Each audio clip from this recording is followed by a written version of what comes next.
abandon Israel because Jeroboam sinned and made Israel sin along with him." So Jeroboam's wife returned to Tirzah, and the child died just as she walked through the door of her home. And all Israel buried him and mourned for him, as the Lord had promised through the prophet Ahijah. The rest of the events in Jeroboam's reign, including all his wars and how he ruled, are recorded in the book of the history of the kings of Israel. Jeroboam reigned in Israel 22 years. When Jeroboam died, his son Nadab became the next king. Rehoboam rules in Judah. Meanwhile, Rehoboam, son of Solomon, was king in Judah. He was 41 years old when he became king, and he reigned 17 years in Jerusalem, the city the Lord had chosen from among all the tribes of Israel as the place to honor his name. Rehoboam's mother was Naamah, an Ammonite woman. During Rehoboam's reign, the people of Judah did what was evil in the Lord's sight, provoking his anger with their sin, for it was even worse than that of their ancestors. For they also built for themselves pagan shrines and set up sacred pillars and Asherah poles on every high hill and under every green tree. There were even male and female shrine prostitutes throughout the land. The people imitated the detestable practices of the pagan nations the Lord had driven from the land ahead of the Israelites. In the 5th year of King Rehoboam's reign, King Shishak of Egypt came up and attacked Jerusalem. He ransacked the treasuries of the Lord's temple and the royal palace. He stole everything, including all the gold shields Solomon had made. King Rehoboam later replaced them with bronze shields as substitutes, and he entrusted them to the care of the commanders of the guard who protected the entrance to the royal palace. Whenever the king went to the temple of the Lord, the guards would also take the shields and then return them to the guard room. The rest of the events in Rehoboam's reign and everything he did are recorded in the book of the history of the kings of Judah. There was constant war between Rehoboam and Jeroboam. When Rehoboam died, he was buried among his ancestors in the city of David. His mother was Naamah, an Ammonite woman. Then his son Abijam became the next king. Chapter 15. Abijam rules in Judah. Abijam began to rule over Judah in the 18th year of Jeroboam's reign in Israel. He reigned in Jerusalem 3 years. His mother was Maacah, the daughter of Absalom. He committed the same sins as his father before him, and he was not faithful to the Lord his God, as his ancestor David had been. But for David's sake, the Lord his God allowed his descendants to continue ruling, shining like a lamp, and he gave Abijam a son to rule after him in Jerusalem. For David had done what was pleasing in the Lord's sight, and had obeyed the Lord's commands throughout his life, except in the affair concerning Uriah the Hittite. There was war between Abijam and Jeroboam throughout Abijam's reign. The rest of the events in Abijam's reign and everything he did are recorded in the book of the history of the kings of Judah. There was constant war between Abijam and Jeroboam. When Abijam died, he was buried in the city of David. Then his son Asa became the next king. Asa rules in Judah. Asa began to rule over Judah in the 20th year of Jeroboam's reign in Israel. He reigned in Jerusalem 41 years. His grandmother was Maacah, the daughter of Absalom. Asa did what was pleasing in the Lord's sight, as his ancestor David had done. He banished the male and female shrine prostitutes from the land and got rid of all the idols his ancestors had made. He even deposed his grandmother Maacah from her position as queen mother because she had made an obscene Asherah pole. He cut down her obscene pole and burned it in the Kidron Valley. Although the pagan shrines were not removed, Asa's heart remained completely faithful to the Lord throughout his life. He brought into the temple of the Lord the silver and gold and the various items that he and his father had dedicated. There was constant war between King Asa of Judah and King Baasha of Israel. King Baasha of Israel invaded Judah and fortified Ramah in order to prevent anyone from entering or leaving King Asa's territory in Judah. Asa responded by removing all the silver and gold that was left in the treasuries of the temple of the Lord and the royal palace. He sent it with some of his officials to Ben-Hadad, son of Tabrimon, son of Hezion, the king of Aram, who was ruling in Damascus, along with this message: Let there be a treaty between you and me like the one between your father and my father. See, I am sending you a gift of silver and gold. Break your treaty with King Baasha of Israel so that he will leave me alone." Ben-Hadad agreed to King Asa's request and sent the commanders of his army to attack the towns of Israel. They conquered the towns of Ijon, Dan, Abel-Beth-Maachah, and all Kinnereth, and all the land of Naphtali. As soon as Baasha of Israel heard what was happening, he abandoned his project of fortifying Ramah and withdrew to Tirzah. Then King Asa sent an order throughout Judah requiring that everyone, without exception, help to carry away the building stones and timbers that Baasha had been using to fortify Ramah. Asa used these materials to fortify the town of Geba in Benjamin and the town of Mizpah. The rest of the events in Asa's reign, the extent of his power, everything he did, and the names of the cities he built are recorded in the book of the history of the kings of Judah. In his old age, his feet became diseased. When Asa died, he was buried with his ancestors in the city of David. Then Jehoshaphat, Asa's son, became the next king. Nadab rules in Israel. Nadab, son of Jeroboam, began to rule over Israel in the 2nd year of King Asa's reign in Judah. He reigned in Israel 2 years. But he did what was evil in the Lord's sight and followed the example of his father, continuing the sins that Jeroboam had led Israel to commit. Then Baasha, son of Ahijah from the tribe of Issachar, plotted against Nadab and assassinated him, while he and the Israelite army were laying siege to the Philistine town of Gibbethon.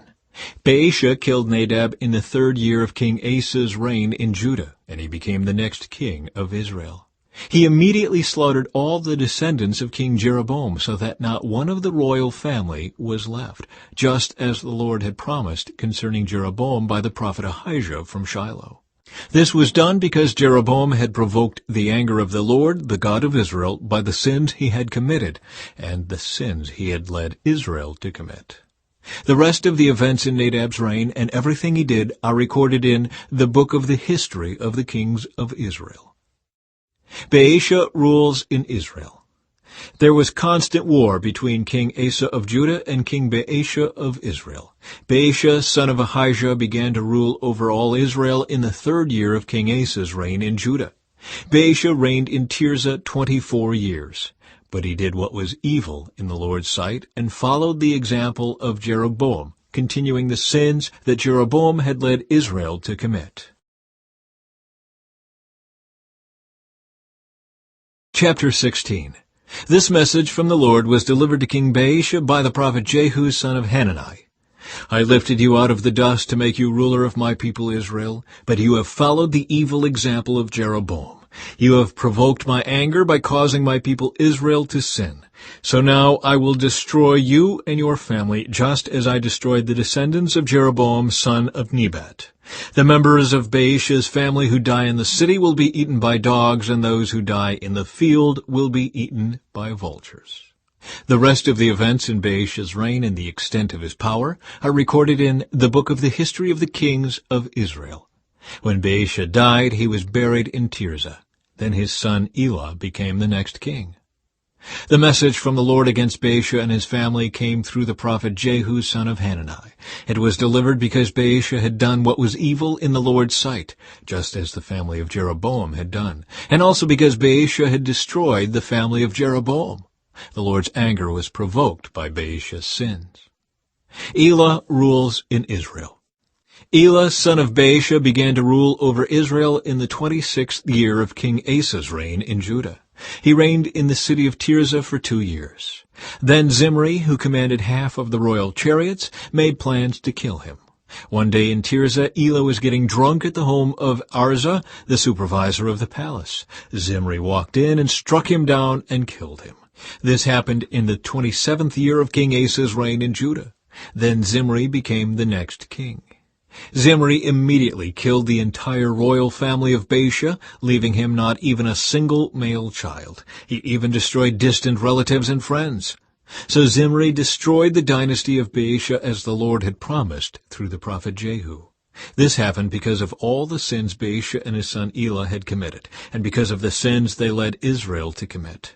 They provoked the anger of the Lord, the God of Israel, with their worthless idols. The rest of the events in Elah's reign and everything he did are recorded in the book of the history of the kings of Israel. Zimri rules in Israel. Zimri began to rule over Israel in the 27th year of King Asa's reign in Judah, but his reign in Tirzah lasted only 7 days. The army of Israel was then attacking the Philistine town of Gibbethon. When they heard that Zimri had committed treason and had assassinated the king, that very day they chose Omri, commander of the army, as the new king of Israel. So Omri led the entire army of Israel up from Gibbethon to attack Tirzah, Israel's capital. When Zimri saw that the city had been taken, he went into the citadel of the palace and burned it down over himself and died in the flames. For he too had done what was evil in the Lord's sight. He followed the example of Jeroboam in all the sins he had committed and led Israel to commit. The rest of the events in Zimri's reign and his conspiracy are recorded in the book of the history of the kings of Israel. Omri rules in Israel. But now the people of Israel were split into 2 factions. Half the people tried to make Tibni, son of Ginneth, their king, while the other half supported Omri. But Omri's supporters defeated the supporters of Tibni. So Tibni was killed, and Omri became the next king. Omri began to rule over Israel in the 31st year of King Asa's reign in Judah. He reigned 12 years in all, 6 of them in Tirzah. Then Omri bought the hill now known as Samaria from its owner Shemer for 150 pounds of silver. He built a city on it and called the city Samaria in honor of Shemer.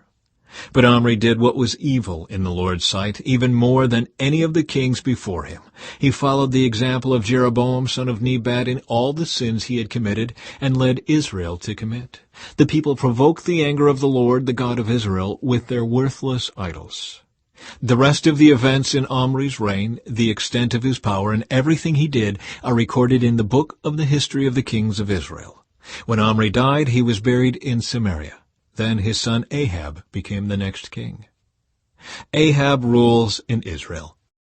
Ahab, son of Omri, began to rule over Israel in the 38th year of King Asa's reign in Judah. He reigned in Samaria 22 years. But Ahab, son of Omri, did what was evil in the Lord's sight, even more than any of the kings before him. And as though it were not enough to follow the example of Jeroboam, he married Jezebel, the daughter of King Ethbaal of the Sidonians, and he began to bow down in worship of Baal. First Ahab built a temple and an altar for Baal in Samaria. Then he set up an Asherah pole. He did more to provoke the anger of the Lord, the God of Israel, than any of the other kings of Israel before him. It was during his reign that Hiel, a man from Bethel, rebuilt Jericho. When he laid its foundations, it cost him the life of his oldest son, Abiram. And when he completed it and set up its gates, it cost him the life of his youngest son, Segub. This all happened according to the message from the Lord concerning Jericho spoken by Joshua, son of Nun. Chapter 17. Elijah fed by ravens. Now Elijah, who is from Tishbe in Gilead, told King Ahab, "As surely as the Lord, the God of Israel, lives, the God I serve, there will be no dew or rain during the next few years until I give the word." Then the Lord said to Elijah, "Go to the east and hide by Kerith Brook, near where it enters the Jordan River. Drink from the brook and eat what the ravens bring you, for I have commanded them to bring you food."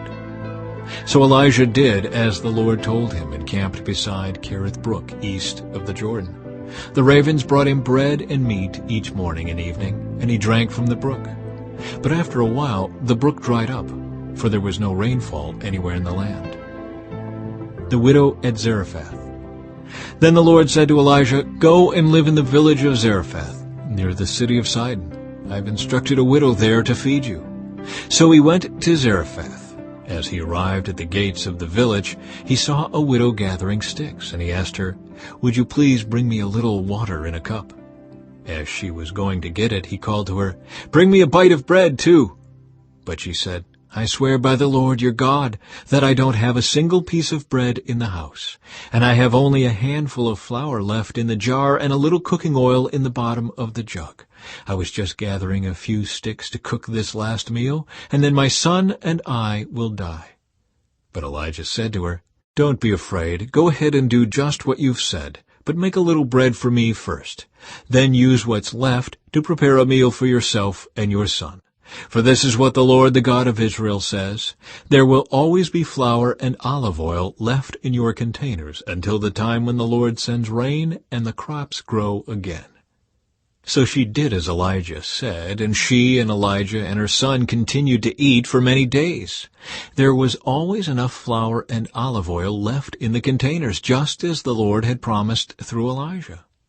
Some time later, the woman's son became sick. He grew worse, and finally he died. Then she said to Elijah, "O man of God, what have you done to me? Have you come here to point out my sins and kill my son?" But Elijah replied, "Give me your son." And he took the child's body from her arms, carried him up the stairs to the room where he was staying, and laid the body on his bed. Then Elijah cried out to the Lord, "O Lord my God, why have you brought tragedy to this widow who has opened her home to me, causing her son to die?" And he stretched himself out over the child 3 times, and cried out to the Lord, "O Lord my God, please let this child's life return to him." The Lord heard Elijah's prayer, and the life of the child returned, and he revived. Then Elijah brought him down from the upper room and gave him to his mother. "Look," he said, "your son is alive." Then the woman told Elijah, "Now I know for sure that you are a man of God, and that the Lord truly speaks through you." Chapter 18. The Contest on Mount Carmel. Later on, in the 3rd year of the drought, the Lord said to Elijah, "Go and present yourself to King Ahab. Tell him that I will soon send rain." So Elisha went to appear before Ahab. Meanwhile, the famine had become very severe in Samaria, so Ahab summoned Obadiah, who was in charge of the palace. Obadiah was a devoted follower of the Lord. Once, when Jezebel had tried to kill all the Lord's prophets, Obadiah had hidden 100 of them in 2 caves. He put 50 prophets in each cave and supplied them with food and water. Ahab said to Obadiah, "We must check every spring and valley in the land to see if we can find enough grass to save at least some of my horses and mules." So they divided the land between them. Ahab went one way by himself, and Obadiah went another way by himself. As Obadiah was walking along, he suddenly saw Elijah coming toward him. Obadiah recognized him at once and bowed low to the ground before him. "Is it really you, my lord Elijah?" he asked. "Yes, it is," Elijah replied. "Now go and tell your master Elijah is here." "Oh, sir," Obadiah protested, "what harm have I done to you that you are sending me to my death at the hands of Ahab? For I swear by the Lord your God that the king has searched every nation and kingdom on earth from end to find you. And each time he was told, 'Elijah isn't here,' King Ahab forced the king of that nation to swear to the truth of his claim. And now you say, 'Go and tell your master Elijah is here.' But as soon as I leave you, the Spirit of the Lord will carry you away to who knows where. When Ahab comes and cannot find you, he will kill me. Yet I have been a true servant of the Lord all my life. Has no one told you, my lord, about the time when Jezebel was trying to kill the Lord's prophets? I hid 100 of them in 2 caves and supplied them with food and water.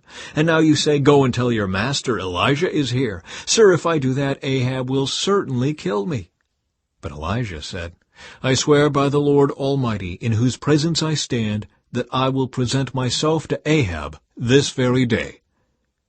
So Obadiah went to tell Ahab that Elijah had come, and Ahab went out to meet Elijah. When Ahab saw him, he exclaimed, "So, is it really you, you troublemaker of Israel?" "I have made no trouble for Israel," Elijah replied. "You and your family are the troublemakers, for you have refused to obey the commands of the Lord and have worshipped the images of Baal instead.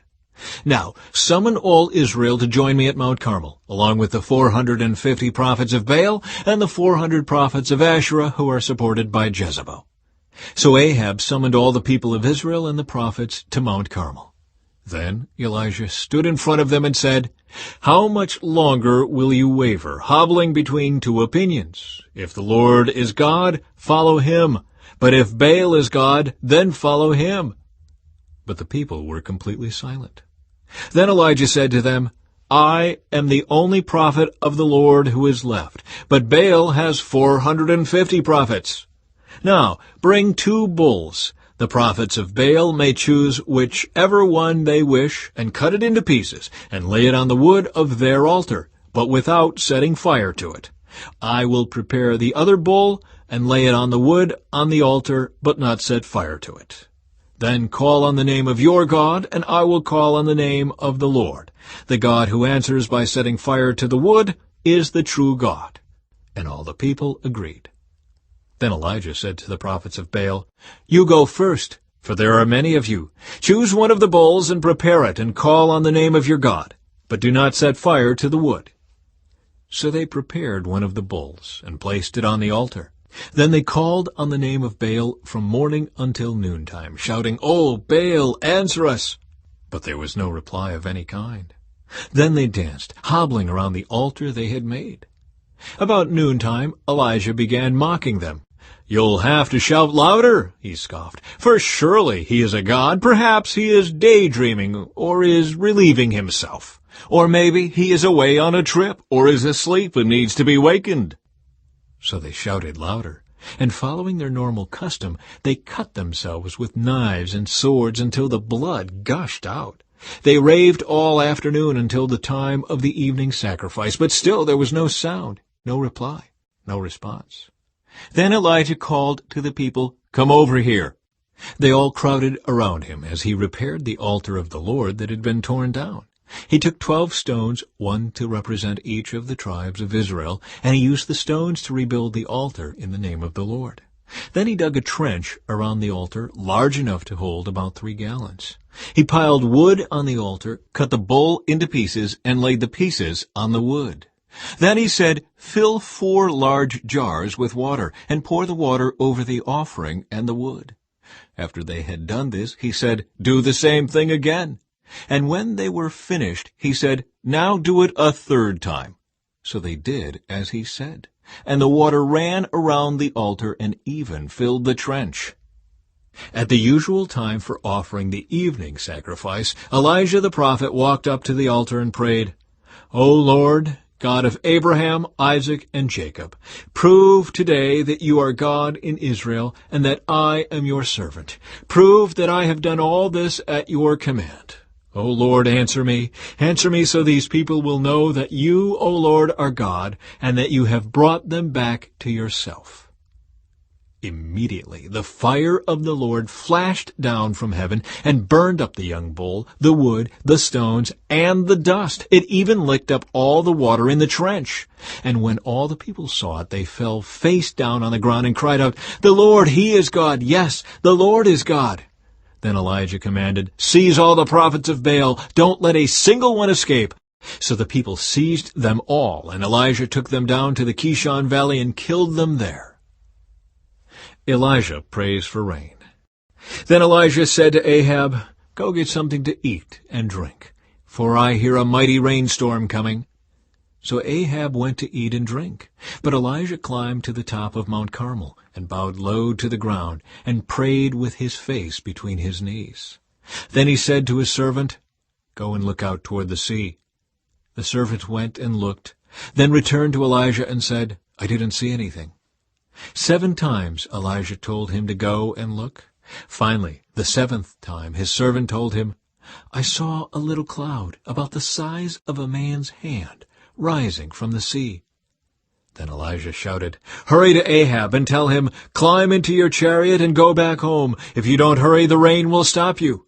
And soon the sky was black with clouds. A heavy wind brought a terrific rainstorm, and Ahab left quickly for Jezreel. Then the Lord gave special strength to Elijah. He tucked his cloak into his belt and ran ahead of Ahab's chariot all the way to the entrance of Jezreel. Chapter 19. Elijah flees to Sinai. When Ahab got home, he told Jezebel everything Elijah had done, including the way he had killed all the prophets of Baal. So Jezebel sent this message to Elijah. May the gods strike me and even kill me, if by this time tomorrow I have not killed you, just as you killed them. Elijah was afraid and fled for his life. He went to Beersheba, a town in Judah, and he left his servant there. Then he went on alone into the wilderness, traveling all day. He sat down under a solitary broom tree and prayed that he might die. "I have had enough, Lord," he said. "Take my life, for I am no better than my ancestors who have already died." Then he laid down and slept under the broom tree. But as he was sleeping, an angel touched him and told him, "Get up and eat." He looked around, and there beside his head was some bread baked on hot stones and a jar of water. So he ate and drank and lay down again. Then the angel of the Lord came again and touched him and said, "Get up and eat some more, or the journey ahead will be too much for you." So he got up and ate and drank, and the food gave him enough strength to travel 40 days and 40 nights to Mount Sinai, the mountain of God. There he came to a cave where he spent the night. The Lord speaks to Elijah. But the Lord said to him, "What are you doing here, Elijah?" Elisha replied, "I have zealously served the Lord God Almighty, but the people of Israel have broken their covenant with you, torn down your altars, and killed every one of your prophets. I am the only one left, and now they are trying to kill me too." "Go out and stand before me on the mountain," the Lord told him. And as Elijah stood there, the Lord passed by, and a mighty windstorm hit the mountain. It was such a terrible blast that the rocks were torn loose. But the Lord was not in the wind. After the wind there was an earthquake, but the Lord was not in the earthquake. And after the earthquake there was a fire, but the Lord was not in the fire. And after the fire there was the sound of a gentle whisper. When Elijah heard it, he wrapped his face in his cloak and went out and stood at the entrance of the cave. And a voice said, "What are you doing here, Elijah?" He replied again, "I have zealously served the Lord God Almighty, but the people of Israel have broken their covenant with you, torn down your altars, and killed every one of your prophets. I am the only one left, and now they are trying to kill me too." Then the Lord told him, "Go back the same way you came, and travel to the wilderness of Damascus. When you arrive there, anoint Hazael to be king of Aram. Then anoint Jehu son of Nimshi to be king of Israel, and anoint Elisha son of Shaphat from the town of Abel-Meholah to replace you as my prophet. Anyone who escapes from Hazael will be killed by Jehu, and those who escape Jehu will be killed by Elisha. Yet I will preserve 7,000 others in Israel who have never bowed down to Baal or kissed him." The call of Elisha. So Elijah went and found Elisha, son of Shaphat, plowing a field. There were 12 teams of oxen in the field, and Elisha was plowing with the 12th team. Elijah went over to him and threw his cloak across his shoulders, and then walked away. Elisha left the oxen standing there, ran after Elijah, and said to him, "First let me go and kiss my father and mother goodbye, and then I will go with you." Elijah replied, "Go on back, but think about what I have done to you." So Elisha returned to his oxen and slaughtered them. He used the wood from the plow to build a fire to roast their flesh. He passed around the meat to the townspeople, and they all ate. Then he went with Elijah as his assistant. Chapter 20. Ben-Hadad attacks Samaria. About that time, King Ben-Hadad of Aram mobilized his army, supported by the chariots and horses of 32 allied kings. They went to besiege Samaria, the capital of Israel, and launched attacks against it. Ben-Hadad sent messengers into the city to relay this message to King Ahab of Israel. This is what Ben-Hadad says, "Your silver and gold are mine, and so are your wives and the best of your children." "All right, my lord the king," Israel's king replied. "All that I have is yours." Soon Ben-Hadad's messengers returned again and said, "This is what Ben-Hadad says. I have already demanded that you give me your silver, gold, wives, and children. But about this time tomorrow I will send my officials to search your palace and the homes of your people. They will take away everything you consider valuable." Then Ahab summoned all the elders of the land and said to them, "Look how this man is stirring up trouble. I already agreed with his demand that I give him my wives and children and silver and gold."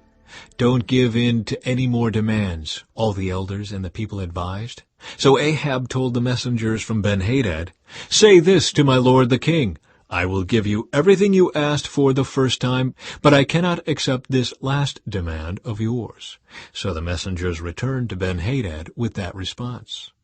Then Ben-Hadad sent this message to Ahab: "May the gods strike me and even kill me if there remains enough dust from Samaria to provide even a handful for each of my soldiers."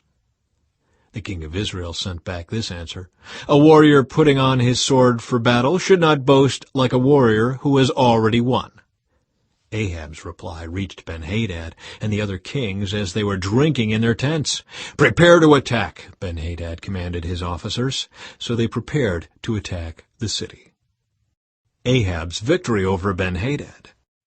Then a certain prophet came to see King Ahab of Israel and told him, "This is what the Lord says.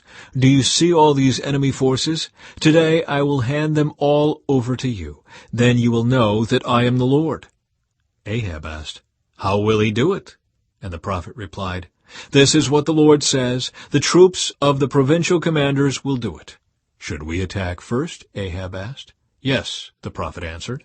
So Ahab mustered the troops of the 232 provincial commanders. Then he called out the rest of the army of Israel, some 7,000 men. About noontime, as Ben-Hadad and the 32 allied kings were still in their tents drinking themselves into a stupor, the troops of the provincial commanders marched out of the city as the first contingent. As they approached, Ben-Hadad's scouts reported to him, "Some troops are coming from Samaria." "Take them alive," Ben-Hadad commanded, "whether they have come for peace or for war." But Ahab's provincial commanders and the entire army had now come out to fight. Each Israelite soldier killed his Aramean opponent, and suddenly the entire Aramean army panicked and fled. The Israelites chased them, but King Ben-Hadad and a few of his charioteers escaped on horses. However, the king of Israel destroyed the other horses and chariots and slaughtered the Arameans. Afterward, the prophet said to King Ahab, "Get ready for another attack. Begin making plans now, for the king of Aram will come back next spring." Ben-Hadad's second attack. After their defeat, Ben-Hadad's officers said to him, "The Israelite gods are gods of the hills. That is why they won.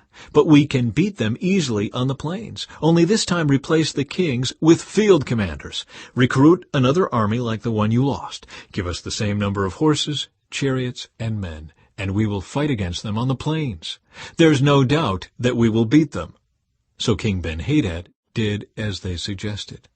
The following spring he called up the Aramean army and marched out against Israel, this time at Aphek. Israel then mustered its army, set up supply lines, and marched out for battle. But the Israelite army looked like two little flocks of goats in comparison to the vast Aramean forces that filled the countryside.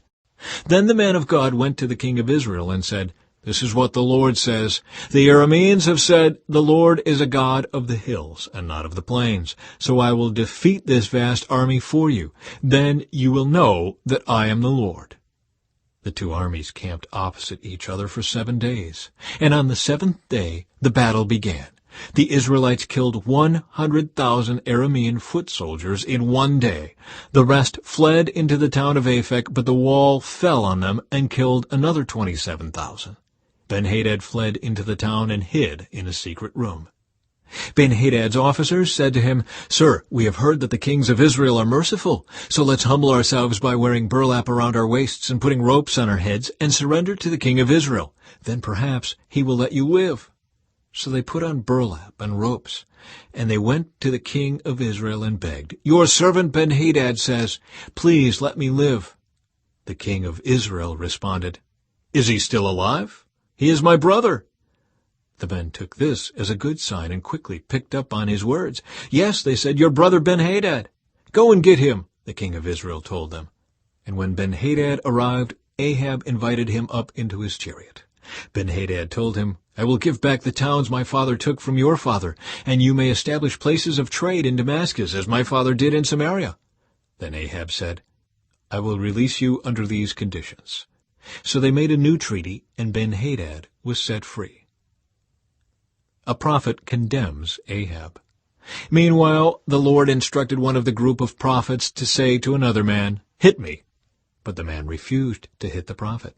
Then the prophet told him, "Because you have not obeyed the voice of the Lord, a lion will kill you as soon as you leave me." And when he had gone, a lion did attack and kill him. Then the prophet turned to another man and said, "Hit me." So he struck the prophet and wounded him. The prophet placed a bandage over his eyes to disguise himself, and then waited beside the road for the king. As the king passed by, the prophet called out to him, "Sir, I was in the thick of battle, and suddenly a man brought me a prisoner. He said, 'Guard this man. If, for any reason, he gets away, you will either die or pay a fine of 75 pounds of silver.' But while I was busy doing something else, the prisoner disappeared." "Well, it's your own fault," the king replied. "You have brought the judgment on yourself." Then the prophet quickly pulled the bandage from his eyes, and the king of Israel recognized him as one of the prophets. The prophet said to him, "This is what the Lord says, 'Because you have spared the man I said must be destroyed, now you must die in his place, and your people will die instead of his people.'" So the king of Israel went home to Samaria angry and sullen.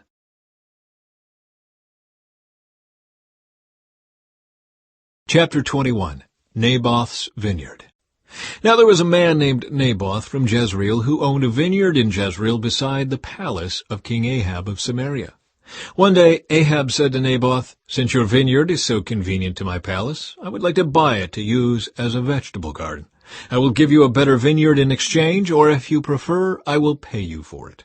But Naboth replied, "The Lord forbid that I should give you the inheritance that was passed down by my ancestors." So Ahab went home angry and sullen because of Naboth's answer. The king went to bed with his face to the wall and refused to eat. "What's the matter?" his wife Jezebel asked him. "What's made you so upset that you're not eating?" "I asked Naboth to sell me his vineyard or trade it, but he refused," Ahab told her. "Are you the king of Israel or not?" Jezebel demanded. "Get up and eat something, and don't worry about it. I'll get you Naboth's vineyard." So she wrote letters in Ahab's name, sealed them with his seal, and sent them to the elders and other leaders of the town where Naboth lived. In her letters she commanded, "Call the citizens together for fasting and prayer, and give Naboth a place of honor.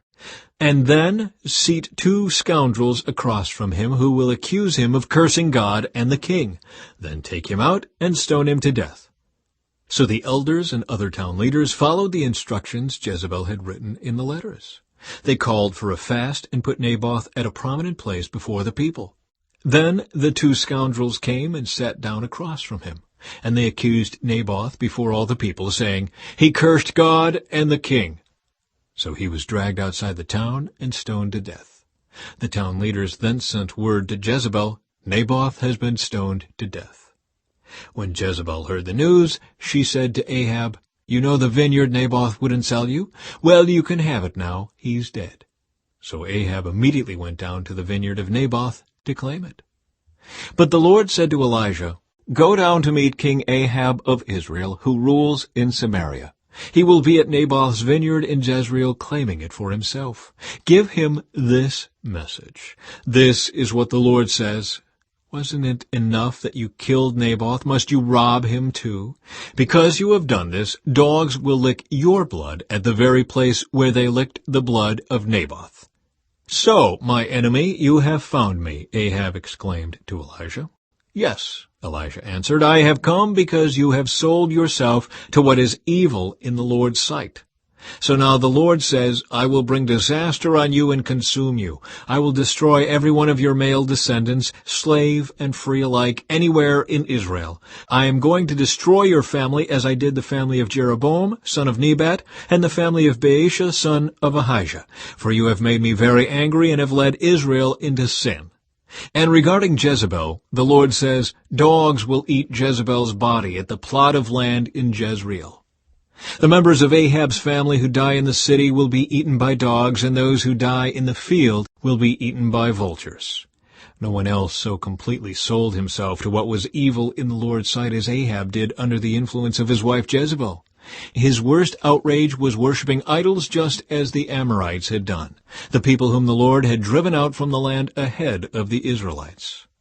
But when Ahab heard this message, he tore his clothing, dressed in burlap, and fasted. He even slept in burlap and went about in deep mourning. Then another message from the Lord came to Elijah. Do you see how Ahab has humbled himself before me? Because he has done this, I will not do what I promised during his lifetime.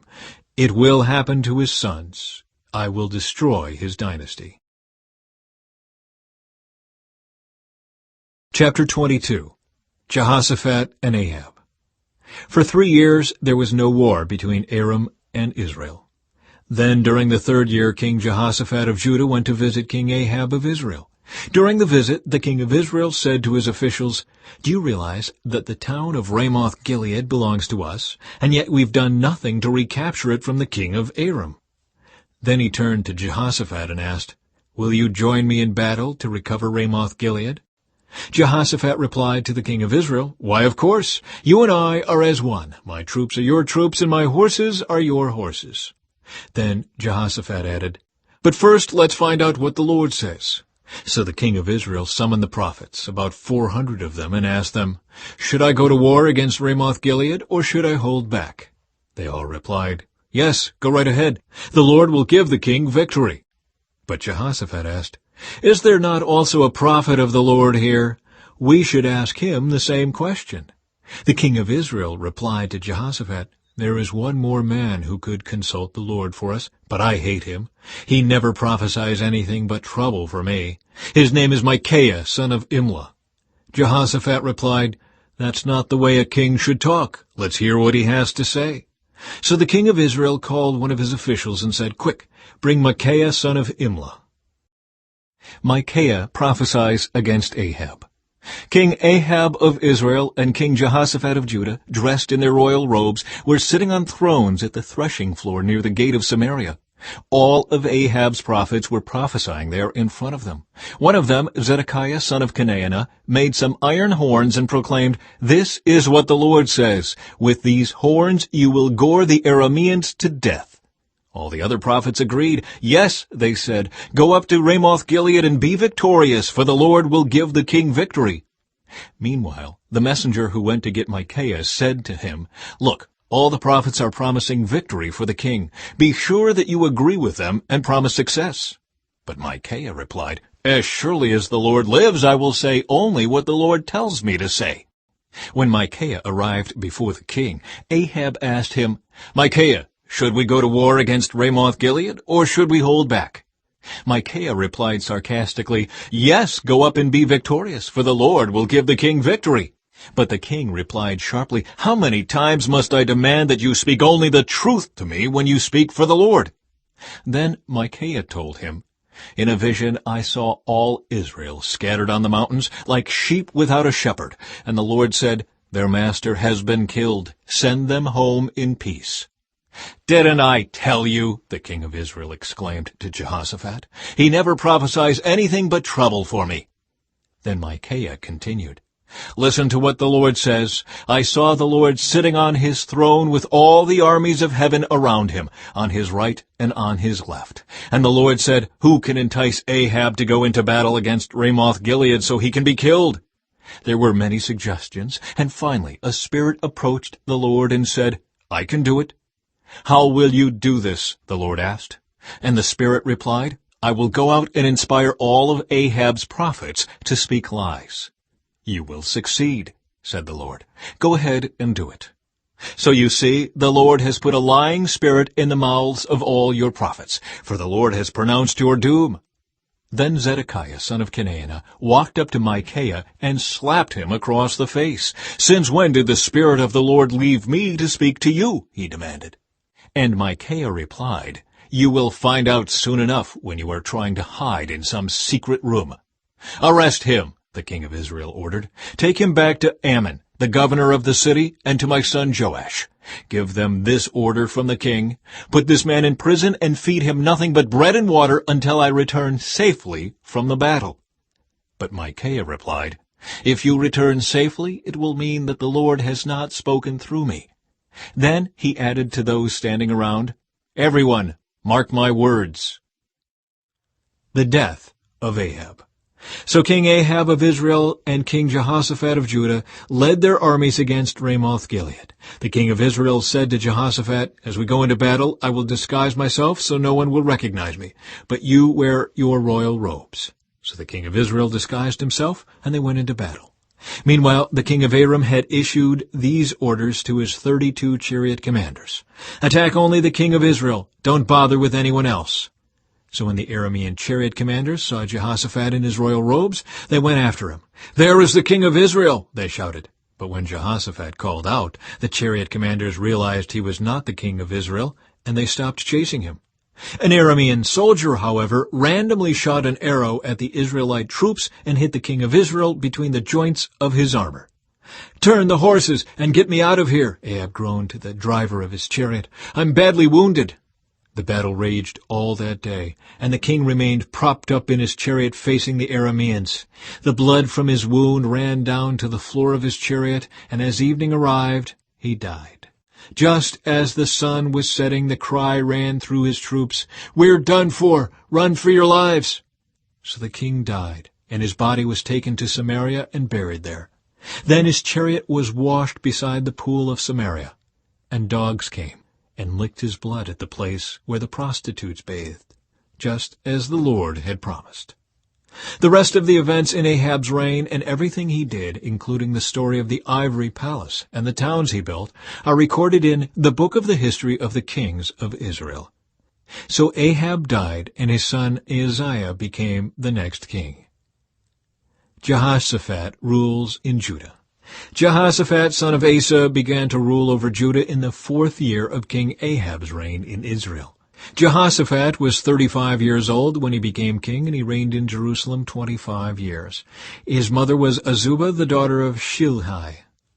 Jehoshaphat was a good king, following the example of his father Asa. He did what was pleasing in the Lord's sight. During his reign, however, he failed to remove all the pagan shrines, and the people still offered sacrifices and burned incense there. Jehoshaphat also made peace with the king of Israel. The rest of the events in Jehoshaphat's reign, the extent of his power, and the wars he waged are recorded in the book of the history of the kings of Judah. He banished from the land the rest of the male and female shrine prostitutes who still continued their practices from the days of his father Asa. There was no king in Edom at that time, only a deputy. Jehoshaphat also built a fleet of trading ships to sail to Ophir for gold. But the ships never set sail, for they met with disaster in their home port of Ezion-Geber. At one time, Ahaziah, son of Ahab, had proposed to Jehoshaphat, "Let my men sail with your men in the ships." But Jehoshaphat refused the request. When Jehoshaphat died, he was buried with his ancestors in the city of David. Then his son Jehoram became the next king. Ahaziah rules in Israel. Ahaziah, son of Ahab, began to rule over Israel in the 17th year of King Jehoshaphat's reign in Judah. He reigned in Samaria 2 years. But he did what was evil in the Lord's sight, following the example of his father and mother and the example of Jeroboam, son of Nebat, who had led Israel to sin. He served Baal and worshipped him, provoking the anger of the Lord, the God of Israel, just as his father had done.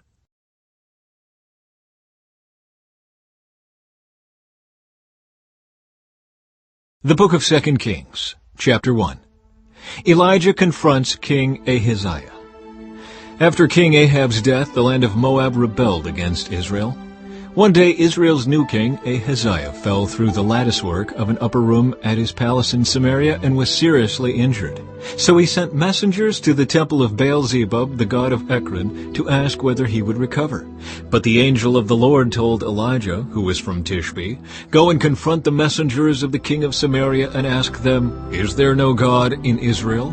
Why are you going to Baal-zebub, the god of Ekron, to ask whether the king will recover?' Now therefore this is what the Lord says, 'You will never leave the bed you are lying on. You will surely die.'" So Elijah went to deliver the message. When the messengers returned to the king, he asked them, "Why have you returned so soon?" They replied, "A man came up to us and told us to go back to the king and give him this message. 'This is what the Lord says, Is there no God in Israel? Why are you sending men to Baal-zebub, the god of Ekron, to ask whether you will recover? Therefore, because you have done this, you will never leave the bed you are lying on. You will surely die.'" "What sort of man was he?" the king demanded. "What did he look like?" They replied, "He was a hairy man, and he wore a leather belt around his waist." "Elijah from Tishbe," the king exclaimed. Then he sent an army captain with 50 soldiers to arrest him. They found him sitting on top of a hill. The captain said to him, "Man of God, the king has commanded you to come down with us." But Elijah replied to the captain, "If I am a man of God, let fire come down from heaven and destroy you and your 50 men. Then fire fell from heaven and killed them all. So the king sent another captain with 50 men. The captain said to him, "Man of God, the king demands that you come down at once." Elijah replied, "If I am a man of God, let fire come down from heaven and destroy you and your 50 men. And again the fire of God fell from heaven and killed them all. Once more the king sent a third captain with 50 men, but this time the captain went up the hill and fell to his knees before Elijah. He pleaded with him, "O man of God, please spare my life and the lives of these your 50 servants. See how the fire from heaven came down and destroyed the first 2 groups, but now please spare my life." Then the angel of the Lord said to Elijah, "Go down with him, and don't be afraid of him." So Elijah got up and went with him to the king. And Elijah said to the king, "This is what the Lord says.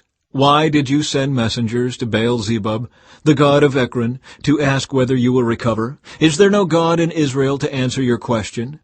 Therefore, because you have done this, you will never leave the bed you are lying on. You will surely die." So Ahaziah died, just as the Lord had promised through Elijah. Since Ahaziah did not have a son to succeed him, his brother Joram became the next king. This took place in the 2nd year of the reign of Jehoram, son of Jehoshaphat, king of Judah. The rest of the events in Ahaziah's reign are recorded in the book of the history of the kings of Israel. Chapter 2. Elijah taken into heaven. When the Lord was about to take Elijah up to heaven in a whirlwind, Elijah and Elisha were traveling from Gilgal. And Elijah said to Elisha, "Stay here, for the Lord has told me to go to Bethel." But Elisha replied, "As surely as the Lord lives and you yourself live, I will never leave you." So they went down together to Bethel. The group of prophets from Bethel came to Elisha and asked him, "Did you know that the Lord is going to take your master away from you today?" "Of course I know," Elisha answered, "but be quiet about it." Then Elijah said to Elisha, "Stay here, for the Lord has told me to go to Jericho." But Elisha replied again, "As surely as the Lord lives, and you yourself live, I will never leave you." So they went on together to Jericho. Then the group of prophets from Jericho came to Elisha and asked him, "Did you know that the Lord is going to take your master away from you today?" "Of course I know," Elisha answered, "but be quiet about it." Then Elijah said to Elisha, "Stay here, for the Lord has told me to go to the Jordan River." But again Elisha replied, "As surely as the Lord lives, and you yourself live, I will never leave you." So they went on together. 50 men from the group of prophets also went and watched from a distance as Elijah and Elisha stopped beside the Jordan River. Then Elijah folded his cloak together and struck the water with it. The river divided, and the 2 of them went across on dry ground. When they came to the other side, Elijah said to Elisha, "Tell me what I can do for you before I am taken away." And Elisha replied, "Please let me inherit a double share of your spirit and become your successor." "You have asked a difficult thing," Elijah replied. "If you see me when I am taken from you, then you will get your request. But if not, then you won't." As they were walking along and talking, suddenly a chariot of fire appeared, drawn by horses of fire. It drove between the 2 men, separating them, and Elijah was carried by a whirlwind into heaven. Elisha saw it and cried out, my father, I see the chariots and charioteers of Israel." And as they disappeared from sight, Elisha tore his clothes in distress. Elisha picked up Elijah's cloak, which had fallen when he was taken up. Then Elisha returned to the bank of the Jordan River. He struck the water with Elijah's cloak and cried out, "Where is the Lord, the God of Elijah?" Then the river divided, and Elisha went across. When the group of prophets from Jericho saw from a distance what happened, they exclaimed, "Elijah's spirit rests upon Elisha." And they went to meet him and bowed to the ground before him. "Sir," they said, "just say the word, and 50 of our strongest men will search the wilderness for your master. Perhaps the Spirit of the Lord has left him on some mountain or in some valley." "No," Elisha said, "don't send them." But they kept urging him until they shamed him into agreeing, and he finally said, "All right, send them." So 50 men searched for 3 days, but did not find Elijah. Elisha was still at Jericho when they returned. "Didn't I tell you not to go?" he asked. Elisha's first miracles. One day, the leaders of the town of Jericho visited Elisha. "We have a problem, my lord," they told him. "This town is located in pleasant surroundings, as you can see, but the water is bad and the land is unproductive." Elisha said, "Bring me a new bowl with salt in it." So they brought it to him. Then he went out to the spring that supplied the town with water and threw the salt into it. And he said, "This is what the Lord says, I have purified this water. It will no longer cause death or infertility." And the water has remained pure ever since, just as Elisha said. Elisha left Jericho and went up to Bethel. As he was walking along the road, a group of boys from the town began mocking and making fun of him. "Go away, Baldy," they chanted. "Go away, Baldy." Elisha turned around and looked at them, and he cursed them in the name of the Lord. Then 2 bears came out of the woods and mauled 42 of them. From there Elisha went to Mount Carmel and finally returned to Samaria. Chapter 3. War between Israel and Moab. Ahab's son Joram began to rule over Israel in the 18th year of King Jehoshaphat's reign in Judah. He reigned in Samaria 12 years. He did what was evil in the Lord's sight, but not to the same extent as his father and mother. He at least tore down the sacred pillar of Baal that his father had set up. Nevertheless, he continued in the sins that Jeroboam son of Nebat had committed and led the people of Israel to commit. King Mesha of Moab was a sheep breeder.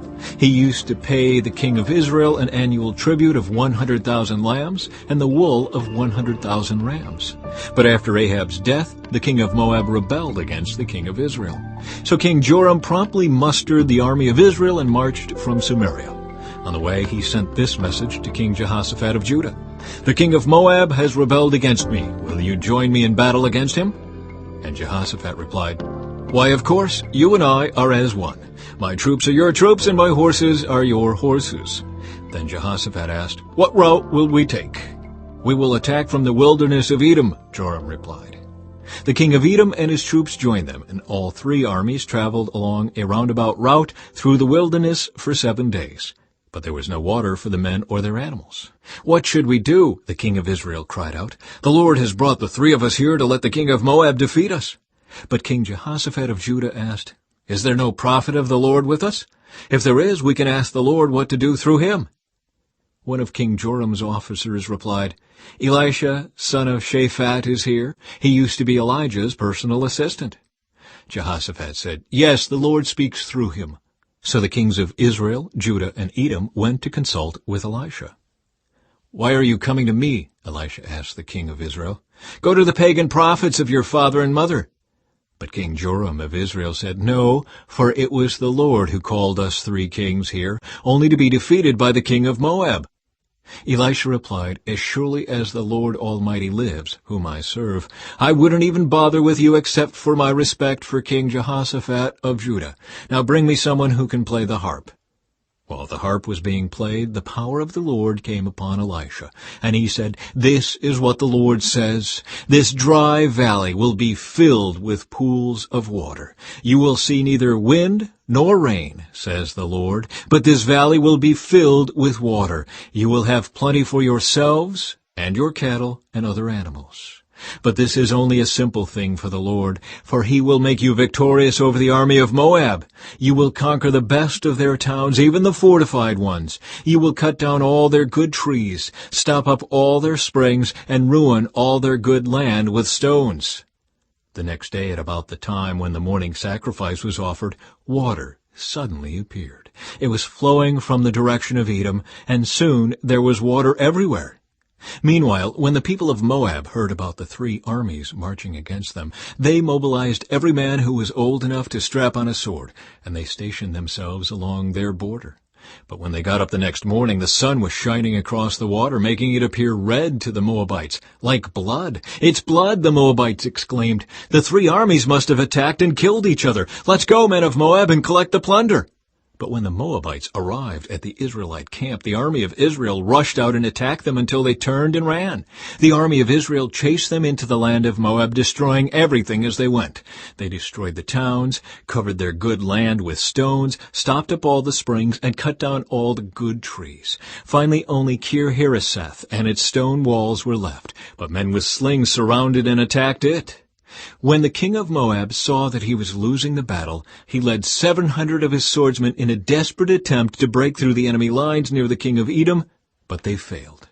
Then the king of Moab took his oldest son, who would have been the next king, and sacrificed him as a burnt offering on the wall. So there was great anger against Israel, and the Israelites withdrew and returned to their own land.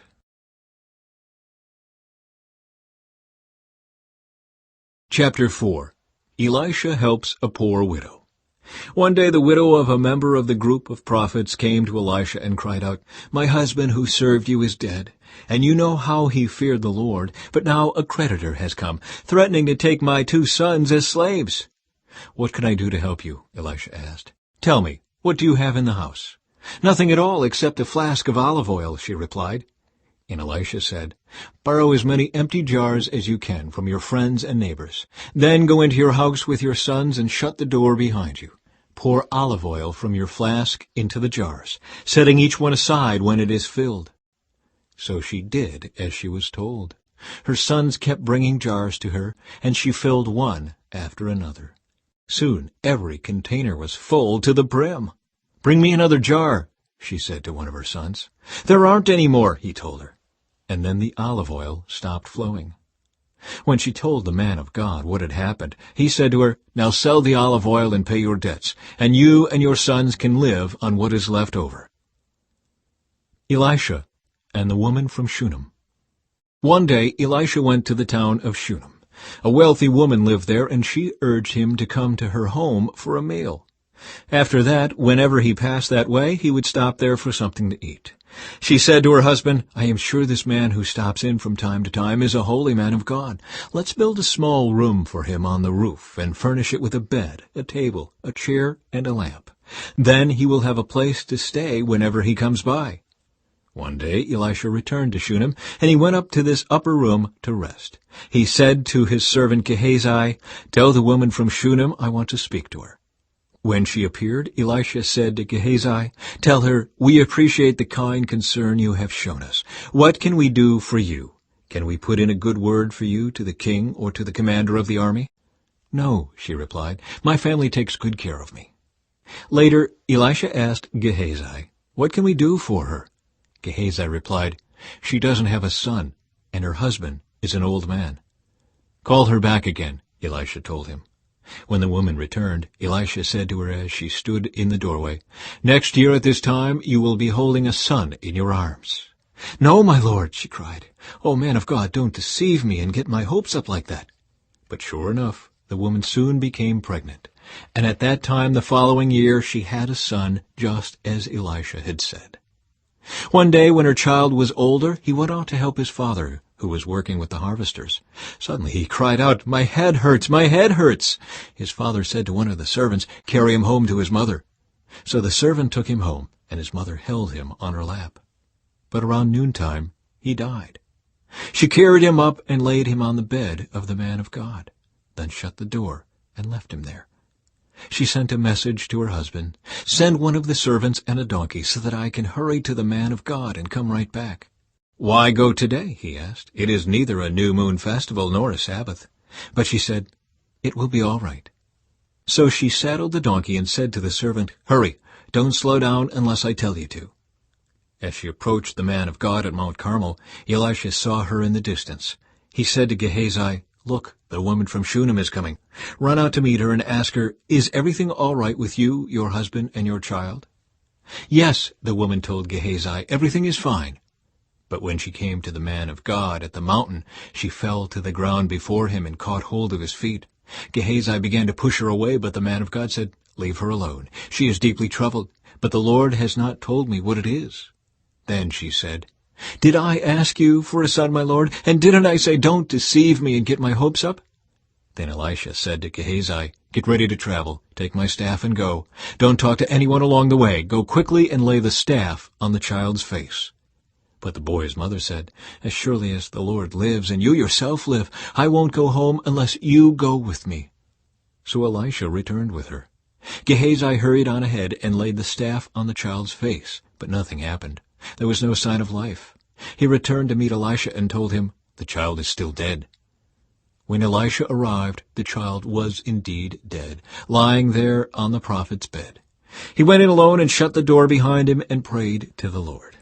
Then he lay down on the child's body, placing his mouth on the child's mouth, his eyes on the child's eyes, and his hands on the child's hands. And as he stretched out on him, the child's body began to grow warm again. Elisha got up, walked back and forth across the room once, and then stretched himself out again on the child. This time the boy sneezed 7 times and opened his eyes. Then Elisha summoned Gehazi. "Call the child's mother," he said. And when she came in, Elisha said, "Here, take your son." She fell at his feet and bowed before him, overwhelmed with gratitude. Then she took her son in her arms and carried him downstairs. Miracles during a famine. Elisha now returned to Gilgal, and there was a famine in the land.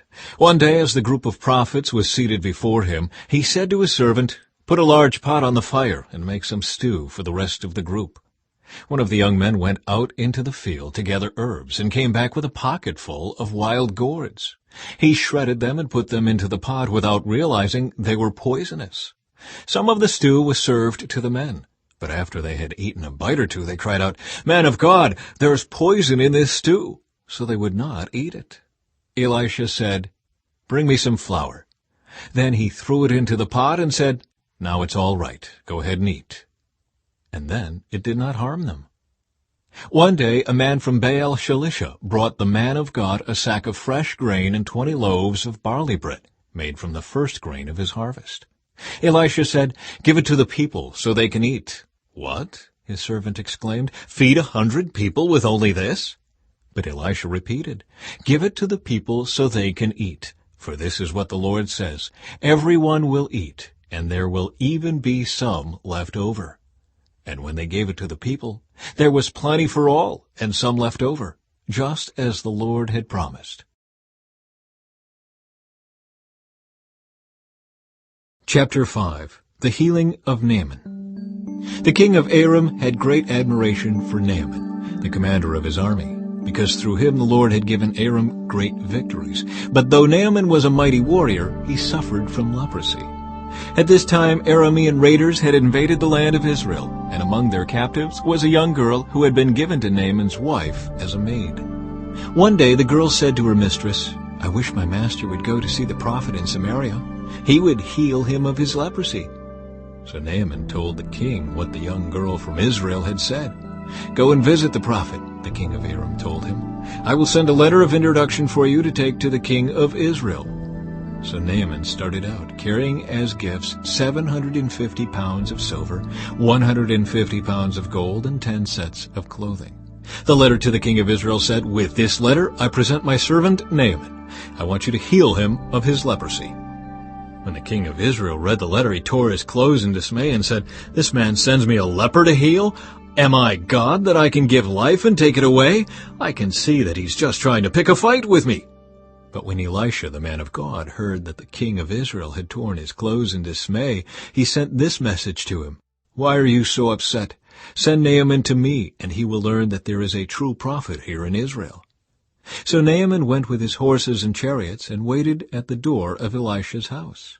But Elisha sent a messenger out to him with this message, "Go and wash yourself 7 times in the Jordan River.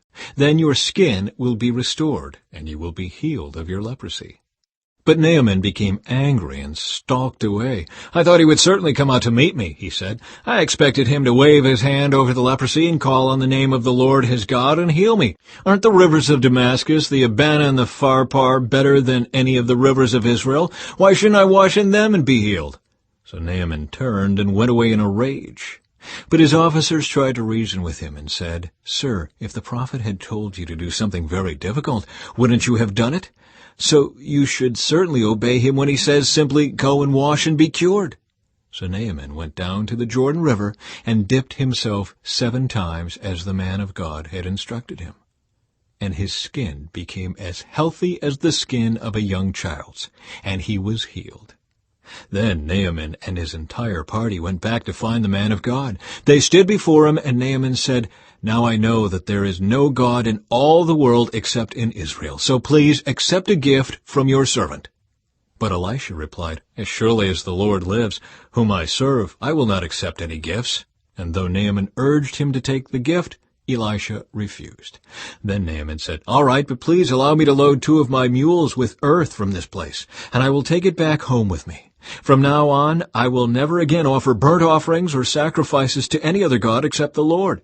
However, may the Lord pardon me in this one thing. When my master the king goes into the temple of the god Rimmon to worship there and leans on my arm, may the Lord pardon me when I bow too." "Go in peace," Elisha said. So Naaman started home again. The greed of Gehazi.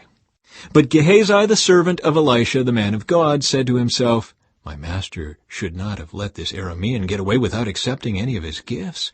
As surely as the Lord lives, I will chase after him and get something from him." So Gehazi set off after Naaman. When Naaman saw Gehazi running after him, he climbed down from his chariot and went to meet him. "Is everything all right?" Naaman asked. "Yes," Gehazi said, "but my master has sent me to tell you that 2 young prophets from the hill country of Ephraim have just arrived. He would like 75 pounds of silver and 2 sets of clothing to give to them." "By all means, take twice as much silver," Naaman insisted. He gave him 2 sets of clothing, tied up the money in 2 bags, and sent 2 of his servants to carry the gifts for Gehazi. But when they arrived at the citadel, Gehazi took the gifts from the servants and sent the men back. Then he went and hid the gifts inside the house. When he went in to his master, Elisha asked him, "Where have you been, Gehazi?" "I haven't been anywhere," he replied. But Elisha asked him, "Don't you realize that I was there in spirit when Naaman stepped down from his chariot to meet you? Is this the time to receive money and clothing, olive groves and vineyards, sheep and cattle, and male and female servants? Because you have done this, you and your descendants will suffer from Naaman's leprosy forever." When Gehazi left the room, he was covered with leprosy. His skin was white as snow. Chapter 6. The Floating Axe Head. One day the group of prophets came to Elisha and told him, "As you can see, this place where we meet with you is too small. Let's go down to the Jordan River, where there are plenty of logs. There we can build a new place for us to meet." "All right," he told them, "go ahead." "Please come with us," someone suggested. "I will," he said. So he went with them. When they arrived at the Jordan, they began cutting down trees. But as one of them was cutting a tree, his axe head fell into the river. "Oh, sir," he cried, "it was a borrowed axe." "Where did it fall?" the man of God asked. When he showed him the place, Elisha cut a stick and threw it into the water at that spot. Then the axe head floated to the surface. "Grab it," Elisha said. And the man reached out and grabbed it. Elisha traps the Arameans. When the king of Aram was at war with Israel, he would confer with his officers and say, "We will mobilize our forces at such and such a place." But immediately Elisha, the man of God, would warn the king of Israel, "Do not go near that place, for the Arameans are planning to mobilize their troops there." So the king of Israel would send word to the place indicated by the man of God. Time and again Elisha warned the king so that he would be on the alert there. The king of Aram became very upset over this. He called his officers together and demanded, "Which of you is the traitor? Who has been informing the king of Israel of my plans?" "It's not us, my lord the king," one of the officers replied. "Elisha the prophet in Israel tells the king of Israel even the words you speak in the privacy of your bedroom." "Go and find out where he is," the king commanded, "so I can send troops to seize him." And the report came back, "Elisha is at Dothan." So one night the king of Aram sent a great army with many chariots and horses to surround the city. When the servant of the man of God got up early the next morning and went outside, there were troops, horses, and chariots everywhere. "Oh, sir, what will we do now?" the young man cried to Elisha. "Don't be afraid," Elisha told him, "for there are more on our side than on theirs." Then Elisha prayed, "O Lord, open his eyes and let him see." The Lord opened the young man's eyes, and when he looked up, he saw that the hillside around Elisha was filled with horses and chariots of fire. As the Aramean army advanced toward him, Elisha prayed, "O Lord, please make them blind." So the Lord struck them with blindness as Elisha had asked. Then Elisha went out and told them, "You have come the wrong way. This isn't the right city. Follow me, and I will take you to the man you are looking for." And he led them to the city of Samaria. As soon as they had entered Samaria, Elisha prayed, "O Lord, now open their eyes and let them see." So the Lord opened their eyes, and they discovered that they were in the middle of Samaria. When the king of Israel saw them, he shouted to Elisha, "My father, should I kill them? Should I kill them?"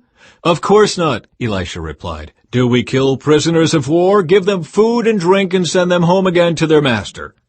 So the king made a great feast for them, and then sent them home to their master. After that, the Aramean raiders stayed away from the land of Israel. Ben-Hadad besieges Samaria. Sometime later, however, King Ben-Hadad of Aram mustered his entire army and besieged Samaria. As a result, there was a great famine in the city. The siege lasted so long that a donkey's head sold for 80 pieces of silver, and a cup of dove's dung sold for 5 pieces of silver. One day, as the king of Israel was walking along the wall of the city, a woman called to him, "Please help me, my lord the king." He answered, "If the Lord doesn't help you, what can I do? I have neither food from the threshing floor nor wine from the press to give you." But then the king asked, "What is the matter?" She replied, "This woman said to me, 'Come on, let's eat your son today, then we will eat my son tomorrow.' So we cooked my son and ate him. Then the next day I said to her, 'Kill your son so we can eat him.' But she has hidden her son." When the king heard this, he tore his clothes in despair. And as the king walked along the wall, the people could see that he was wearing burlap under his robe next to his skin. "May God strike me and even kill me if I don't separate Elisha's head from his shoulders this very day," the king vowed. Elisha was sitting in his house with the elders of Israel when the king sent a messenger to summon him. But before the messenger arrived, Elisha said to the elders, "A murderer has sent a man to cut off my head. When he arrives, shut the door and keep him out. We will soon hear his master's steps following him." While Elisha was still saying this, the messenger arrived, and the king said, "All this misery is from the Lord. Why should I wait for the Lord any longer?" Chapter 7. Elisha replied, "Listen to this message from the Lord. This is what the Lord says. By this time tomorrow in the markets of Samaria, 5 quarts of choice flour will cost only 1 piece of silver, and 10 quarts of barley grain will cost only 1 piece of silver." The officer assisting the king said to the man of God, "That couldn't happen even if the Lord opened the windows of heaven." But Elisha replied, "You will see it happen with your own eyes, but you won't be able to eat any of it." Lepers visit the enemy camp. Now there were 4 men with leprosy sitting at the entrance of the city gates. "Why should we sit here, waiting to die?" they asked each other. "We will starve if we stay here, but with the famine in the city we will starve if we go back there. So we might as well go out and surrender to the Aramean army. If they let us live, so much the better, but if they kill us, we would have died anyway." So at twilight they set out for the camp of the Arameans. But when they came to the edge of the camp, no one was there, for the Lord had caused the Aramean army to hear the clatter of speeding chariots and the galloping of horses and the sounds of a great army approaching. "The king of Israel has hired the Hittites and Egyptians to attack us," they cried to one another. So they panicked and ran into the night, abandoning their tents, horses, donkeys, and everything else as they fled for their lives. When the lepers arrived at the edge of the camp, they went into one tent after another, eating and drinking wine, and they carried off silver and gold and clothing and hid it. Finally they said to each other, "This is not right. This is a day of good news, and we aren't sharing it with anyone. If we wait until morning, some calamity will certainly fall upon us. Come on, let's go back and tell the people at the palace." So they went back to the city and told the gatekeepers what had happened. "We went out to the Aramean camp," they said, "and no one was there. The horses and donkeys were tethered and the tents were all in order, but there wasn't a single person around." Then the gatekeepers shouted the news to the people in the palace. Israel plunders the camp. The king got out of bed in the middle of the night and told his officers, "I know what has happened. The Arameans know we are starving, so they have left their camp and have hidden in the fields. They are expecting us to leave the city, and then they will take us alive and capture the city." One of his officers replied, "We had better send out scouts to check into this. Let them take 5 of the remaining horses. If something happens to them, it will be no worse than if they stay here and die with the rest of us." So 2 chariots with horses were prepared, and the king sent scouts to see what had happened to the Aramean army. They went all the way to the Jordan River, following a trail of clothing and equipment that the Arameans had thrown away in their mad rush to escape. The scouts returned and told the king about it. Then the people of Samaria rushed out and plundered the Aramean camp. So it was true that 5 quarts of choice flour were sold that day for 1 piece of silver, and 10 quarts of barley grain were sold for 1 piece of silver, just as the Lord had promised. The king appointed his officer to control the traffic at the gate, but he was knocked down and trampled to death as the people rushed out. So everything happened exactly as the man of God had predicted when the king came to his house. The man of God had said to the king, "By this time tomorrow in the markets of Samaria, 5 quarts of choice flour will cost 1 piece of silver, and 10 quarts of barley grain will cost 1 piece of silver." The king's officer had replied, "That couldn't happen even if the Lord opened the windows of heaven." And the man of God had said, "You will see it happen with your own eyes, but you won't be able to eat any of it." And so it was, for the people trampled him to death at the gate. Chapter 8. The woman from Shunem returns home. Elisha had told the woman whose son he had brought back to life, "Take your family and move to some other place, for the Lord has called for a famine on Israel that will last for 7 years." So the woman did as the man of God instructed. She took her family and settled in the land of the Philistines for 7 years. After the famine ended, she returned from the land of the Philistines, and she went to see the king about getting back her house and land. As she came in, the king was talking with Gehazi, the servant of the man of God. The king had just said, "Tell me some stories about the great things Elisha has done." And Gehazi was telling the king about the time Elisha had brought a boy back to life. At that very moment, the mother of the boy walked in to make her appeal to the king about her house and land. "Look, my lord the king," Gehazi exclaimed. "Here is the woman now, and this is her son, the very one Elisha brought back to life." "Is this true?" the king asked her. And she told him the story. So he directed one of his officials to see that everything she had lost was restored to her, including the value of any crops that had been harvested during her absence. Hazael murders Ben-Hadad. Elisha went to Damascus, the capital of Aram, where King Ben-Hadad lay sick. When someone told the king that the man of God had come, the king said to Hazael, "Take a gift to the man of God. Then tell him to ask the Lord, 'Will I recover from this illness?'" So Hazael loaded down 40 camels with the finest products of Damascus as a gift for Elisha. He went to him and said, "Your servant Ben-Hadad, the king of Aram, has sent me to ask, 'Will I recover from this illness?'" And Elisha replied, "Go and tell him, 'You will surely recover.' But actually the Lord has shown me that he will surely die." Elisha stared at Hazael with a fixed gaze until Hazael became uneasy. Then the man of God started weeping. "What's the matter, my lord?" Hazael asked him. Elisha replied, "I know the terrible things you will do to the people of Israel. You will burn their fortified cities, kill their young men with the sword, dash their little children to the ground, and rip open their pregnant women." Hazael responded, "How could a nobody like me ever accomplish such great things?" Elisha answered, "The Lord has shown me that you are going to be the king of Aram." When Hazael left Elisha and went back, the king asked him, "What did Elisha tell you?" And Hazael replied, "He told me that you will surely recover." But the next day Hazael took a blanket, soaked it in water, and held it over the king's face until he died.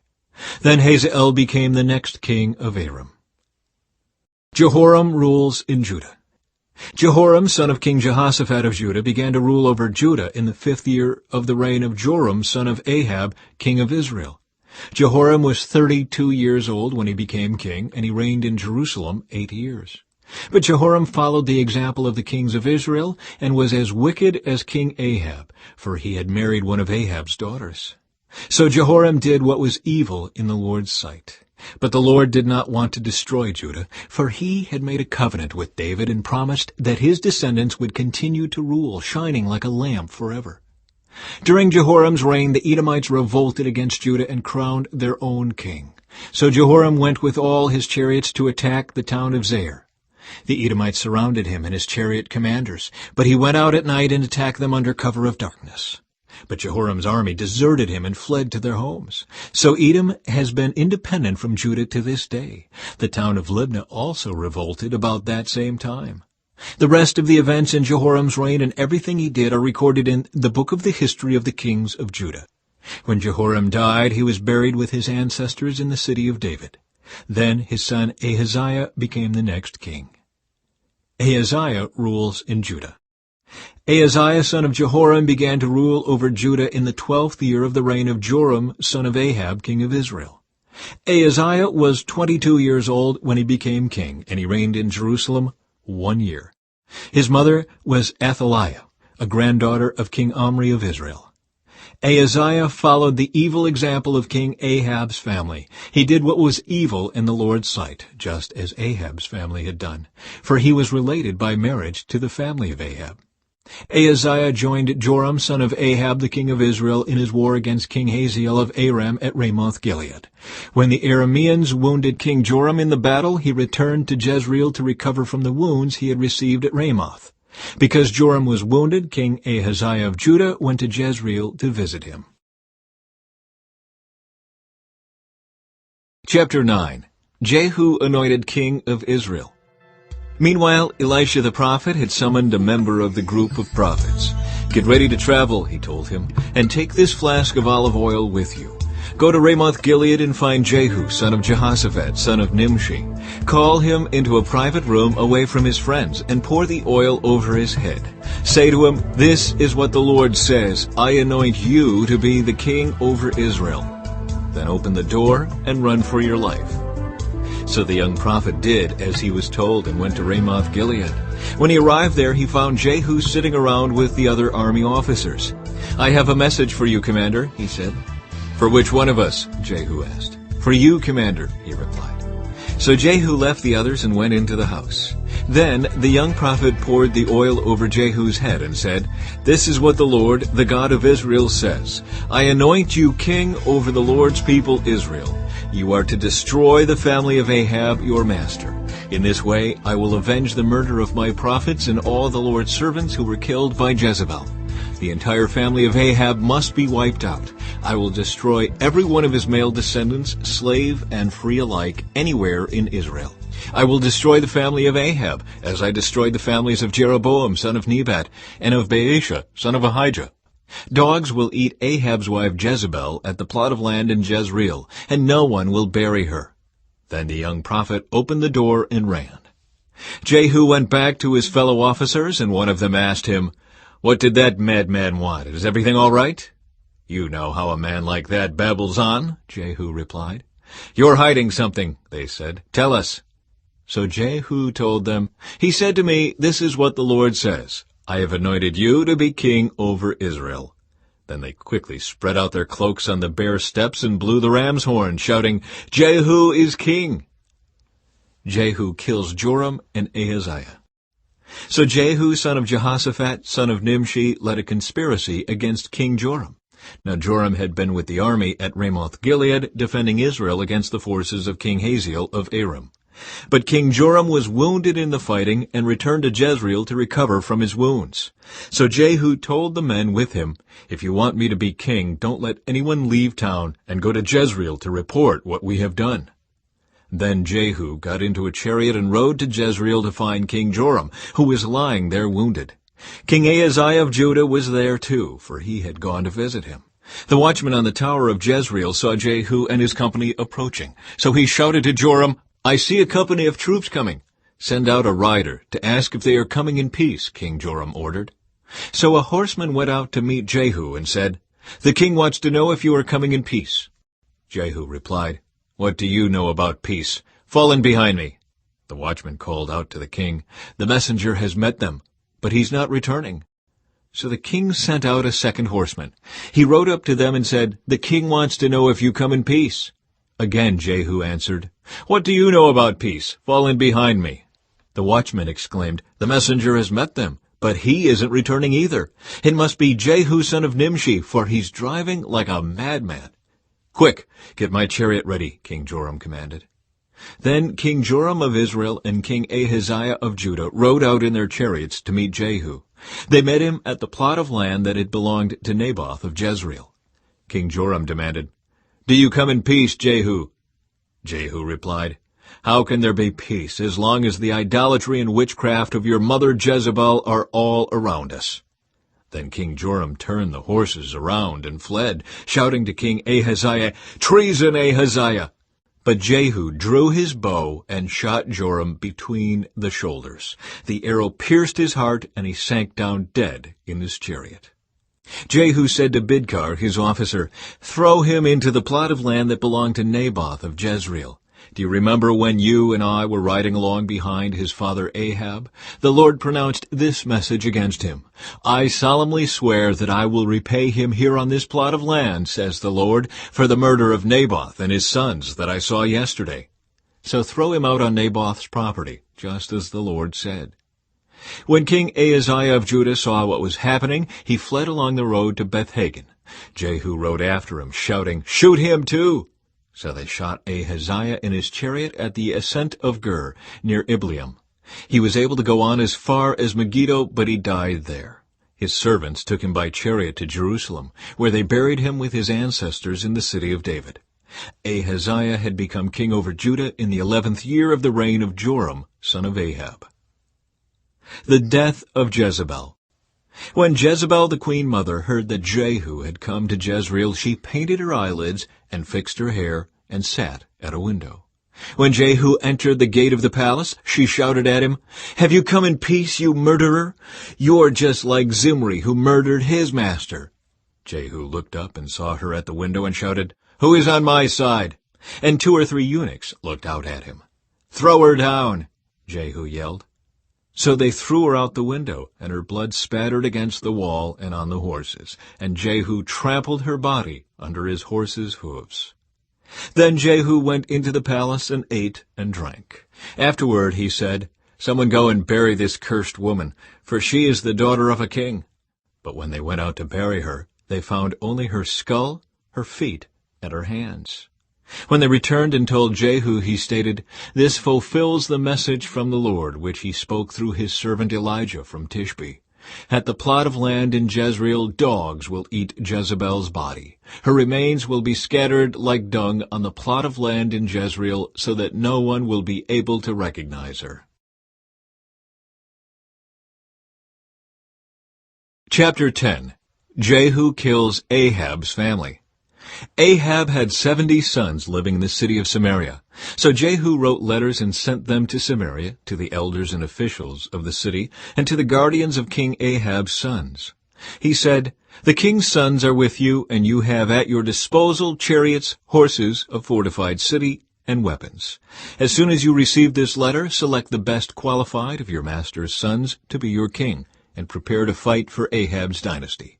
But they were paralyzed with fear and said, "We've seen that 2 kings couldn't stand against this man. What can we do?" So the palace and city administrators, together with the elders and the guardians of the king's sons, sent this message to Jehu. "We are your servants and will do anything you tell us. We will not make anyone king. Do whatever you think is best."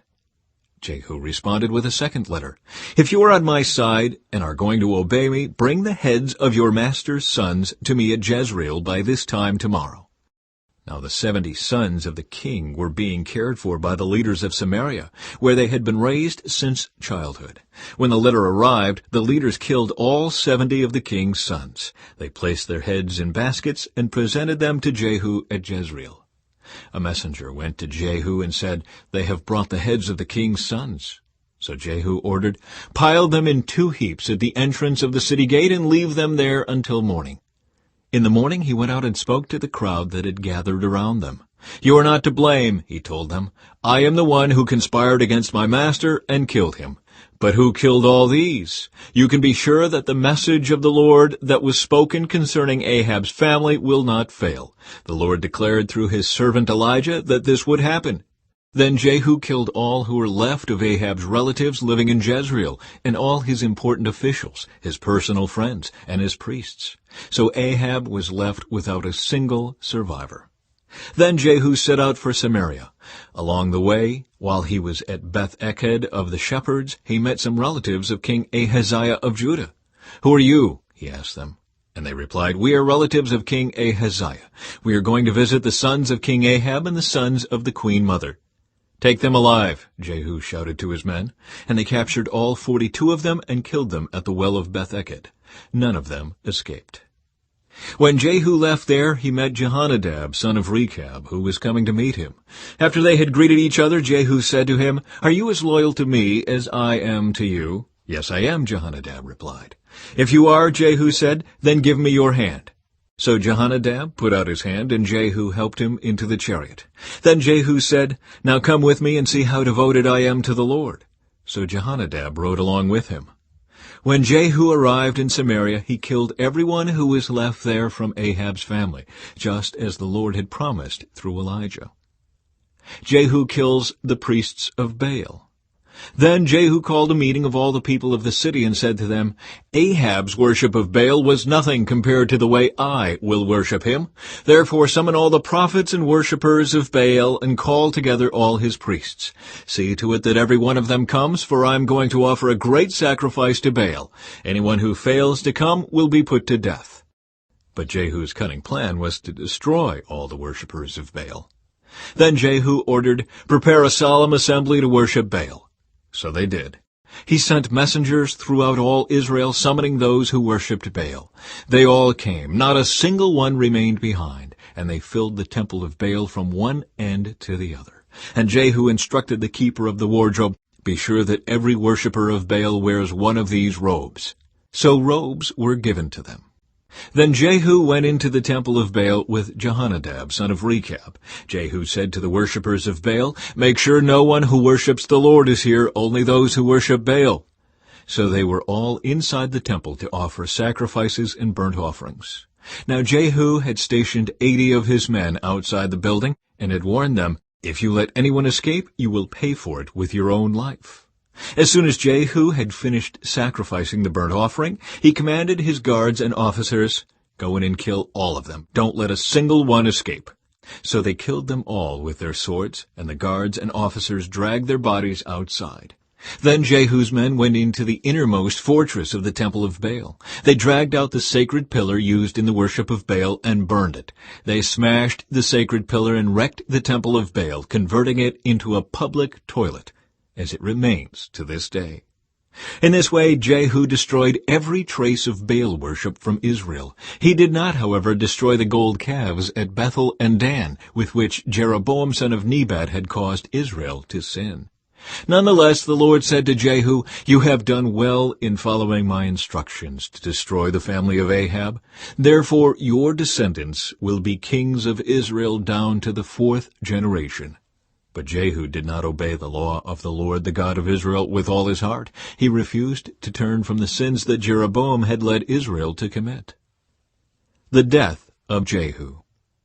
At about that time the Lord began to cut down the size of Israel's territory.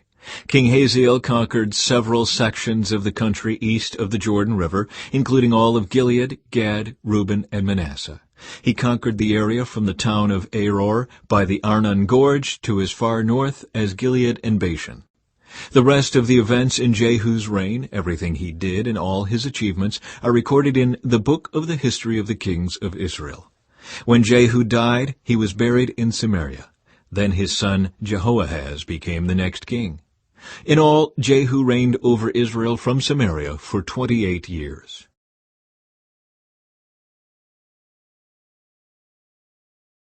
Chapter 11. Queen Athaliah rules in Judah.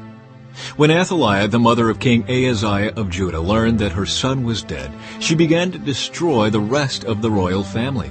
But Ahaziah's sister Jehosheba, the daughter of King Jehoram, took Ahaziah's infant son Joash and stole him away from among the rest of the king's children, who were about to be killed.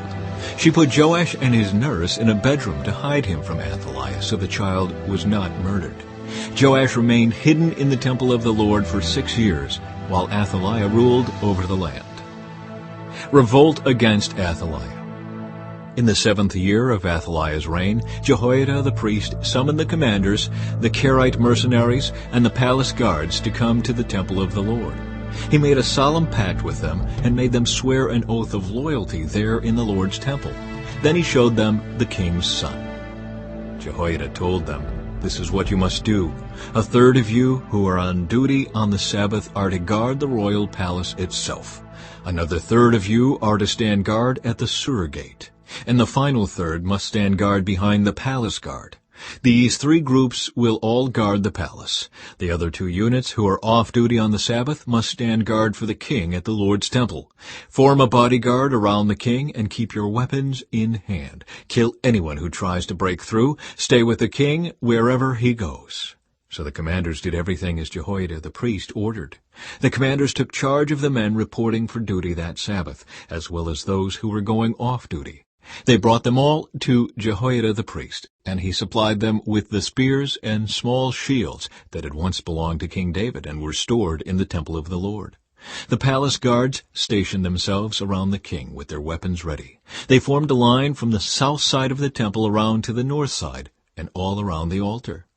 Then Jehoiada brought out Joash, the king's son, placed the crown on his head, and presented him with a copy of God's laws. They anointed him and proclaimed him king, and everyone clapped their hands and shouted, "Long live the king!" The death of Athaliah. When Athaliah heard all the noise made by the palace guards and the people, she hurried to the Lord's temple to see what was happening. When she arrived, she saw the newly crowned king standing in his place of authority by the pillar, as was the custom at times of coronation. The commanders and trumpeters were surrounding him, and people from all over the land were rejoicing and blowing trumpets. When Athaliah saw all this, she tore her clothes in despair and shouted, "Treason! Treason!" Then Jehoiada the priest ordered the commanders who were in charge of the troops, "Take her to the soldiers in front of the temple and kill anyone who tries to rescue her." For the priest had said, "She must not be killed in the temple of the Lord." So they seized her and led her out to the gate where horses enter the palace grounds, and she was killed there. Jehoiada's religious reforms. Then Jehoiada made a covenant between the Lord and the king and the people, that they would be the Lord's people. He also made a covenant between the king and the people. And all the people of the land went over to the temple of Baal and tore it down. They demolished the altars and smashed the idols to pieces, and they killed Matan, the priest of Baal, in front of the altars. Jehoiada the priest stationed guards at the temple of the Lord. Then the commanders, the Karaite mercenaries, the palace guards, and all the people of the land escorted the king from the temple of the Lord. They went through the gate of the guards and into the palace, and the king took his seat on the royal throne. So all the people of the land rejoiced, and the city was peaceful, because Athaliah had been killed at the king's palace. Joash was 7 years old when he became king. Chapter 12. Joash repairs the temple. Joash began to rule over Judah in the 7th year of King Jehu's reign in Israel. He reigned in Jerusalem 40 years. His mother was Zibiah from Beersheba. All his life Joash did what was pleasing in the Lord's sight, because Jehoiada the priest instructed him. Yet even so, he did not destroy the pagan shrines, and the people still offered sacrifices and burned incense there.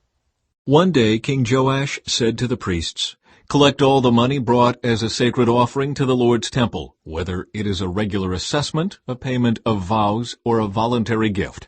Let the priests take some of that money to pay for whatever repairs are needed at the temple."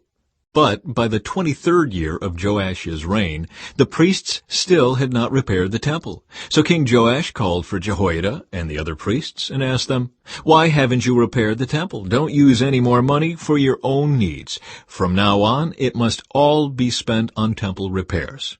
So the priests agreed not to accept any more money from the people, and they also agreed to let others take responsibility for repairing the temple. Then Jehoiada the priest bored a hole in the lid of a large chest, and set it on the right-hand side of the altar at the entrance of the temple of the Lord. The priests guarding the entrance put all of the people's contributions into the chest. Whenever the chest became full, the court secretary and the high priest counted the money that had been brought to the Lord's temple and put it into bags. Then they gave the money to the construction supervisors, who used it to pay the people working on the Lord's temple, the carpenters, the builders, the masons, and the stonecutters. They also used the money to buy the timber and the finished stone needed for repairing the Lord's temple, and they paid any other expenses related to the temple's restoration. The money brought to the temple was not used for making silver bowls, lamp snuffers, basins, trumpets, or other articles of gold or silver for the temple of the Lord.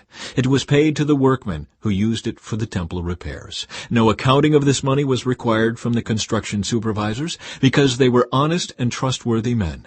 However, the money that was contributed for guilt offerings and sin offerings was not brought into the Lord's temple. It was given to the priests for their own use.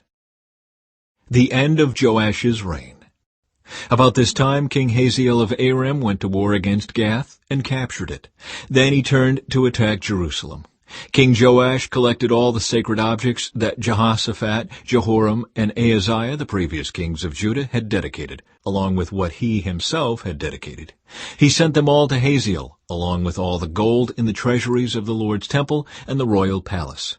So Hazael called off his attack on Jerusalem. The rest of the events in Joash's reign and everything he did are recorded in the book of the history of the kings of Judah. Joash's officers plotted against him and assassinated him at Beth Millo on the road to Selah.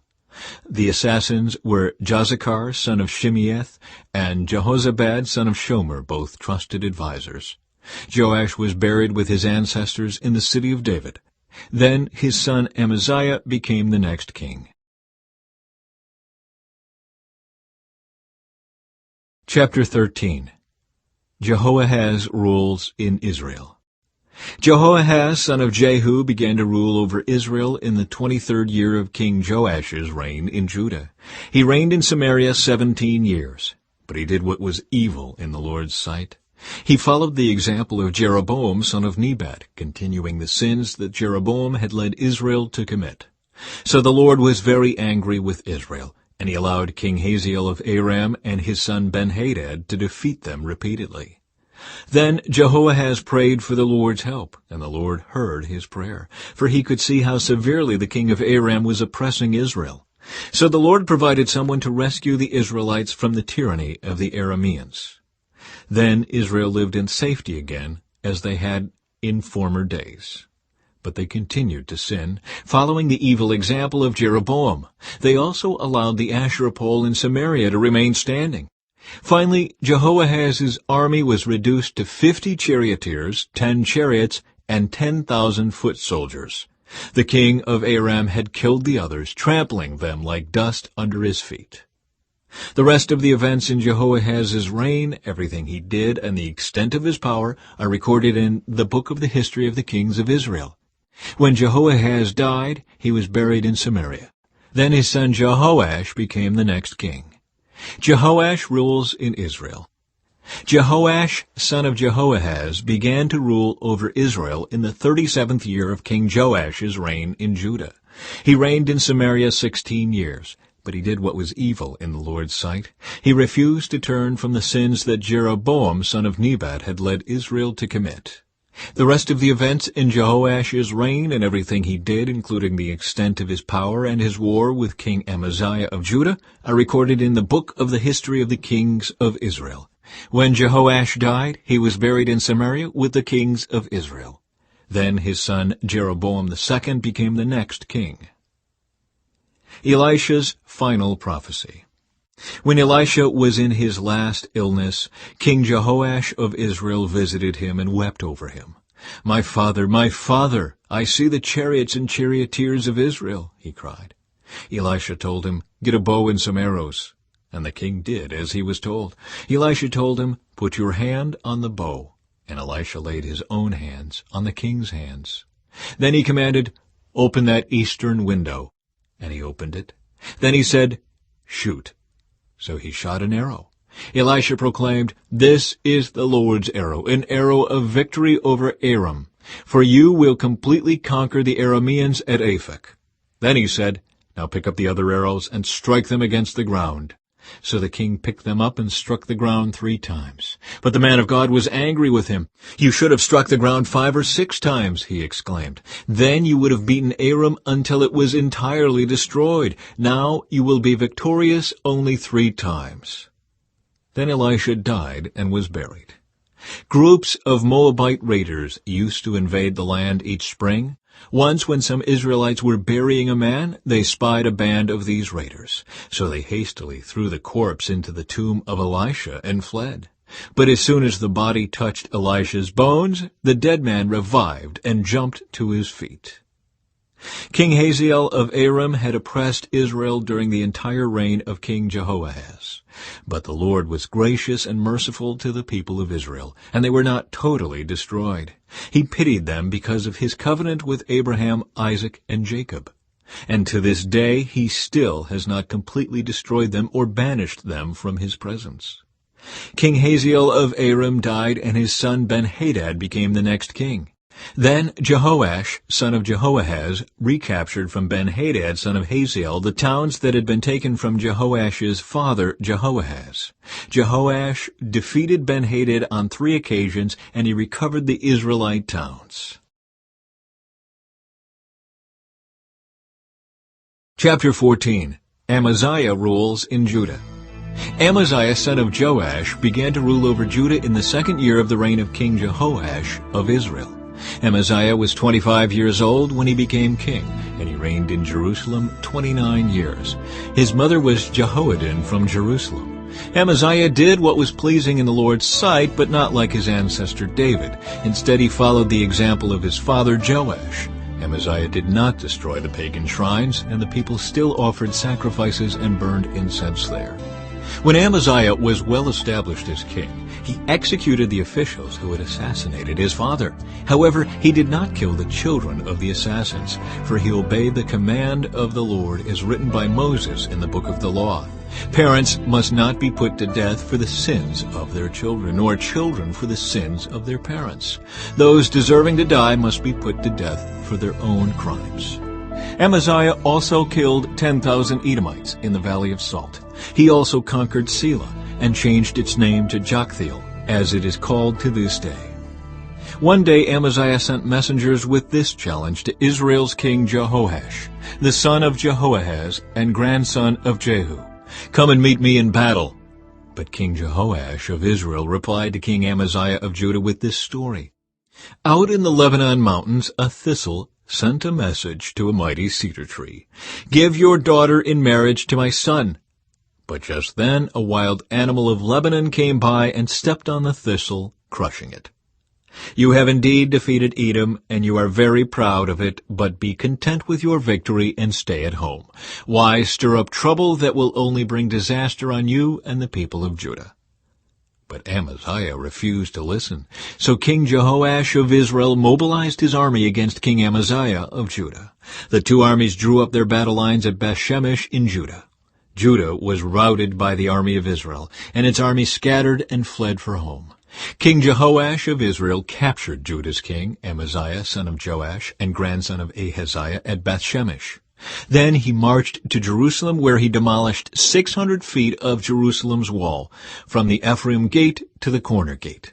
He carried off all the gold and silver and all the articles from the temple of the Lord. He also seized the treasures from the royal palace, along with hostages, and then returned to Samaria.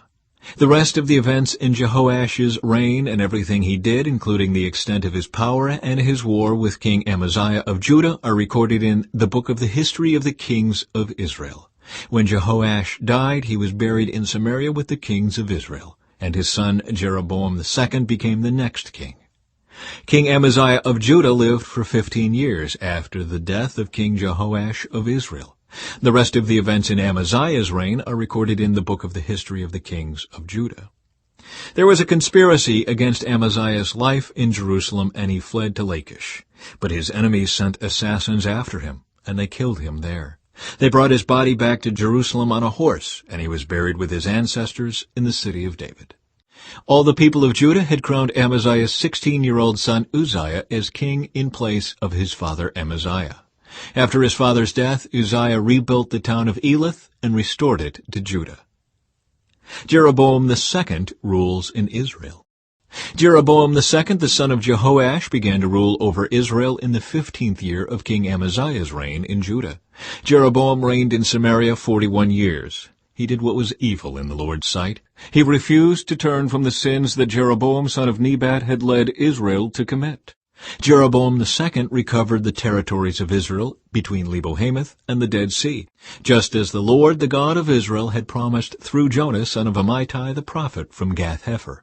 For the Lord saw the bitter suffering of everyone in Israel, and that there was no one in Israel, slave or free, to help them. And because the Lord had not said he would blot out the name of Israel completely, he used Jeroboam II, the son of Jehoash, to save them. The rest of the events in the reign of Jeroboam II and everything he did, including the extent of his power, his wars, and how he recovered for Israel both Damascus and Hamath, which had belonged to Judah, are recorded in the book of the history of the kings of Israel. When Jeroboam II died, he was buried in Samaria with the kings of Israel. Then his son Zechariah became the next king. Chapter 15. Uzziah rules in Judah. Uzziah son of Amaziah began to rule over Judah in the 27th year of the reign of King Jeroboam II of Israel. He was 16 years old when he became king, and he reigned in Jerusalem 52 years. His mother was Jechaliah from Jerusalem. He did what was pleasing in the Lord's sight, just as his father Amaziah had done. But he did not destroy the pagan shrines, and the people still offered sacrifices and burned incense there. The Lord struck the king with leprosy, which lasted until the day he died. He lived in isolation in a separate house. The king's son Jotham was put in charge of the royal palace, and he governed the people of the land. The rest of the events in Uzziah's reign and everything he did are recorded in the book of the history of the kings of Judah. When Uzziah died, he was buried with his ancestors in the city of David, and his son Jotham became the next king. Zechariah rules in Israel. Zechariah, son of Jeroboam II, began to rule over Israel in the 38th year of King Uzziah's reign in Judah. He reigned in Samaria 6 months. Zechariah did what was evil in the Lord's sight, as his ancestors had done. He refused to turn from the sins that Jeroboam, son of Nebat, had led Israel to commit. Then Shallum, son of Jabesh, conspired against Zechariah, assassinated him in public, and became the next king. The rest of the events in Zechariah's reign are recorded in the book of the history of the kings of Israel. So the Lord's message to Jehu came true. Your descendants will be kings of Israel down to the 4th generation. Shallum rules in Israel. Shallum, son of Jabesh, began to rule over Israel in the 39th year of King Uzziah's reign in Judah. Shallum reigned in Samaria only 1 month. Then Menahem, son of Gadi, went to Samaria from Tirzah and assassinated him, and he became the next king. The rest of the events in Shallum's reign, including his conspiracy, are recorded in the book of the history of the kings of Israel. Menahem rules in Israel. At that time Menahem destroyed the town of Tappuah and all the surrounding countryside as far as Tirzah, because its citizens refused to surrender the town. He killed the entire population and ripped open the pregnant women. Menahem, son of Gadi, began to rule over Israel in the 39th year of King Uzziah's reign in Judah. He reigned in Samaria 10 years. But Menahem did what was evil in the Lord's sight. During his entire reign, he refused to turn from the sins that Jeroboam, son of Nebat, had led Israel to commit. Then King Tiglath-Pileser of Assyria invaded the land, but Menahem paid him 37 tons of silver to gain his support in tightening his grip on royal power. Menahem extorted the money from the rich of Israel, demanding that each of them pay 50 pieces of silver to the king of Assyria. So the king of Assyria turned from attacking Israel and did not stay in the land. The rest of the events in Menahem's reign and everything he did are recorded in the book of the history of the kings of Israel. When Menahem died, his son Pekahiah became the next king. Pekahiah rules in Israel. Pekahiah, son of Menahem, began to rule over Israel in the 50th year of King Uzziah's reign in Judah. He reigned in Samaria 2 years. But Pekahiah did what was evil in the Lord's sight. He refused to turn from the sins that Jeroboam son of Nebat had led Israel to commit. Then Pekah, son of Remaliah, the commander of Pekahiah's army, conspired against him. With 50 men from Gilead, Pekah assassinated the king, along with Argob and Ariah, in the citadel of the palace at Samaria. And Pekah reigned in his place. The rest of the events in Pekahiah's reign and everything he did are recorded in the book of the history of the kings of Israel. Pekah rules in Israel. Pekah, son of Remaliah, began to rule over Israel in the 52nd year of King Uzziah's reign in Judah. He reigned in Samaria 20 years. But Pekah did what was evil in the Lord's sight. He refused to turn from the sins that Jeroboam, son of Nebat, had led Israel to commit. During Pekah's reign, King Tiglath-Pileser of Assyria attacked Israel again, and he captured the towns of Ijon, Abel-Beth-Maachah, Genoa, Kadesh, and Hazor. He also conquered the regions of Gilead, Galilee, and all of Naphtali, and he took the people to Assyria as captives. Then Hoshea, son of Elah, conspired against Pekah and assassinated him. He began to rule over Israel in the 20th year of Jotham, son of Uzziah. The rest of the events in Pekah's reign and everything he did are recorded in the book of the history of the kings of Israel. Jotham rules in Judah. Jotham, son of Uzziah, began to rule over Judah in the 2nd year of King Pekah's reign in Israel. He was 25 years old when he became king, and he reigned in Jerusalem 16 years. His mother was Jerusha, the daughter of Zadok. Jotham did what was pleasing in the Lord's sight. He did everything his father Uzziah had done. But he did not destroy the pagan shrines, and the people still offered sacrifices and burned incense there. He rebuilt the upper gate of the temple of the Lord. The rest of the events in Jotham's reign and everything he did are recorded in the book of the history of the kings of Judah. In those days the Lord began to send King Rezin of Aram and King Pekah of Israel to attack Judah. When Jotham died, he was buried with his ancestors in the city of David, and his son Ahaz became the next king. Chapter 16. Ahaz rules in Judah. Ahaz, son of Jotham, began to rule over Judah in the 17th year of King Pekah's reign in Israel. Ahaz was 20 years old when he became king, and he reigned in Jerusalem 16 years. He did not do what was pleasing in the sight of the Lord his God, as his ancestor David had done. Instead, he followed the example of the kings of Israel, even sacrificing his own son in the fire. In this way, he followed the detestable practices of the pagan nations the Lord had driven from the land ahead of the Israelites. He offered sacrifices and burned incense at the pagan shrines and on the hills and under every green tree. Then King Rezin of Aram and King Pekah of Israel came up to attack Jerusalem. They besieged Ahaz, but could not conquer him. At that time the king of Edom recovered the town of Elath for Edom. He drove out the people of Judah and sent Edomites to live there, as they do to this day. King Ahaz sent messengers to King Tiglath-Pileser of Assyria with this message: "I am your servant and your vassal. Come up and rescue me from the attacking armies of Aram and Israel." Then Ahaz took the silver and gold from the temple of the Lord and the palace treasury and sent it as a payment to the Assyrian king. So the king of Assyria attacked the Aramean capital of Damascus and led its population away as captives, resettling them in Kir. He also killed King Rezin. King Ahaz then went to Damascus to meet with King Tiglath-Pileser of Assyria. While he was there, he took special note of the altar. Then he sent a model of the altar to Uriah the priest, along with its design in full detail. Uriah followed the king's instructions and built an altar just like it, and it was ready before the king returned from Damascus. When the king returned, he inspected the altar and made offerings on it. He presented a burnt offering and a grain offering. He poured out a liquid offering, and he sprinkled the blood of peace offerings on the altar. Then King Ahaz removed the old bronze altar from its place in front of the Lord's temple between the entrance and the new altar, and placed it on the north side of the new altar.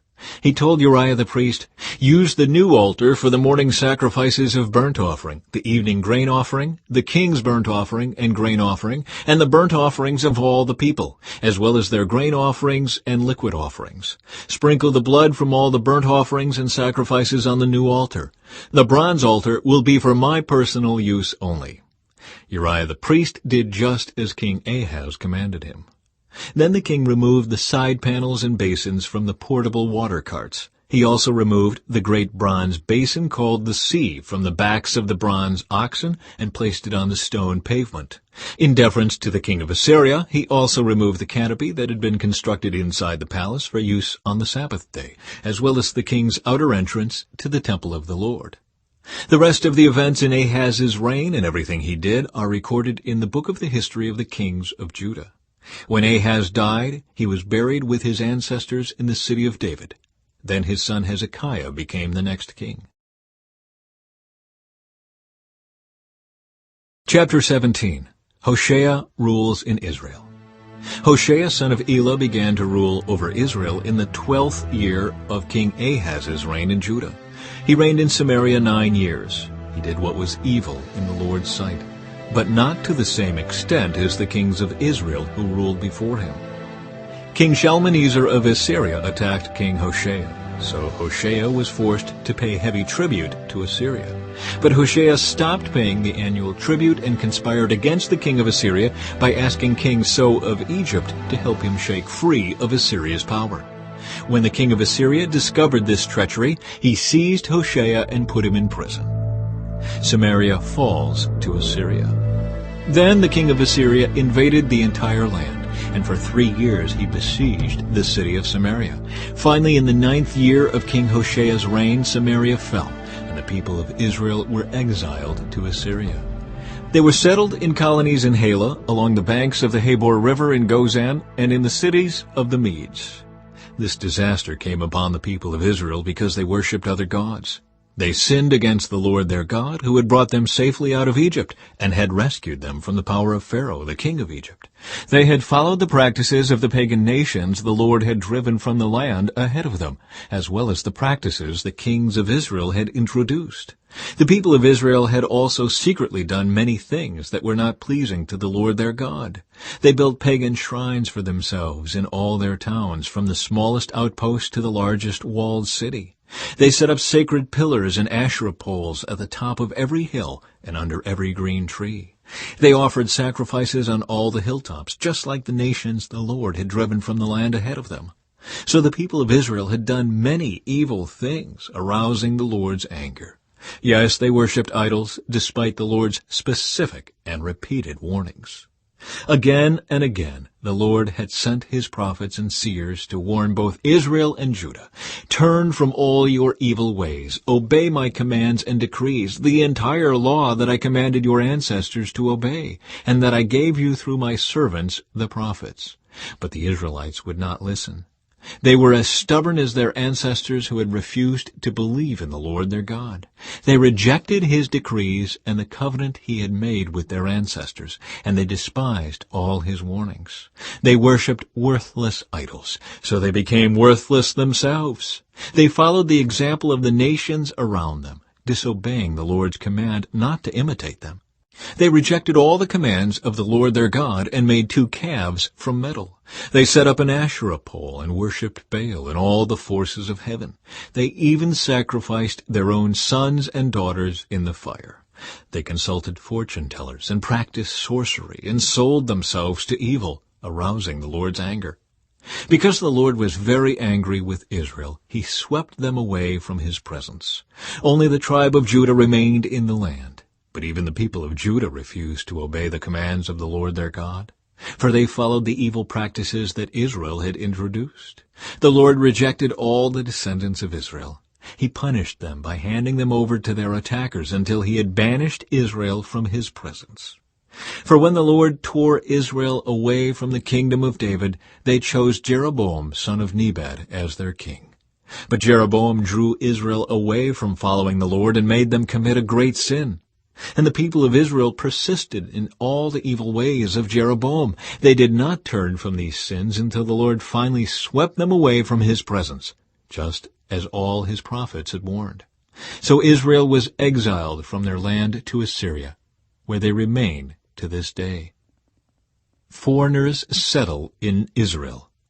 The king of Assyria transported groups of people from Babylon, Cutha, Ava, Hamath, and Sepharvaim, and resettled them in the towns of Samaria, replacing the people of Israel. They took possession of Samaria and lived in its towns. But since these foreign settlers did not worship the Lord when they first arrived, the Lord sent lions among them, which killed some of them. So a message was sent to the king of Assyria. The people you have sent to live in the towns of Samaria do not know the religious customs of the God of the land. He has sent lions among them to destroy them because they have not worshipped him correctly. The king of Assyria then commanded, "Send one of the exiled priests back to Samaria. Let him live there and teach the new residents the religious customs of the God of the land." So one of the priests who had been exiled from Samaria returned to Bethel and taught the new residents how to worship the Lord. But these various groups of foreigners also continued to worship their own gods. In town after town where they lived, they placed their idols at the pagan shrines that the people of Samaria had built. Those from Babylon worshipped idols of their god Succoth-Benoth. Those from Cutha worshipped their god Nergal, and those from Hamath worshipped Ashimah. The Avites worshipped their gods Nibhaz and Tartak, and the people from Sepharvaim even burned their own children as sacrifices to their gods Adramelech and Anamelech. These new residents worshipped the Lord, but they also appointed from among themselves all sorts of people as priests to offer sacrifices at their places of worship. And though they worshipped the Lord, they continued to follow their own gods according to the religious customs of the nations from which they came. And this is still going on today. They continue to follow their former practices instead of truly worshiping the Lord and obeying the decrees, regulations, instructions, and commands he gave the descendants of Jacob, whose name he changed to Israel. For the Lord had made a covenant with the descendants of Jacob and commanded them, "Do not worship any other gods or bow before them or serve them or offer sacrifices to them, but worship only the Lord, who brought you out of Egypt with great strength and a powerful arm. Bow down to him alone and offer sacrifices only to him. Be careful at all times to obey the decrees, regulations, instructions, and commands that he wrote for you. You must not worship other gods. Do not forget the covenant I made with you, and do not worship other gods. You must worship only the Lord your God. He is the one who will rescue you from all your enemies." But the people would not listen and continued to follow their former practices. So while these new residents worshipped the Lord, they also worshipped their idols, and to this day their descendants do the same.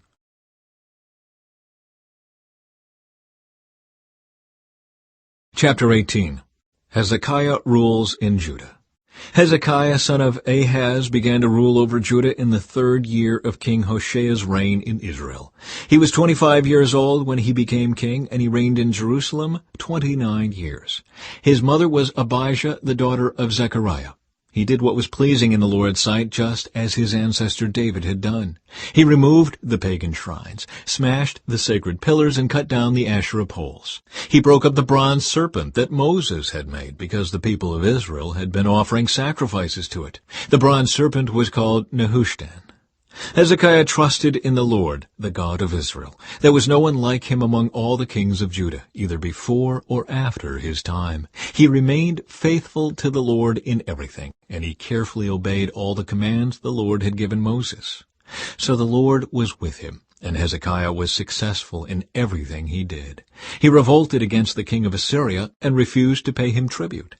He also conquered the Philistines as far distant as Gaza and its territory, from their smallest outpost to their largest walled city. During the 4th year of Hezekiah's reign, which was the 7th year of King Hosea's reign in Israel, King Shalmaneser of Assyria attacked the city of Samaria and began a siege against it. 3 years later, during the 6th year of King Hezekiah's reign and the 9th year of King Hosea's reign in Israel, Samaria fell.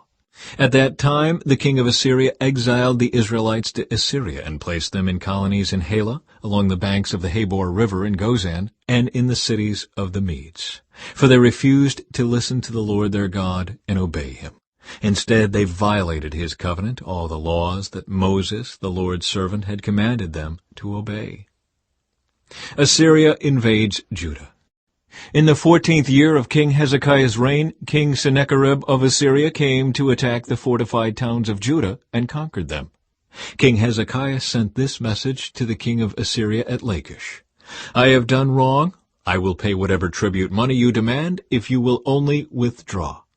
The king of Assyria then demanded a settlement of more than 11 tons of silver and 1 ton of gold.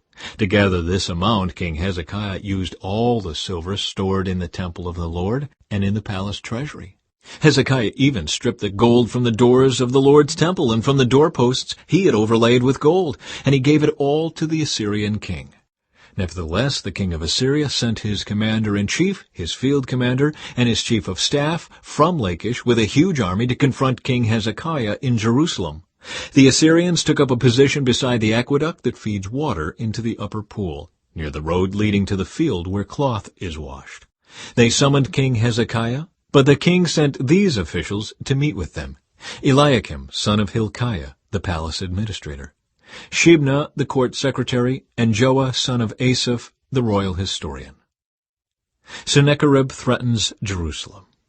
Then the Assyrian king's chief of staff told them to give this message to Hezekiah. This is what the great king of Assyria says.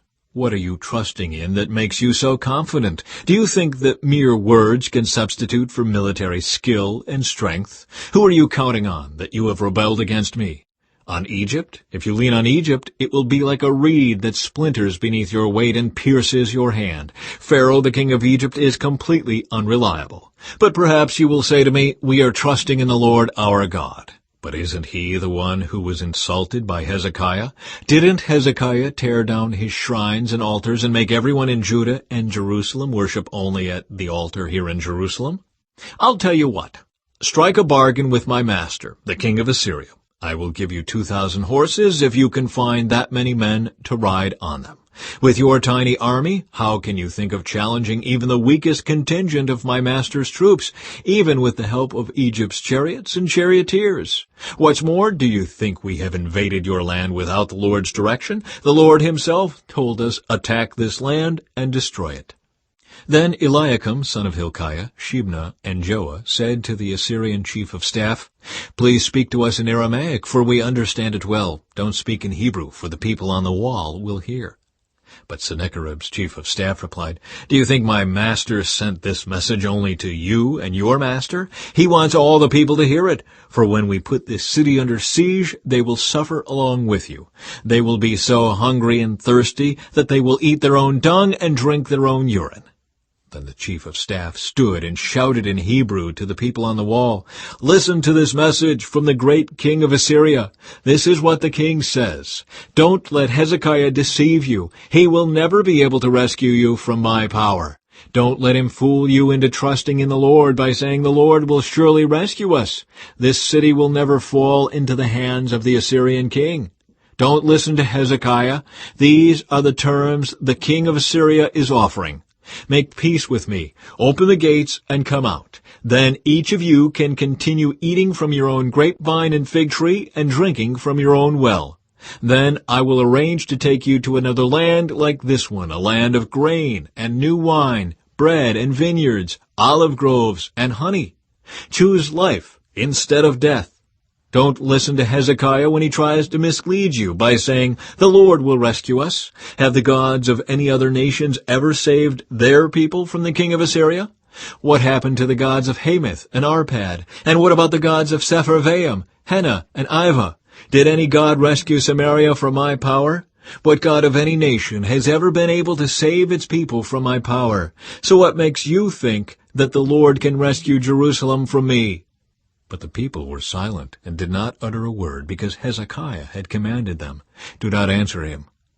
Then Eliakim, son of Hilkiah, the palace administrator, Shebna, the court secretary, and Joah, son of Asaph, the royal historian, went back to Hezekiah.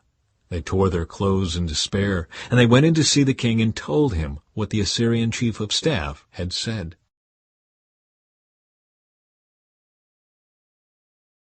Chapter 19.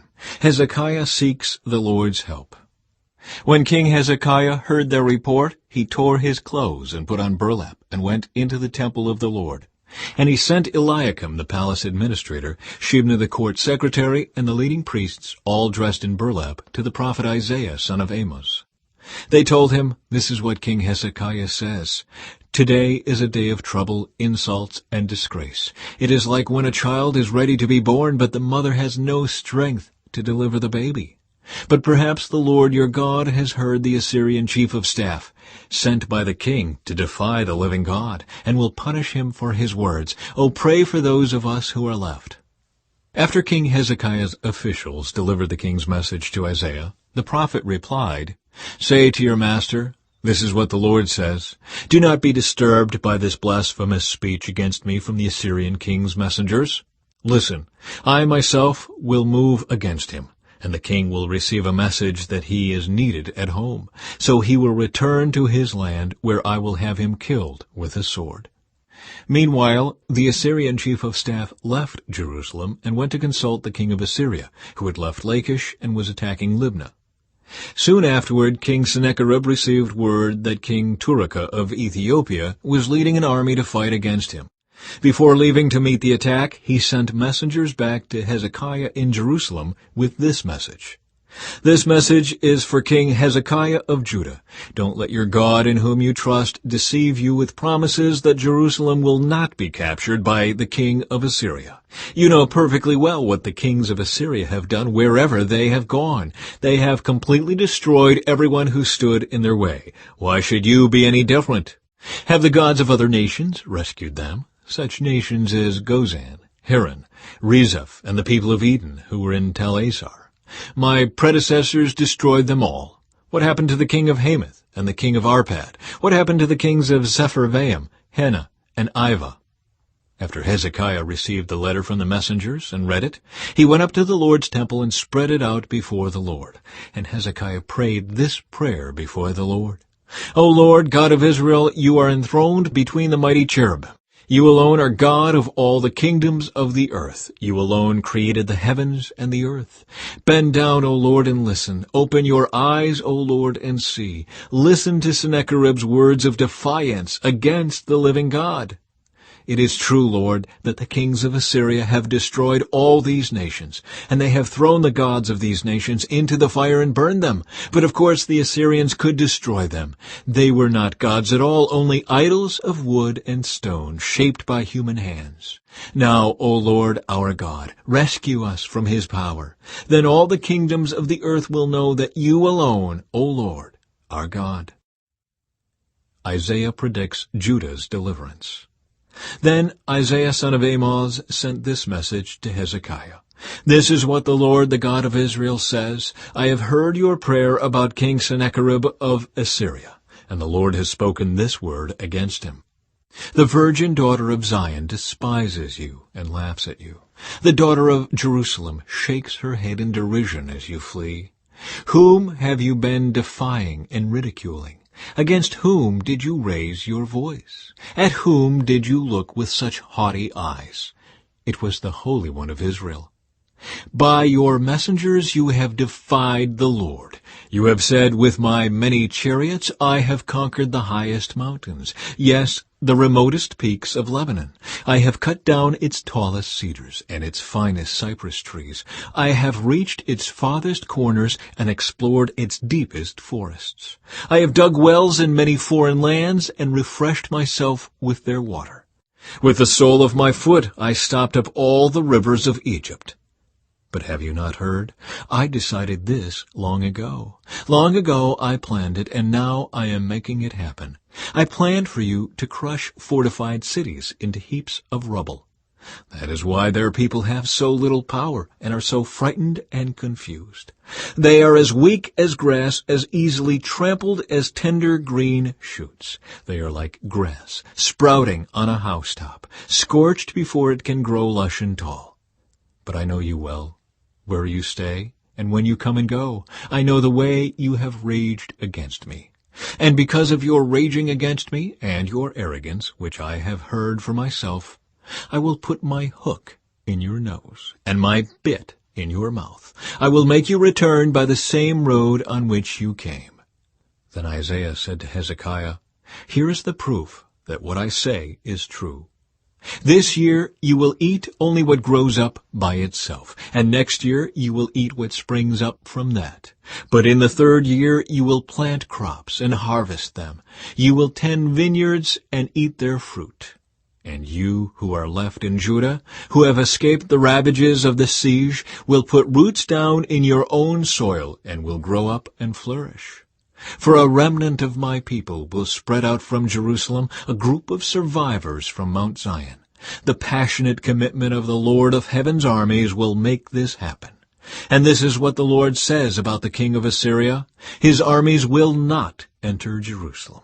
They will not even shoot an arrow at it. They will not march outside its gates with their shields, nor build banks of earth against its walls. The king will return to his own country by the same road on which he came. He will not enter this city, says the Lord. For my own honor and for the sake of my servant David, I will defend this city and protect it. That night the angel of the Lord went out to the Assyrian camp and killed 185,000 Assyrian soldiers. When the surviving Assyrians woke up the next morning, they found corpses everywhere. Then King Sennacherib of Assyria broke camp and returned to his own land. He went home to his capital of Nineveh and stayed there. One day, while he was worshipping in the temple of his god Nisroch, his sons Adrammelech and Sharezer killed him with their swords. They then escaped to the land of Ararat, and another son, Esarhaddon, became the next king of Assyria.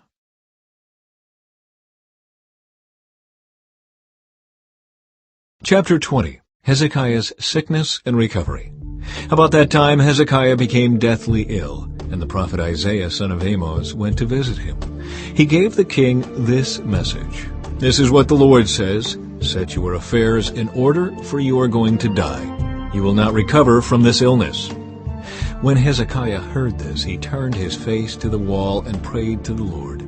Remember, O Lord, how I have always been faithful to you and have served you single-mindedly, always doing what pleases you. Then he broke down and wept bitterly. But before Isaiah had left the middle courtyard, this message came to him from the Lord. Go back to Hezekiah, the leader of my people. Tell him, this is what the Lord, the God of your ancestor David, says. I have heard your prayer and seen your tears. I will heal you. And 3 days from now, you will get out of bed and go to the temple of the Lord. I will add 15 years to your life, and I will rescue you in this city from the king of Assyria. I will defend this city for my own honor and for the sake of my servant David. Then Isaiah said, make an ointment from figs. So Hezekiah's servants spread the ointment over the boil, and Hezekiah recovered. Meanwhile Hezekiah had said to Isaiah, what sign will the Lord give to prove that he will heal me, and that I will go to the temple of the Lord 3 days from now? Isaiah replied, this is the sign from the Lord to prove that he will do as he promised. Would you like the shadow on the sundial to go forward 10 steps or backward 10 steps? The shadow always moves forward, Hezekiah replied. So that would be easy. Make it go 10 steps backward instead. So Isaiah the prophet asked the Lord to do this, and he caused the shadow to move 10 steps backward on the sundial of Ahaz. Envoys from Babylon. Soon after this, Merodach-Baladan, son of Baladan, king of Babylon, sent Hezekiah his best wishes and a gift, for he had heard that Hezekiah had been very sick. Hezekiah received the Babylonian envoys and showed them everything in his treasure houses, the silver, the gold, the spices, and the aromatic oils. He also took them to see his armory, and showed them everything in his royal treasuries. There was nothing in his palace or kingdom that Hezekiah did not show them. Then Isaiah the prophet went to King Hezekiah and asked him, what did those men want? Where were they from? Hezekiah replied, they came from the distant land of Babylon. What did they see in your palace? Isaiah asked.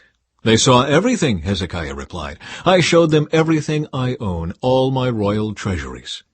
Then Isaiah said to Hezekiah, listen to this message from the Lord. The time is coming when everything in your palace, all the treasures stored up by your ancestors until now, will be carried off to Babylon. Nothing will be left, says the Lord. Some of your very own sons will be taken away into exile. They will become eunuchs who will serve in the palace of Babylon's king. Then Hezekiah said to Isaiah, "This message you have given me from the Lord is good." For the king was thinking, "At least there will be peace and security during my lifetime." The rest of the events in Hezekiah's reign, including the extent of his power and how he built a pool and dug a tunnel to bring water into the city, are recorded in the book of the history of the kings of Judah. Hezekiah died, and his son Manasseh became the next king. Chapter 21. Manasseh rules in Judah. Manasseh was 12 years old when he became king, and he reigned in Jerusalem 55 years.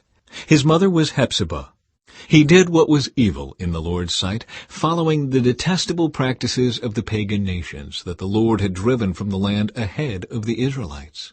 He rebuilt the pagan shrines his father Hezekiah had destroyed. He constructed altars for Baal and set up an Asherah pole, just as King Ahab of Israel had done. He also bowed before all the powers of the heavens and worshipped them. He built pagan altars in the temple of the Lord, the place where the Lord had said, "My name will remain in Jerusalem forever." He built these altars for all the powers of the heavens in both courtyards of the Lord's temple.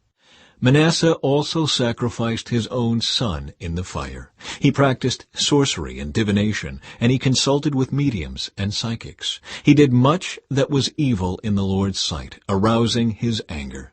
Manasseh even made a carved image of Asherah and set it up in the temple, the very place where the Lord had told David and his son Solomon, "My name will be honored forever in this temple and in Jerusalem, the city I have chosen from among all the tribes of Israel. If the Israelites will be careful to obey my commands, all the laws my servant Moses gave them, I will not send them into exile from this land that I gave their ancestors." But the people refused to listen, and Manasseh led them to do even more evil than the pagan nations that the Lord had destroyed when the people of Israel entered the land. Then the Lord said through his servants the prophets, "King Manasseh of Judah has done many detestable things. He is even more wicked than the Amorites who lived in this land before Israel. He has caused the people of Judah to sin with his idols. So this is what the Lord, the God of Israel, says, I will bring such disaster on Jerusalem and Judah that the ears of those who hear about it will tingle with horror. I will judge Jerusalem by the same standard I used for Samaria and the same measure I used for the family of Ahab. I will wipe away the people of Jerusalem as one wipes a dish and turns it upside down. Then I will reject even the remnant of my own people who are left, and I will hand them over as plunder for their enemies. For they have done great evil in my sight, and have angered me ever since their ancestors came out of Egypt. Manasseh also murdered many innocent people until Jerusalem was filled from one end to the other with innocent blood. This was in addition to the sin that he caused the people of Judah to commit, leading them to do evil in the Lord's sight. The rest of the events in Manasseh's reign and everything he did, including the sins he committed, are recorded in the book of the history of the kings of Judah. When Manasseh died, he was buried in the palace garden, the garden of Uzzah. Then his son Amon became the next king. Amon rules in Judah. Amon was 22 years old when he became king, and he reigned in Jerusalem 2 years. His mother was Meshullemeth, the daughter of Haruz from Jotbah. He did what was evil in the Lord's sight, just as his father Manasseh had done. He followed the example of his father, worshipping the same idols his father had worshipped. He abandoned the Lord, the God of his ancestors, and he refused to follow the Lord's ways. Then Ammon's own officials conspired against him and assassinated him in his palace.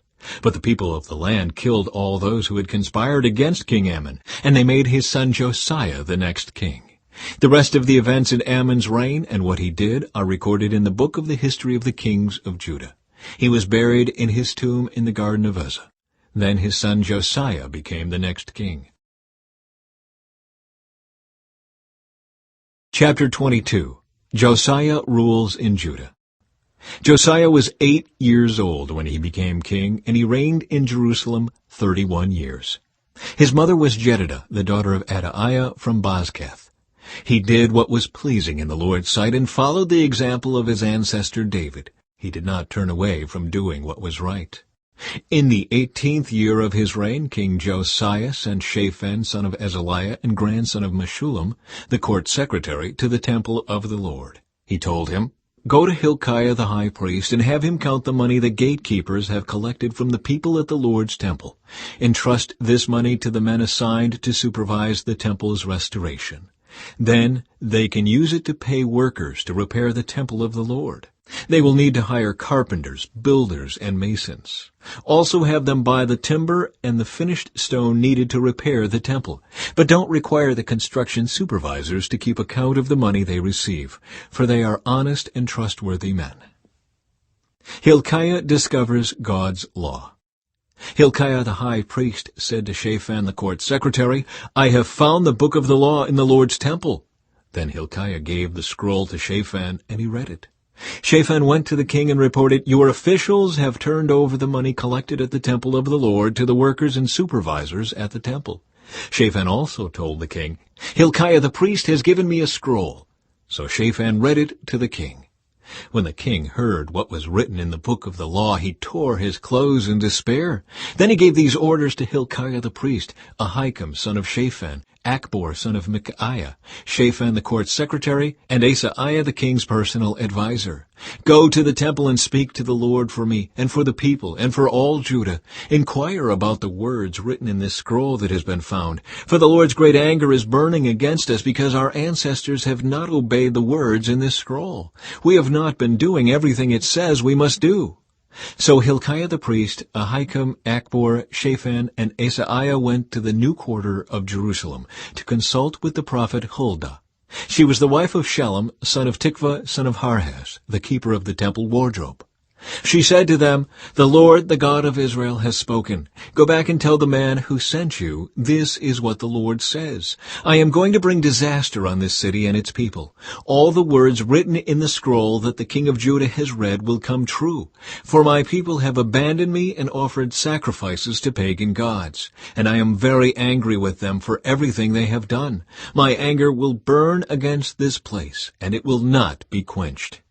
But go to the king of Judah who sent you to seek the Lord and tell him, this is what the Lord, the God of Israel, says concerning the message you have just heard.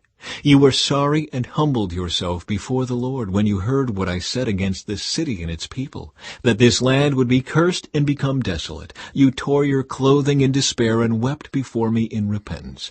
And I have indeed heard you, says the Lord.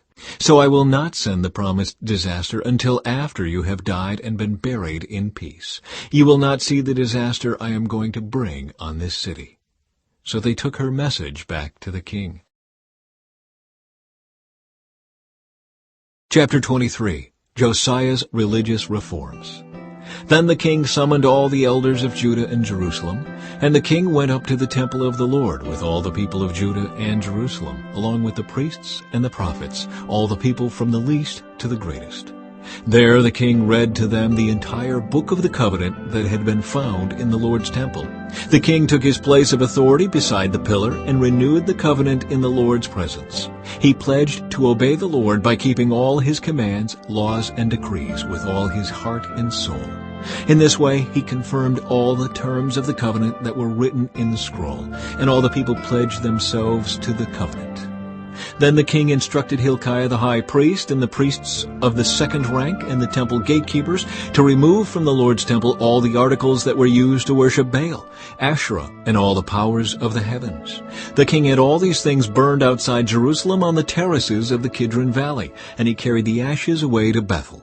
He did away with the idolatrous priests who had been appointed by the previous kings of Judah, for they had offered sacrifices at the pagan shrines throughout Judah and even in the vicinity of Jerusalem. They had also offered sacrifices to Baal and to the sun, the moon, the constellations, and to all the powers of the heavens. The king removed the Asherah pole from the Lord's temple and took it outside Jerusalem to the Kidron Valley, where he burned it. Then he ground the ashes of the pole to dust and threw the dust over the graves of the people. He also tore down the living quarters of the male and female shrine prostitutes that were inside the temple of the Lord, where the women wove coverings for the Asherah pole. Josiah brought to Jerusalem all the priests who were living in other towns of Judah. He also defiled the pagan shrines where they had offered sacrifices, all the way from Geba to Beersheba. He destroyed the shrines at the entrance to the gate of Joshua, the governor of Jerusalem. This gate was located to the left of the city gate as one enters the city. The priests who had served at the pagan shrines were not allowed to serve at the Lord's altar in Jerusalem, but they were allowed to eat unleavened bread with the other priests. Then the king defiled the altar of Topheth in the valley of Ben Hinnom, so no one could ever again use it to sacrifice a son or daughter in the fire as an offering to Moloch. He removed from the entrance of the Lord's temple the horse statues that the former kings of Judah had dedicated to the sun. They were near the quarters of Nathan-Melech the eunuch, an officer of the court. The king also burned the chariots dedicated to the sun. Josiah tore down the altars that the kings of Judah had built on the palace roof above the upper room of Ahaz. The king destroyed the altars that Manasseh had built in the two courtyards of the Lord's temple. He smashed them to bits and scattered the pieces in the Kidron Valley. The king also desecrated the pagan shrines east of Jerusalem, to the south of the Mount of Corruption, where King Solomon of Israel had built shrines for Ashtoreth, the detestable goddess of the Sidonians, and for Chemosh, the detestable god of the Moabites, and for Moloch, the vile god of the Ammonites. He smashed the sacred pillars and cut down the Asherah poles. Then he desecrated these places by scattering human bones over them. The king also tore down the altar at Bethel, the pagan shrine that Jeroboam son of Nebat had made when he caused Israel to sin. He burned down the shrine and ground it to dust, and he burned the Asherah pole. Then Josiah turned around and noticed several tombs in the side of the hill. He ordered that the bones be brought out, and he burned them on the altar at Bethel to desecrate it. This happened just as the Lord had promised through the man of God when Jeroboam stood beside the altar at the festival. Then Josiah turned and looked up at the tomb of the man of God who had predicted these things. "What is that monument over there?" Josiah asked. And the people of the town told him, "It is the tomb of the man of God who came from Judah and predicted the very things that you have just done to the altar at Bethel." Josiah replied, "Leave it alone. Don't disturb his bones." So they did not burn his bones or those of the old prophet from Samaria.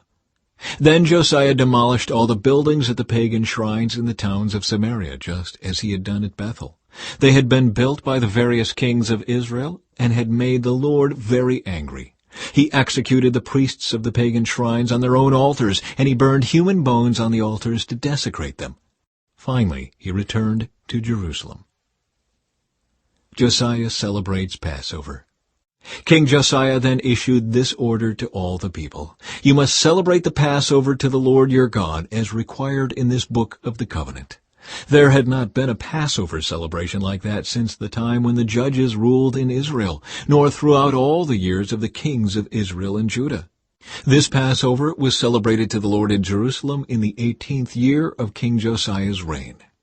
Josiah also got rid of the mediums and psychics, the household gods, the idols, and every other kind of detestable practice, both in Jerusalem and throughout the land of Judah. He did this in obedience to the laws written in the scroll that Hilkiah the priest had found in the Lord's temple. Never before had there been a king like Josiah, who turned to the Lord with all his heart and soul and strength, obeying all the laws of Moses, and there has never been a king like him since. Even so, the Lord was very angry with Judah because of all the wicked things Manasseh had done to provoke him. For the Lord said, "I will also banish Judah from my presence, just as I have banished Israel. And I will reject my chosen city of Jerusalem and the temple where my name was to be honored." The rest of the events in Josiah's reign and all his deeds are recorded in the book of the history of the kings of Judah. While Josiah was king, Pharaoh Necho, king of Egypt, went to the Euphrates River to help the king of Assyria. King Josiah and his army marched out to fight him, but King Necho killed him when they met at Megiddo. Josiah's officers took his body back in a chariot from Megiddo to Jerusalem and buried him in his own tomb. Then the people of the land anointed Josiah's son Jehoahaz and made him the next king. Jehoahaz rules in Judah. Jehoahaz was 23 years old when he became king, and he reigned in Jerusalem 3 months. His mother was Hamutal, the daughter of Jeremiah from Libnah. He did what was evil in the Lord's sight, just as his ancestors had done. Pharaoh Necho put Jehoahaz in prison at Riblah in the land of Hamath to prevent him from ruling in Jerusalem. He also demanded that Judah pay 7,500 pounds of silver and 75 pounds of gold as tribute. Jehoiakim rules in Judah. Pharaoh Necho then installed Eliakim, another of Josiah's sons, to reign in place of his father, and he changed Eliakim's name to Jehoiakim. Jehoahaz was taken to Egypt as a prisoner, where he died. In order to get the silver and gold demanded as tribute by Pharaoh Necho, Jehoiakim collected a tax from the people of Judah, requiring them to pay in proportion to their wealth. Jehoiakim was 25 years old when he became king, and he reigned in Jerusalem 11 years. His mother was Zebidah, the daughter of Pedaiah from Rumah. He did what was evil in the Lord's sight, just as his ancestors had done.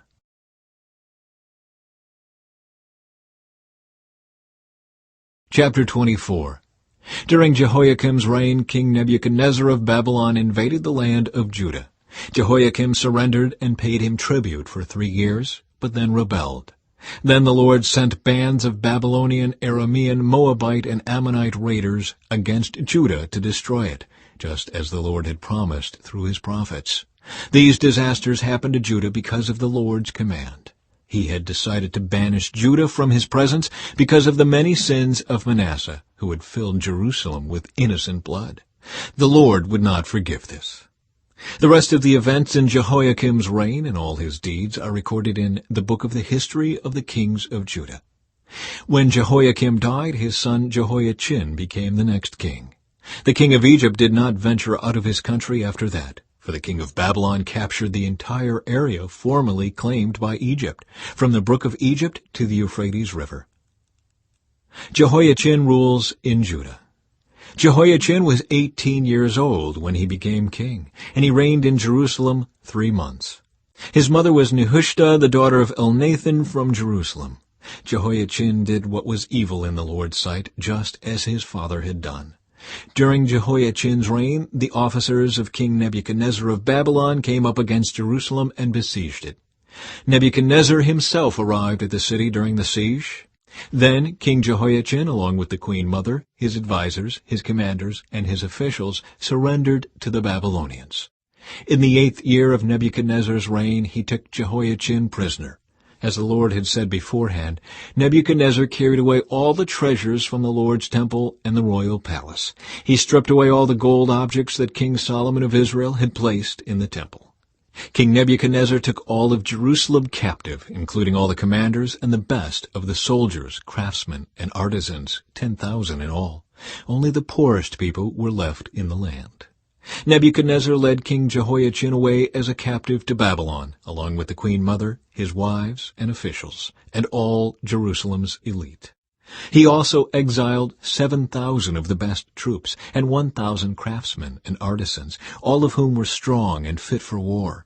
Then the king of Babylon installed Mattaniah, Jehoiachin's uncle, as the next king, and he changed Mattaniah's name to Zedekiah.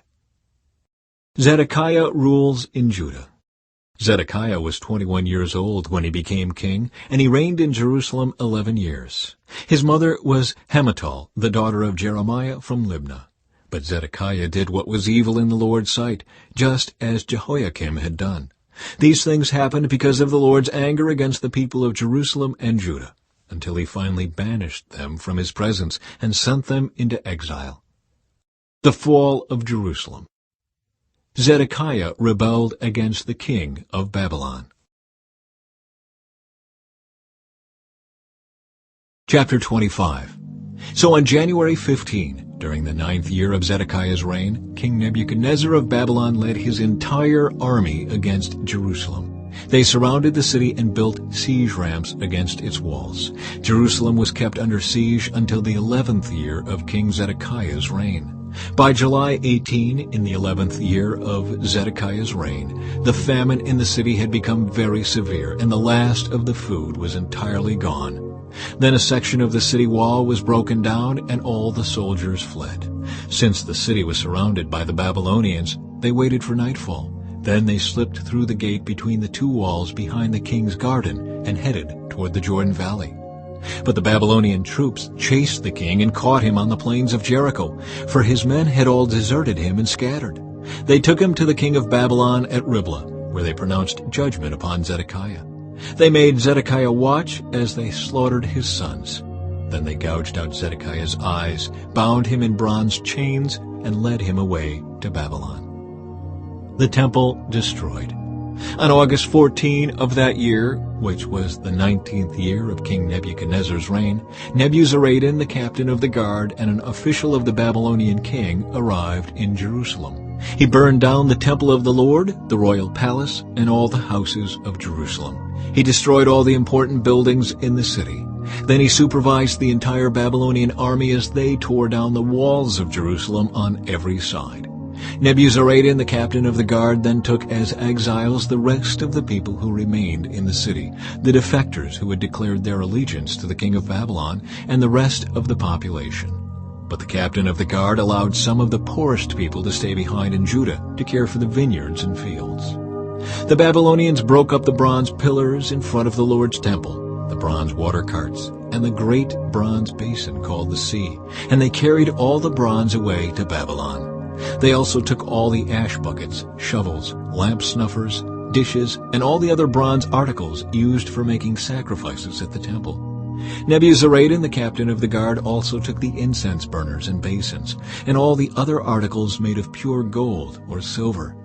The weight of the bronze from the two pillars, the sea, and the water carts was too great to be measured. These things had been made for the Lord's temple in the days of King Solomon. Each of the pillars was 27 feet tall. The bronze capital on top of each pillar was 7½ feet high and was decorated with a network of bronze pomegranates all the way around. Nebuzaradan, the captain of the guard, took with him as prisoners Seraiah the high priest, Zephaniah the priest of the second rank, and the 3 chief gatekeepers.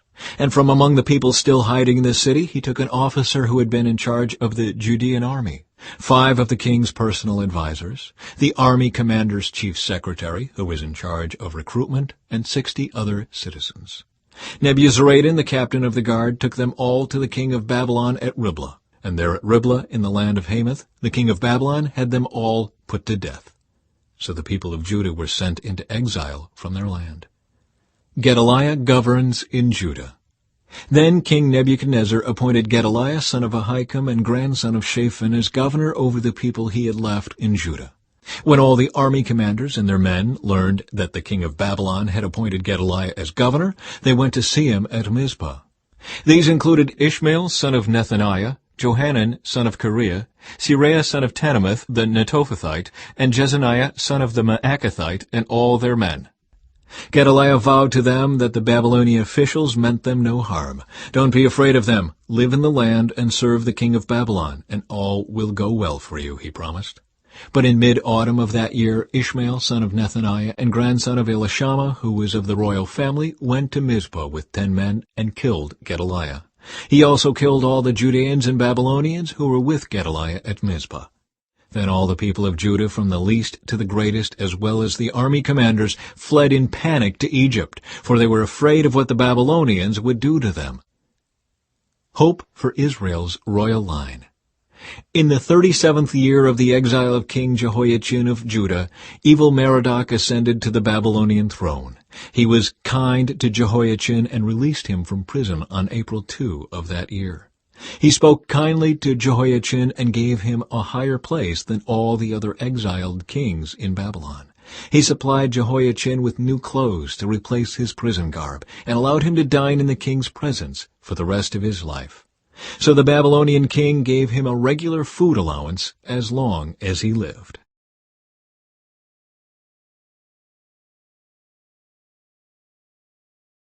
The Book of 1 Chronicles, Chapter 1. From Adam to Noah's sons. The descendants of Adam were Seth, Enosh, Kenan, Mahalalel, Jared, Enoch, Methuselah, Lamech, and Noah. The sons of Noah were Shem, Ham, and Japheth. Descendants of Japheth. The descendants of Japheth were Gomer, Magog, Madai, Javan, Tubal, Meshech, and Tiras. The descendants of Gomer were Ashkenaz, Riphath, and Togarmah. The descendants of Javan were Elisha, Tarshish, Kittim, and Rodanim. Descendants of Ham. The descendants of Ham were Cush, Mizraim, Put, and Canaan. The descendants of Cush were Seba, Havilah, Sabta, Raamah, and Sabteka. The descendants of Raamah were Sheba and Dedan. Cush was also the ancestor of Nimrod, who was the first heroic warrior on earth. Mizraim was the ancestor of the Ludites, Anamites, Lehabites, Naphtuhites, Pathrusites, Cashelites, and the Caphtorites, from whom the Philistines came. Canaan's oldest son was Sidon, the ancestor of the Sidonians. Canaan was also the ancestor of the Hittites, Jebusites, Amorites, Girgashites, Hivites, Arkites, Sinites, Arvadites, Zemarites, and Hamathites. Descendants of Shem. The descendants of Shem were Elam, Asher, Arphaxad, Lud, and Aram. The descendants of Aram were Uz, Hul, Gether, and Mash. Arphaxad was the father of Shelah. Shelub was the father of Eber. Eber had 2 sons. The first was named Peleg, which means division, for during his lifetime the people of the world were divided into different language groups. His brother's name was Joktan. Joktan was the ancestor of Elmodad, Sheleph, Hazarmaveth, Jerah, Hadaram, Uzal, Diklah, Obal, Abimael, Sheba, Ophir, Havilah, and Jobab. All these were descendants of Joktan. So this is the family line descended from Shem: Arphaxad, Shelah, Eber, Peleg, Ru, Serug, Nahor, Terah, and Abram, later known as Abraham. Descendants of Abraham. The sons of Abraham were Isaac and Ishmael. These are their genealogical records. The sons of Ishmael were Nebaioth, the oldest, Kedar, Adbeel, Mibsam, Mishma, Duma, Massa, Hadad, Tema, Jeter, Naphish, and Kedemah. These were the sons of Ishmael. The sons of Keturah, Abraham's concubine, were Zimran, Jokshan, Medan, Midian, Ishbak, and Shua. The sons of Jokshan were Sheba and Dedan. The sons of Midian were Ephah, Epher, Hanek, Abida, and Eldah. All these were descendants of Abraham through his concubine, Keturah. Descendants of Isaac. Abraham was the father of Isaac. The sons of Isaac were Esau and Israel. Descendants of Esau. The sons of Esau were Eliphaz, Reuel, Jeush, Jalem, and Korah. The sons of Eliphaz were Teman, Omar, Zepho, Gatam, Kenaz, and Amalek, who was born to Timnah. The sons of Reuel were Nahath, Zerah, Shammah, and Mizah. Original peoples of Edom. The sons of Seir were Lotan, Shobal, Zibeon, Anah, Dishon, Ezer, and Dishan. The sons of Lotan were Hori and Heman. Lotan's sister was named Timnah. The sons of Shobal were Alvan, Manahath, Ebal, Shepho, and Onam. The sons of Zibeon were Ea and Anah. The son of Anah was Dishon. The sons of Dishon were Hemdan, Eshban, Ithran, and Kiran. The sons of Ezer were Bilhan, Zaavan, and Achan. The sons of Dishon were Uz and Aaron. Rulers of Edom. These are the kings who ruled in Edom before there were kings in Israel. Bela, son of Beor, who ruled from his city of Dinhabah. When Bela died, Jobab, son of Zerah from Basra, became king. When Jobab died, Husham from the land of the Temanites became king. When Husham died, Hadad, son of Bedad, became king and ruled from the city of Avith. He was the one who destroyed the Midianite army in the land of Moab. When Hadad died, Samlah from the city of Masrekah became king. When Samlah died, Shul from the city of Rehoboth on the river became king. When Shul died, Baal-Hanan, son of Akbor, became king. When Baal-Hanan died, Hadad became king and ruled from the city of Pau. His wife was Mehetabel, the daughter of Matred and granddaughter of Mezahab. Then Hadad died. The clan leaders of Edom were Timnah, Alva, Jetheth, Aholibamah, Elah, Penan, Kenaz, Teman, Mibzar, Magdil, and Iram. These were the clan leaders of Edom. Chapter 2. Descendants of Israel. The sons of Israel were Reuben, Simeon, Levi, Judah, Issachar, Zebulun, Dan, Joseph, Benjamin, Naphtali, Gad, and Asher. Descendants of Judah. Judah had 3 sons from Bathshua, a Canaanite woman. Their names were Onan, and Shelah. But the Lord saw that the oldest son was a wicked man, so he killed him. Later Judah had twin sons from Tamar, his widowed daughter-in-law. Their names were Perez and Zerah. So Judah had 5 sons in all. The sons of Perez were Hezron and Hamul. The sons of Zerah were Zimri, Ethan, Heman, Calcol, and Darda, 5 in all. The son of Carmi, a descendant of Zimri, was Achan, who brought disaster on Israel by taking plunder that had been set apart for the Lord. The son of Ethan was Azariah. From Judah's grandson Hezron to David. The sons of Hezron were Jerahmeel, Ram, and Caleb. Ram was the father of Amminadab. Amminadab was the father of Nahshon, a leader of Judah. Nahshon was the father of Salmon. Salmon was the father of Boaz. Boaz was the father of Obed. Obed was the father of Jesse. Jesse's first son was Eliab. His second was Abinadab. His third was Shimei. His fourth was Nethanel. His fifth was Radai. His sixth was Azam. And his seventh was David. Their sisters were named Zuriah and Abigail. Zuriah had 3 sons named Abishai, Joab, and Asahel. Abigail married a man named Jether, an Ishmaelite, and they had a son named Amasa. Other descendants of Hezron. Hezron's son Caleb had sons from his wife Azubah and from Jerioth. Her sons were named Jesher, Shobab, and Arden. After Azubah died, Caleb married Ephrathah, and they had a son named Hur. Hur was the father of Uri. Uri was the father of Bezalel. When Hezron was 60 years old, he married Gilead's sister, the daughter of Machir. They had a son named Segub. Segub was the father of Jair, who ruled 23 towns in the land of Gilead. But Gesher and Aram captured the towns of Jair and also took Kenath and its 60 surrounding villages. All these were descendants of Machir, the father of Gilead. Soon after Hezron died in the town of Caleb-Ephrathah, his wife Abijah gave birth to a son named Asher, the father of Tekoa. Descendants of Hezron's son Jerahmeel. The sons of Jerahmeel, the oldest son of Hezron, were Ram, the firstborn, Bunah, Oren, Ozem, and Ahijah. Jerahmeel had a second wife named Atara. She was the mother of Onam. The sons of Ram, the oldest son of Jerahmeel, were Maaz, Jamin, and Eker. The sons of Onam were Shimei and Jada. The sons of Shimei were Nadab and Abishur. The sons of Abishur and his wife Abihail were Aben and Molid. The sons of Nadab were Seled and Apaim. Seled died without children, but Apaim had a son named Ishai. The son of Ishai was Shishan. Shishan had a descendant named Ali. The sons of Jada, Shimei's brother, were Jether and Jonathan. Jether died without children, but Jonathan had 2 sons, named Peleth and Zaza. These were all descendants of Jerahmeel.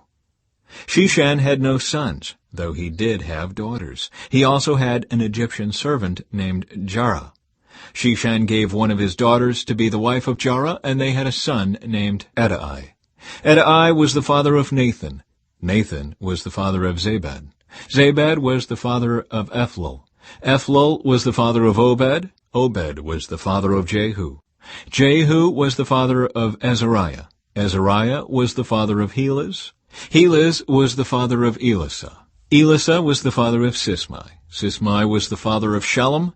Shallum was the father of Jechamiah. Jechamiah was the father of Elishama. Descendants of Hezron's son Caleb. The descendants of Caleb, the brother of Jerahmeel, included Mesha, the firstborn, who became the father of Ziph. Caleb's descendants also included the sons of Marishah, the father of Hebron. The sons of Hebron were Korah, Tepuah, Recham, and Shema. Shema was the father of Raham. Raham was the father of Jorkiam. Recham was the father of Shimei. The son of Shimei was Maon. Maon was the father of Bethzur. Caleb's concubine, Ephah, gave birth to Haran, Moza, and Gazez. Haran was the father of Gazez. The sons of Jada were Regem, Jotham, Geshan, Pelet, Ephah, and Sheaph. Another of Caleb's concubines, Maacah, gave birth to Sheber and Tirhana. She also gave birth to Sheath, the father of Madmannah, and Shiva, the father of Machbenah and Gibeah. Caleb also had a daughter named Achsah. These were all descendants of Caleb. Descendants of Caleb's son Hur. The sons of Hur, the oldest son of Caleb's wife Ephrathah, were Shobal, the founder of Kiriath-Jearim, Salma, the founder of Bethlehem, and Hariph, the founder of Beth-Gader.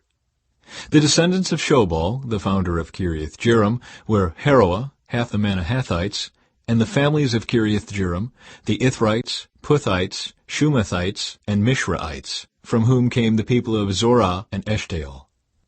The descendants of Salma were the people of Bethlehem, the Netophathites, Atrobeth-Joab, the other half of the Manahathites, the Zorites, and the families of scribes living at Jabez, the Tirathites, Shimeathites, and Sukkothites.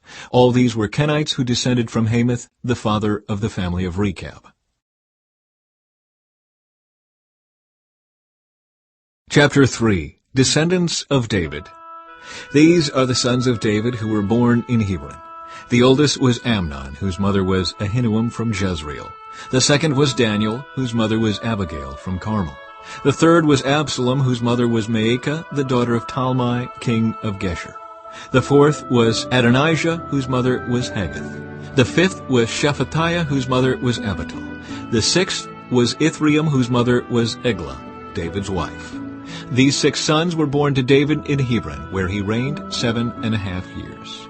Then David reigned another 33 years in Jerusalem. The sons born to David in Jerusalem included Shemua, Shobab, Nathan, and Solomon.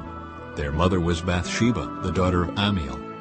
David also had 9 other sons, Ibhar, Elishua, Elpalet, Noga, Nepheg, Japhiah, Elishama, Eliada, and Eliphalet. These were the sons of David, not including his sons born to his concubines. Their sister was named Tamar. Descendants of Solomon.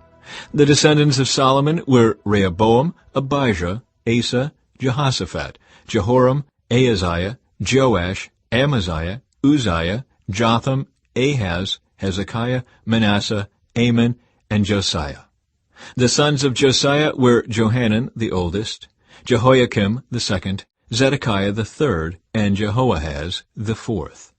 The successors of Jehoiakim were his son Jehoiachin and his brother Zedekiah. Descendants of Jehoiachin. The sons of Jehoiachin, who was taken prisoner by the Babylonians, were Shealtiel, Malchiram, Pedaiah, Shenazar, Jechemiah, Hoshama, and Nedabiah. The sons of Pedaiah were Zerubbabel and Shimei. The sons of Zerubbabel were Meshullam and Hananiah. Their sister was Shelemith. His 5 other sons were Hashubah, Ohel, Berechiah, Hezadiah, and Jushab-Hesed. The sons of Hananiah were Pelatiah and Jeshaiah. Jeshaiah's son was Rephaiah. Rephaiah's son was Arnan. Arnan's son was Obadiah. Obadiah's son was Shechaniah. The descendants of Shechaniah were Shemaiah and his sons Hatush, Egal, Beriah, Neriah, and Shaphat, 6 in all. The sons of Neriah were Elioenai, Hizkiah, and Azrikam, 3 in all. The sons of Elioenai were Hodaviah, Eliashib, Pelaiah, Akub, Johanan, Delaiah, and Anani, 7 in all. Chapter 4. Other descendants of Judah. The descendants of Judah were Perez, Hezron, Carmi, Hur, and Shobal. Shobal's son Reaiah was the father of Jahath. Jahath was the father of Ahumai and Lahad. These were the families of the Zorathites. The descendants of Etam were Jezreel, Ishma, Idbash, their sister Hazelelponi, Penuel, the father of Gedor, and Ezer, the father of Husha. These were the descendants of Hur, the firstborn of Ephrathah, the ancestor of Bethlehem. Asher, the father of Tekoa, had 2 wives, named Helah and Nearah. Nearah gave birth to Ahuzam, Hefer, Timeni, and Haashtari. Helah gave birth to Zereth, Izhar, Ethnan, and Kaz, who became the ancestor of Anab, Zobebah, and all the families of Aharal, son of Haram. There was a man named Jabez who was more honorable than any of his brothers. His mother named him Jabez because his birth had been so painful. He was the one who prayed to the God of Israel, "Oh, that you would bless me and expand my territory. Please be with me in all that I do and keep me from all trouble and pain." And God granted him his request. Caleb, the brother of Shuah, was the father of Mihir. Mihir was the father of Eshton. Eshton was the father of Bethrapha, Paseah, and Tehinnah. Tehinnah was the father of Ir-Nahash. These were the descendants of Rechah. The sons of Kenaz were Othniel and Seraiah. Othniel's sons were Hathath and Meonothai. Meonothai was the father of Ophrah. Seraiah was the father of Joab, the founder of the Valley of Craftsmen, so called because they were craftsmen. The sons of Caleb, son of Jephunneh, were Iru, Elah, and Nahum. The son of Elah was Kenaz. The sons of Jehalelel were Ziph, Ziphah, Tiria, and Azarel. The sons of Ezra were Jether, Mered, Epher, and Jalon. One of Mered's wives became the mother of Miriam, Shammai, and Ishbah, the father of Eshtemoa. He married a woman from Judah, who became the mother of Jered, the father of Gedor, Heber, the father of Soko, and Jekuthiel, the father of Zanoah. Mered also married Bithiah, a daughter of Pharaoh, and she bore him children. Hodiah's wife was the sister of Naham. One of her sons was the father of Keilah, the Garmite, and another was the father of Eshtemoa, the Maacathite. The sons of Sheman were Amnon, Rena, Ben-Hanan, and Telon. The descendants of Ishai were Zoheth and Ben-Zoheth. Descendants of Judah's son, Shelah.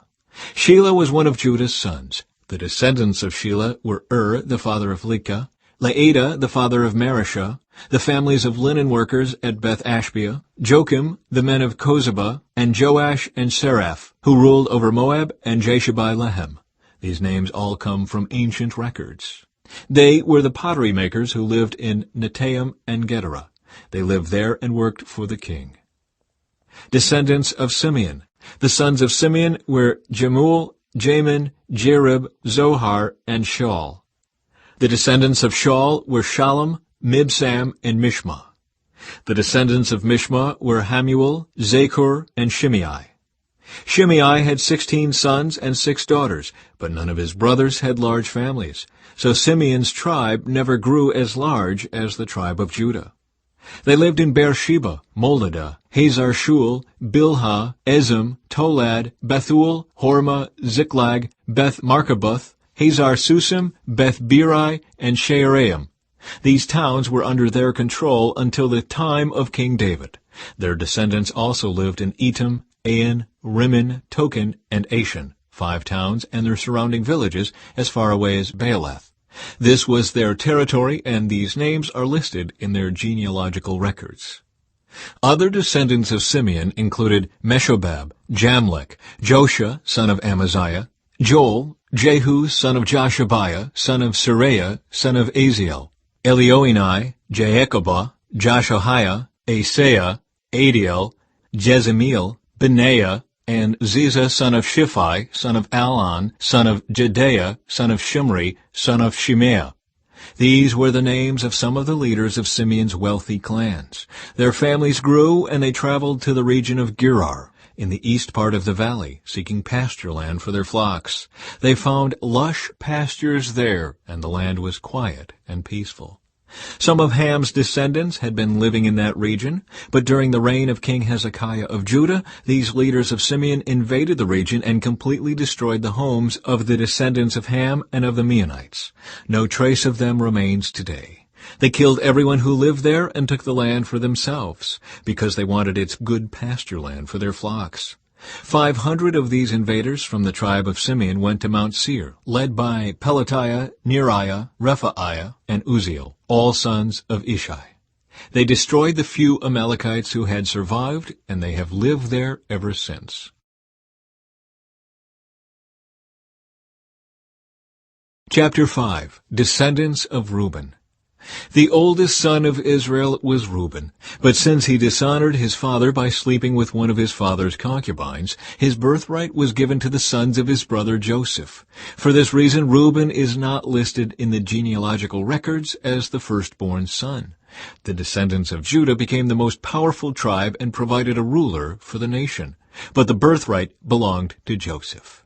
The sons of Reuben, the oldest son of Israel, were Hanok, Palu, Hezron, and Carmi. The descendants of Joel were Shemaiah, Gog, Shimei, Micah, Reiah, Baal, and Beerah. Beerah was the leader of the Reubenites when they were taken into captivity by King Tiglath-Pileser of Assyria. Beerah's relatives are listed in their genealogical records by their clans: Jeiel, the leader, Zechariah, and Bela, son of Azaz, son of Shema, son of Joel. The Reubenites lived in the area that stretches from Aror to Nebo and Baal-Meon. And since they had so many livestock in the land of Gilead, they spread east toward the edge of the desert that stretches to the Euphrates River. During the reign of Saul, the Reubenites defeated the Hagrites in battle. Then they moved into the Hagrite settlements all along the eastern edge of Gilead. Descendants of Gad. Next to the Reubenites, the descendants of Gad lived in the land of Bashan as far east as Salecah. Joel was the leader in the land of Bashan, and Shapham was second in command, followed by Jaanai and Shaphat. Their relatives, the leaders of 7 other clans, were Michael, Meshullam, Sheba, Jorai, Jachin, Ziah, and Eber. These were all descendants of Abihail, son of Huri, son of Jeroah, son of Gilead, son of Michael, son of Jeshishai, son of Jado, son of Buz. Ahi, son of Abdiel, son of Gunai, was the leader of their clans.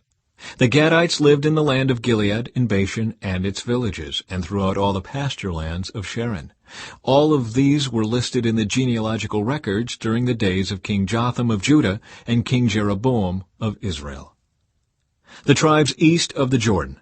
There were 44,760 capable warriors in the armies of Reuben, Gad, and the half-tribe of Manasseh. They were all skilled in combat and armed with shields, swords, and bows. They waged war against the Hagrites, the Jederites, the Naphishites, and the Nodabites. They cried out to God during the battle, and he answered their prayer because they trusted in him. So the Hagrites and all their allies were defeated. The plunder taken from the Hagrites included 50,000 camels, 250,000 sheep and goats, 2,000 donkeys, and 100,000 captives. Many of the Hagrites were killed in the battle because God was fighting against them. The people of Reuben, Gad, and Manasseh lived in their land until they were taken into exile. The half-tribe of Manasseh was very large and spread through the land from Bashan to Baal-Hermon, Senir, and Mount Hermon. These were the leaders of their clans: Epher, Ishai, Eliel, Azriel, Jeremiah, Hodaviah, and Jediel. These men had a great reputation as mighty warriors and leaders of their clans. But these tribes were unfaithful to the God of their ancestors. They worshipped the gods of the nations that God had destroyed. So the God of Israel caused King Pul of Assyria, also known as Tiglath-Pileser, to invade the land and take away the people of Reuben, Gad, and the half-tribe of Manasseh as captives. The Assyrians exiled them to Halah, Habor, Hera, and the Gozan River, where they remain to this day.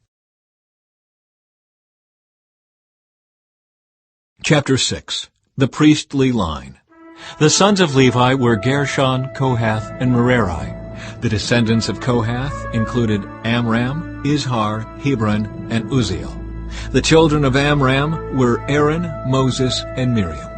The sons of Aaron were Nadab, Abihu, Eleazar, and Ithamar. Eleazar was the father of Phinehas. Phinehas was the father of Abishua. Abishua was the father of Bukai. Bukai was the father of Uzzi. Uzzi was the father of Zerahiah. Zerahiah was the father of Meraoth. Meraoth was the father of Amariah. Amariah was the father of Ahitub. Ahitub was the father of Zadok. Zadok was the father of Ahimaaz. Ahimaaz was the father of Azariah. Azariah was the father of Johanan. Johanan was the father of Azariah, the high priest at the temple built by Solomon in Jerusalem. Azariah was the father of Amariah. Amariah was the father of Ahitub. Ahitub was the father of Zadok. Zadok was the father of Shallum. Shallum was the father of Hilkiah. Hilkiah was the father of Azariah. Azariah was the father of Seraiah. Seraiah was the father of Jehozadak, who went into exile when the Lord sent the people of Judah and Jerusalem into captivity under Nebuchadnezzar. The Levite clans. The sons of Levi were Gershon, Kohath, and Merari. The descendants of Gershon included Libni and Shimei. The descendants of Kohath included Amram, Izhar, Hebron, and Uzziel. The descendants of Merari included Malai and Mushai. The following were the Levite clans listed according to their ancestral descent. The descendants of Gershon included Libni, Jahath, Zimmah, Joah, Iddo, Zerah, and Jeatherai. The descendants of Kohath included Aminadab, Korah, Asur, Elkanah, Abiasaph, Aser, Tahath, Uriel, Uzziah, and Shaul. The descendants of Elkanah included Amasai, Ahimoth, Elkanah, Zophai, Nahath, Eliab, Jeroam, Elkanah, and Samuel. The sons of Samuel were Joel, the older, and Abijah, the second. The descendants of Merari included Malai, Libni, Shimei, Uzzah, Shimeah, Haggiah, and Asaiah. The temple musicians. David assigned the following men to lead the music at the house of the Lord after the ark was placed there. They ministered with music at the tabernacle until Solomon built the temple of the Lord in Jerusalem. They carried out their work, following all the regulations handed down to them. These are the men who served along with their sons. Heman, the musician, was from the clan of Kohath. His genealogy was traced back through Joel, Samuel, Elkanah, Jeroam, Eliel, Toah, Zuph, Elkanah, Mahath, Amasai, Elkanah, Joel, Azariah, Zephaniah, Tahath, Aser, Abiasaph, Korah, Izhar, Kohath, Levi, and Israel. Heman's first assistant was Asaph, from the clan of Gershon. Asaph's genealogy was traced back through Berechiah, Shimei, Michael, Baasiah, Malchijah, Ethni, Zerah, Adaiah, Ethan, Zimmah, Shimei, Jahath, Gershon, and Levi. Heman's second assistant was Ethan from the clan of Merari.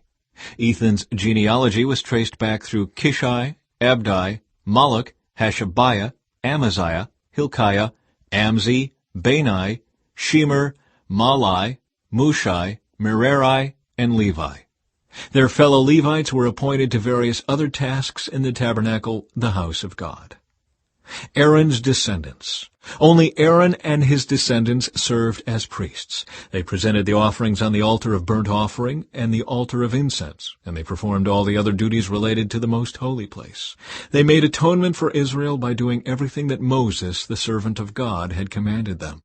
The descendants of Aaron were Eleazar, Phinehas, Abishua, Bukai, Uzzi, Zerahiah, Meraiah, Amariah, Ahitub, Zadok, and Ahimaaz. Territory for the Levites. This is a record of the towns and territory assigned by means of sacred lots to the descendants of Aaron, who were from the clan of Kohath. This territory included Hebron and its surrounding pasture lands in Judah, but the fields and outlying areas belonging to the city were given to Caleb, son of Jephunneh. So the descendants of Aaron were given the following towns, each with its pasture lands: Hebron, a city of refuge; Libnah, Jatir, Eshtemoa, Holon, Deber, Ain, Juttah, and Beth-Shemesh. And from the territory of Benjamin they were given Gibeon, Geba, Alameth, and Anathoth, each with its pasture lands. So 13 towns were given to the descendants of Aaron.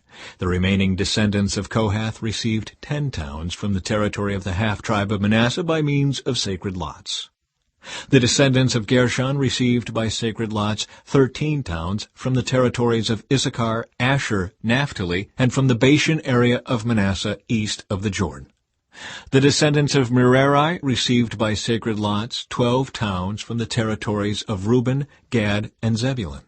So the people of Israel assigned all these towns and pasture lands to the Levites. The towns in the territories of Judah, Simeon, and Benjamin, mentioned above, were assigned to them by means of sacred lots. The descendants of Kohath were given the following towns from the territory of Ephraim, each with its pasture lands: Shechem, a city of refuge in the hill country of Ephraim; Gezer, Jokmeam, Beth-horon, Ajalon, and Gath-rimmon. The remaining descendants of Kohath were assigned the towns of Aner and Bileam from the territory of the half-tribe of Manasseh, each with its pasture lands. The descendants of Gershon received the towns of Golan in Bashan and Ashtaroth from the territory of the half-tribe of Manasseh, each with its pasture lands. From the territory of Issachar they were given Kedesh, Dabereth, Ramoth, and Anam, each with its pasture lands. From the territory of Asher they received Marshall, Abdon, Hukok, and Rehob, each with its pasture lands. From the territory of Naphtali they were given Kedesh in Galilee, Haman, and Kiriathaim, each with its pasture lands. The remaining descendants of Merari received the towns of Jokneam, Karta, Rimmon, and Tabor from the territory of Zebulun, each with its pasture lands. From the territory of Reuben, east of the Jordan River, opposite Jericho, they received Bezer, a desert town, Jahaz, Kedemoth, and Mephaath, each with its pasture lands. And from the territory of Gad they received Ramoth in Gilead, Mahanaim, Heshbon, and Jazer, each with its pasture lands.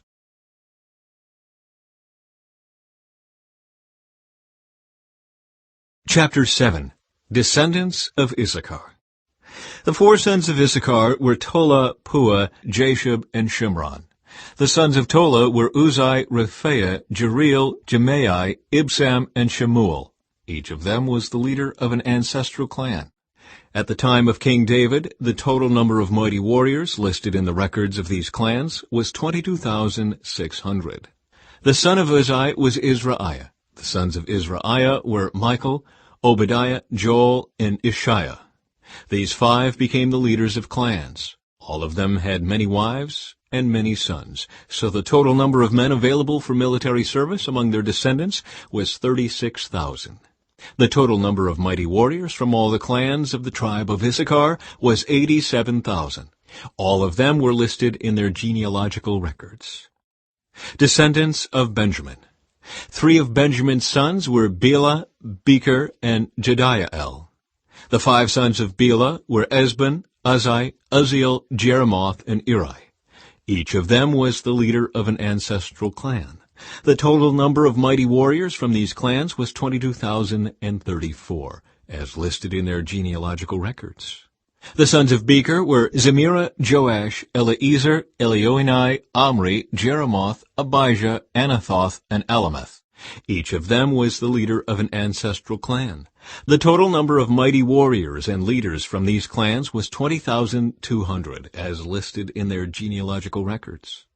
The son of Jediael was Bilhan. The sons of Bilhan were Jeush, Benjamin, Ehud, Kenaanah, Zethan, Tarshish, and Ahashahar. Each of them was the leader of an ancestral clan. From these clans, the total number of mighty warriors ready for war was 17,200. The sons of were Shuppim and Huppim. Husham was the son of Aher. Descendants of Naphtali.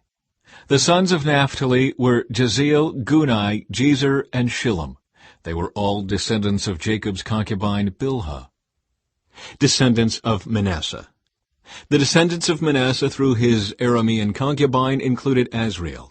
She also bore Machir, the father of Gilead. Machir found wives for Huppim and Shuppim. Machir had a sister named Maacah. One of his descendants was Zelophehad, who had only daughters. Machir's wife Maacah gave birth to a son whom she named Perish. His brother's name was Sheresh. The sons of Perish were Ulam and Rakem. The son of Ulam was Bedan. All these were considered Gileadites, descendants of Machir, son of Manasseh. Machir's sister Hamoleketh gave birth to Ishhad, Abiezer, and Mala. The sons of Shemida were Ahian, Shechem, Lichai, and Aniam. Descendants of Ephraim. The descendants of Ephraim were Shuthelah, Berid, Tahath, Eladah, Tahath, Zabad, Shuthelah, Ezer, and Elad. These two were killed trying to steal livestock from the local farmers near Gath.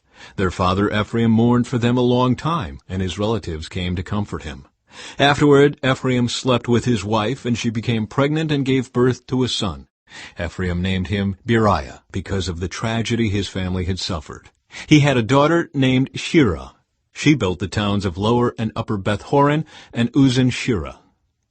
The descendants of Ephraim included Repha, Resheph, Tela, Tehan, Ladan, Ammihud, Elishama, Nun, and Joshua. The descendants of Ephraim lived in the territory that included Bethel and its surrounding towns to the south, Naaran to the east, Gezer and its villages to the west, and Shechem and its surrounding villages to the north as far as Aiah and its towns. Along the border of Manasseh were the towns of Bethshan, Taanach, Megiddo, Dor, and their surrounding villages. The descendants of Joseph, son of Israel, lived in these towns. Descendants of Asher. The sons of Asher were Imnah, Ishva, Ishvi, and Beriah. They had a sister named Sarah. The sons of Beriah were Heber and Malchiel, the father of Birzaith. The sons of Heber were Japhlet, Shomer, and Hotham. They had a sister named Shua. The sons of Japhlet were Pashach, Bimhal, and Ashvath. The sons of Shomer were Ahi, Roga, Hubba, and Aram. The sons of his brother Helam were Zophah, Imnah, Shelish, and Amal. The sons of Zophah were Shua, Harnepher, Shual, Beri, Imrah, Bezer, Had, Shammah, Shilshah, Ithran, and Beerah. The sons of Jether were Jephunneh, Pispah, and Erah. The sons of Ulah were Arah, Haniel, and Rizia. Each of these descendants of Asher was the head of an ancestral clan. They were all select men, mighty warriors, and outstanding leaders. The total number of men available for military service was 26,000, as listed in their genealogical records. Chapter 8. Descendants of Benjamin. Benjamin's first son was Bela, the second was Ashbel, the third was Ahara, the fourth was Noah, and the fifth was Rapha. The sons of Bela were Adar, Gera, Abihud, Abishua, Naaman, Ahoah, Gera, Shaphupan, and Huram. The sons of Ehud, leaders of the clans living at Geba, were exiled to Manahath. Ehud's sons were Naaman, Ahijah, and Gera. Gera, who led them into exile, was the father of Uzzah and Ahihud. After Shaharaim divorced his wives Husham and Beerah, he had children in the land of Moab. Hodesh, his new wife, gave birth to Jobab, Zibiah, Misha, Malcolm, Jeuz, Sakiah, and Mirmah. These sons all became the leaders of clans. Shaharaim's wife Husham had already given birth to Abitub and Elpaal. The sons of Elpaal were Eber, Mishham, Shemid, who built the towns of Ono and Lod and their nearby villages, Beriah and Shema. They were the leaders of the clans living in Ajalon, and they drove out the inhabitants of Gath. Ahio, Sheshach, Jeremoth, Zebediah, Arid, Eder, Michael, Ishpah, and Joha were the sons of Beriah. Zebediah, Meshullam, Hizkai, Heber, Ishmerai, Isliah, and Jobab were the sons of Elpaal. Jachim, Zichri, Zabdi, Elianai, Zilithai, Eliel, Adiah, Beriah, and Shimrath were the sons of Shimei.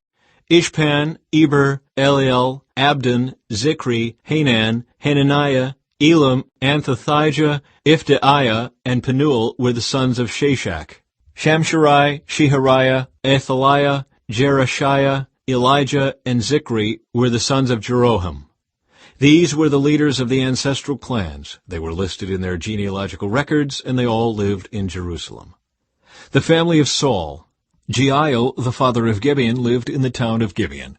His wife's name was Maacah, and his oldest son was named Abdon. Jeiel's other sons were Zur, Kish, Baal, Ner, Nadab, Gedor, Ahio, Zechariah, and Mikloth, who was the father of Shimeon. All these families lived near each other in Jerusalem. Ner was the father of Kish. Kish was the father of Saul. Saul was the father of Jonathan, Malchishua, Abinadab, and Eshbaal. Jonathan was the father of Merib-Baal. Merib-Baal was the father of Micah. Micah was the father of Pithon, Melech, Teriah, and Ahaz. Ahaz was the father of Jada. Jada was the father of Elameth, Asmaveth, and Zimri. Zimri was the father of Moza. Moza was the father of Bineah. Bineah was the father of Rephaiah. Rephaiah was the father of Eliasah. Eliasah was the father of Azel. Azel had 6 sons, Azrikam, Bachrau, Ishmael, Sheriah, Obadiah, and Hanan. These were the sons of Azel. Azel's brother Ishak had 3 sons. The first was Ulam, the second was Jeush, and the third was Eliphalet. Ulam's sons were all mighty warriors and expert archers. They had many sons and grandsons, 150 in all. All these were descendants of Benjamin. Chapter 9. So all Israel was listed in the genealogical records in the book of the kings of Israel. The returning exiles. The people of Judah were exiled to Babylon because they were unfaithful to the Lord. The first of the exiles to return to their property in their former towns were priests, Levites, temple servants, and other Israelites. Some of the people from the tribes of Judah, Benjamin, Ephraim, and Manasseh came and settled in Jerusalem. One family that returned was that of Uthai, son of Ammihud, son of Omri, son of Imri, son of Bani, a descendant of Perez, son of Judah. Others returned from the Shilonite clan, including Asaiah, the oldest, and his sons. From the Zerahite clan, Jeuel returned with his relatives. In all, 690 families from the tribe of Judah returned. From the tribe of Benjamin came Sallu, son of Meshullam, son of Hodaviah, son of Hashanuah, Ibniah, son of Jeroham, Elah, son of Uzai, son of Mikri, and Meshullam, son of Shephatiah, son of Ruel, son of Ibnijah. These men were all leaders of clans, and they were listed in their genealogical records. In all, 956 families from the tribe of Benjamin returned. The returning priests. Among the priests who returned were Jedaiah, Jehoiarib, Jachin, Azariah, son of Hilkiah, son of Meshullam, son of Zadok, son of Meraioth, son of Ahitub. Azariah was the chief officer of the house of God. Other returning priests were Adaiah, son of Jeroham, son of Pashur, son of Milchijah, and Maaseiah, son of Adiel, son of Jezurah, son of Meshullam, son of Meshillemith, son of Immer. In all, 1,760 priests returned. They were heads of clans and very able men. They were responsible for ministering at the house of God. The returning Levites. The Levites who returned were Shemaiah, son of Hashub, son of Azrikam, son of Hashabiah, a descendant of Merari. Bakbakar, Hirish, Galil, Mattaniah, son of Micah, son of Zikri, son of Asaph, Obadiah, son of Shemaiah, son of Galil, son of Jeduthun, and Berechiah, son of Asa, son of Elkanah, who lived in the area of Netophah. The gatekeepers who returned were Shallum, Akkub, Talmon, Ahiman, and their relatives. Shallum was the chief gatekeeper. Prior to this time, they were responsible for the king's gate on the east side. These men served as gatekeepers for the camps of the Levites. Shallum was the son of Kor, a descendant of Abiasaph, from the clan of Korah. He and his relatives, the Korahites, were responsible for guarding the entrance to the sanctuary, just as their ancestors had guarded the tabernacle in the camp of the Lord. Phinehas, son of Eleazar, had been in charge of the gatekeepers in earlier times, and the Lord had been with him. And later, Zechariah, son of Meshelemiah, was responsible for guarding the entrance to the tabernacle. In all, there were 212 gatekeepers in those days, and they were listed according to the genealogies in their villages. David and Samuel the seer had appointed their ancestors because they were reliable men. These gatekeepers and their descendants, by their divisions, were responsible for guarding the entrance to the house of the Lord when that house was a tent. The gatekeepers were stationed on all four sides, east, west, north, and south. Their relatives in the villages came regularly to share their duties for 7-day periods. The four chief gatekeepers, all Levites, were trusted officials, for they were responsible for the rooms and treasuries at the house of God. They would spend the night around the house of God, since it was their duty to guard it and to open the gates every morning. Some of the gatekeepers were assigned to care for the various articles used in worship. They checked them in and out to avoid any loss. Others were responsible for the furnishings, the items in the sanctuary, and the supplies, such as choice flour, wine, olive oil, frankincense, and spices. But it was the priests who blended the spices.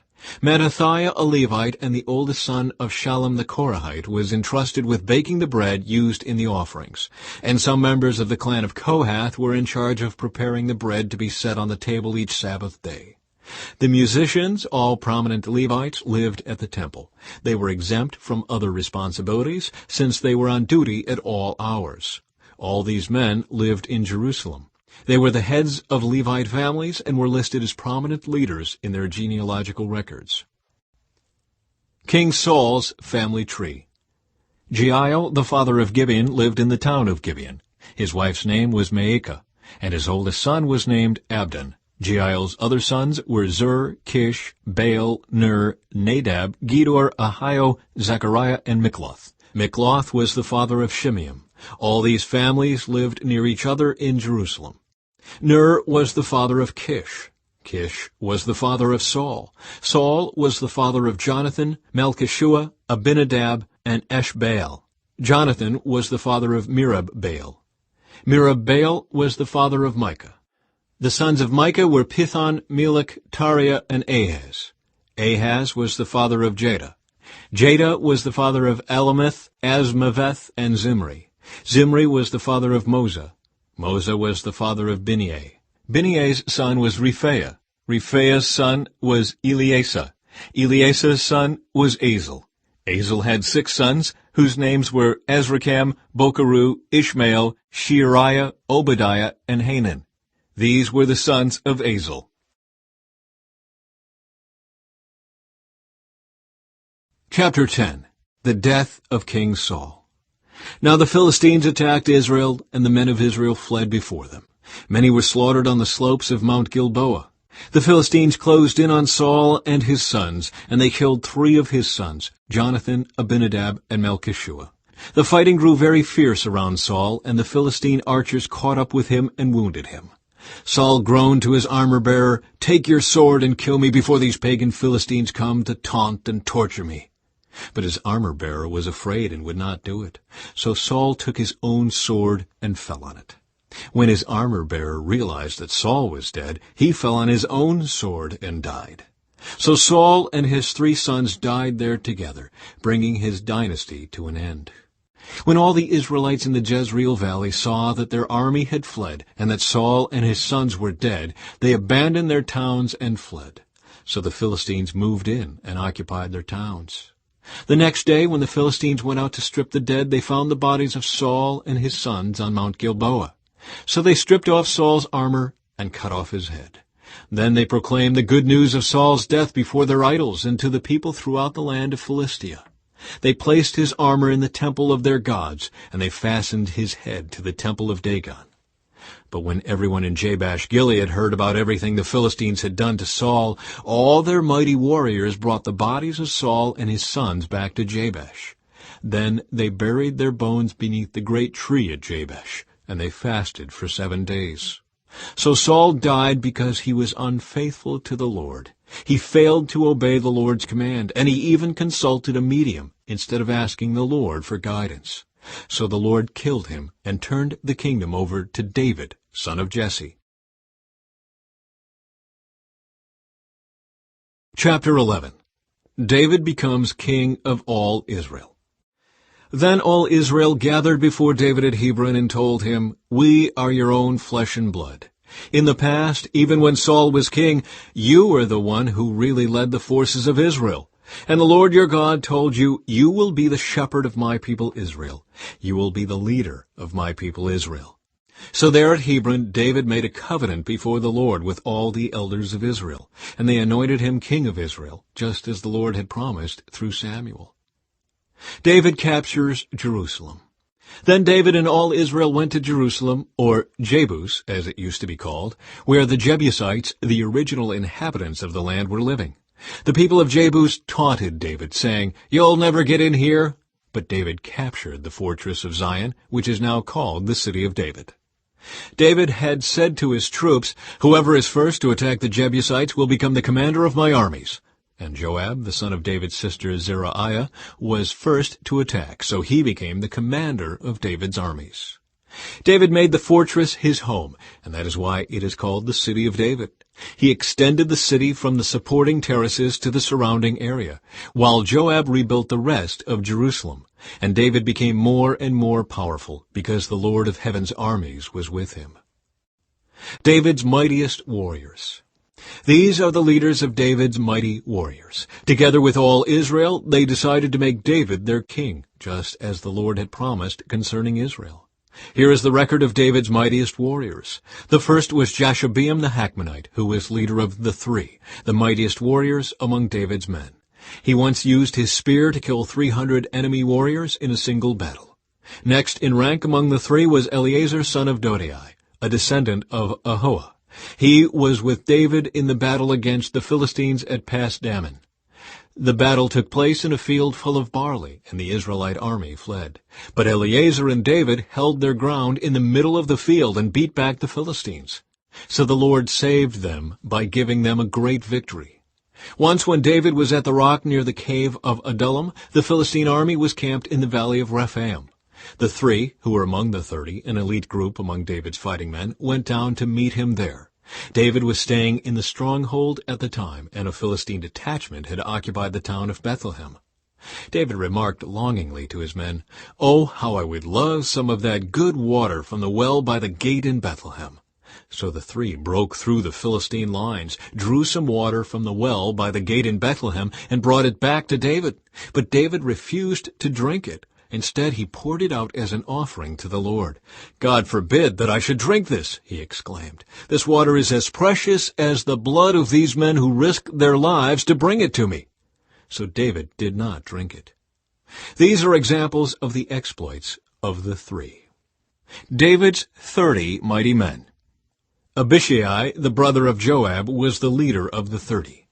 He once used his spear to kill 300 enemy warriors in a single battle. It was by such feats that he became as famous as the three. Abishai was the most famous of the 30 and was their commander, though he was not one of the three. There was also Benaiah, son of Jehoiada, a valiant warrior from Kabzeel. He did many heroic deeds, which included killing 2 champions of Moab. Another time, on a snowy day, he chased a lion down into a pit and killed it. Once, armed only with a club, he killed an Egyptian warrior who was 7.5 feet tall, and whose spear was as thick as a weaver's beam. Benaiah wrenched the spear from the Egyptian's hand and killed him with it. Deeds like these made Benaiah as famous as the 3 mightiest warriors. He was more honored than the other members of the 30, though he was not one of the 3. And David made him captain of his bodyguard.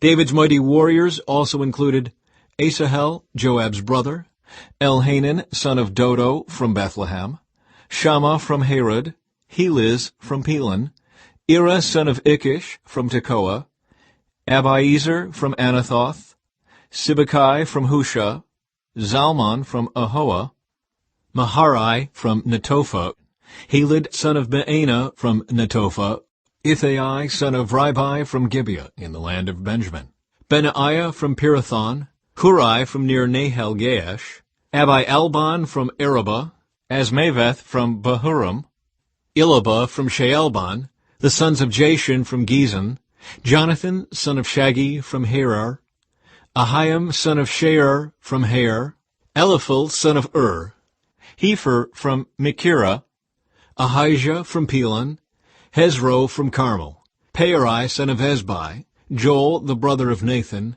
Mibhar, son of Hagri, Zelek from Ammon, Naharai from Beeroth, Joab's armor-bearer, Ira from Jatir, Gareb from Jatir, Uriah the Hittite, Zabad, son of Ali, Adinah, son of Shiza, the Reubenite leader, who had 30 men with him, Hanan, son of Maacah, Joshaphat from Mithnah, Uzziah from Ashtaroth, Shammah and Jeiel, the sons of Hotham, from Aror, Jediel, son of Shimri, Joah, his brother, from Tiz, Eliel from Mehavah, Jerubiah and Joshaviah, the sons of Elnaam, Ithma from Moab, Eliel and Obed, Jaziel from Zobah.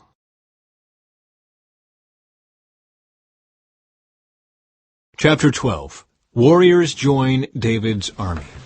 The following men joined David at Ziklag while he was hiding from Saul, son of Kish. They were among the warriors who fought beside David in battle. All of them were expert archers, and they could shoot arrows or sling stones with their left hand as well as their right. They were all relatives of Saul from the tribe of Benjamin. Their leader was Ahiezer, son of Shemaiah, from Gibeah. His brother Joash was second in command. These were the other warriors: Jeziel and Pelet, sons of Asmaveth, Berakah, Jehu from Anathoth, Ishmaiah from Gibeon, a famous warrior and leader among the 30, Jeremiah, Jahaziel, Johanan, and Jozabad from Gedera, Eluzai, Jeremoth, Bealiah, Shemariah, and Shephatiah from Haroph, Elkanah, Ishiah, Azrael, Jozer, and Jashobeam, who were Korahites. Jola and Zebediah, sons of Jeroam, from Gedor. Some brave and experienced warriors from the tribe of Gad also defected to David while he was at the stronghold in the wilderness. They were expert with both shield and spear, as fierce as lions and as swift as deer on the mountains. Ezer was their leader. Obadiah was second. Eliab was third. Mishmannah was fourth. Jeremiah was fifth. Adai was sixth. Eliel was seventh. Johanan was eighth. Elzabad was ninth. Jeremiah was 10th. Machbanai was 11th. These warriors from Gad were army commanders. The weakest among them could take on 100 regular troops, and the strongest could take on 1,000. These were the men who crossed the Jordan River during its seasonal flooding at the beginning of the year and drove out all the people living in the lowlands on both the east and west banks.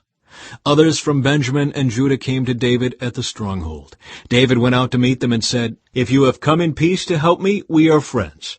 But if you have come to betray me to my enemies, when I am innocent, then may the God of our ancestors see it and punish you." Then the Spirit came upon Amasai, the leader of the 30, and he said, "We are yours, David. We are on your side, son of Jesse. Peace and prosperity be with you, and success to all who help you. For your God is the one who helps you." So David let them join him, and he made them officers over his troops. Some men from Manasseh defected from the Israelite army and joined David when he set out with the Philistines to fight against Saul. But as it turned out, the Philistine rulers refused to let David and his men go with them. After much discussion, they sent them back, for they said, "It will cost us our heads if David switches loyalties to Saul and turns against us." Here is a list of the men from Manasseh who defected to David as he was returning to Ziklag: Adnah, Jozabad, Jediel, Michael, Jozabad, Elihu, and Zithali. Each commanded 1,000 troops from the tribe of Manasseh. They helped David chase down bands of raiders, for they were all brave and able warriors who became commanders in his army. Day after day, more men joined David until he had a great army, like the army of God. These are the numbers of armed warriors who joined David at Hebron. They were all eager to see David become king instead of Saul, just as the Lord had promised. From the tribe of Judah there were 6,800 warriors armed with shields and spears. From the tribe of Simeon there were 7,100 brave warriors. From the tribe of Levi there were 4,600 warriors. This included Jehoiada, leader of the family of Aaron, who had 3,700 under his command. This also included Zadok, a brave young warrior, with 22 members of his family who were all officers. From the tribe of Benjamin, Saul's relatives, there were 3,000 warriors. Most of the men from Benjamin had remained loyal to Saul until this time. From the tribe of Ephraim, there were 20,800 brave warriors, each highly respected in his own clan. From the half-tribe of Manasseh, west of the Jordan, 18,000 men were designated by name to help David become king. From the tribe of Issachar, there were 200 leaders of the tribe with their relatives. All these men understood the signs of the times and knew the best course for Israel to take. From the tribe of Zebulun, there were 50,000 skilled warriors. They were fully armed and prepared for battle and completely loyal to David. From the tribe of Naphtali, there were 1,000 officers and 37,000 warriors armed with shields and spears. From the tribe of Dan, there were 28,600 warriors, all prepared for battle. From the tribe of Asher, there were 40,000 trained warriors, all prepared for battle. From the east side of the Jordan River, where the tribes of Reuben and Gad and the half-tribe of Manasseh lived, there were 120,000 troops armed with every kind of weapon. All these men came in battle array to Hebron with the single purpose of making David the king over all Israel. In fact, everyone in Israel agreed that David should be their king. They feasted and drank with David for 3 days, for preparations had been made by their relatives for their arrival. And people from as far away as Issachar, Zebulun, and Naphtali brought food on donkeys, camels, mules, and oxen. Vast supplies of flour, fig cakes, clusters of raisins, wine, olive oil, cattle, sheep, and goats were brought to the celebration. There was great joy throughout the land of Israel.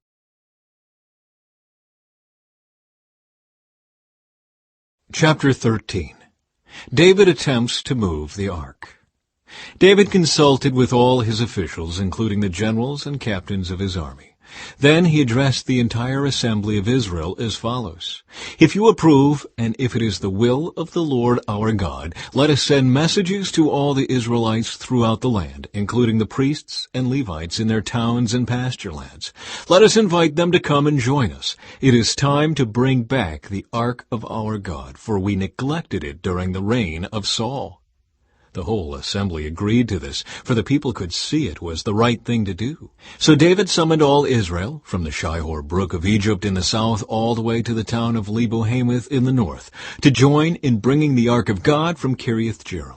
Then David and all Israel went to Baalah of Judah, also called Kiriath-Jearim, to bring back the ark of God, which bears the name of the Lord who is enthroned between the cherubim.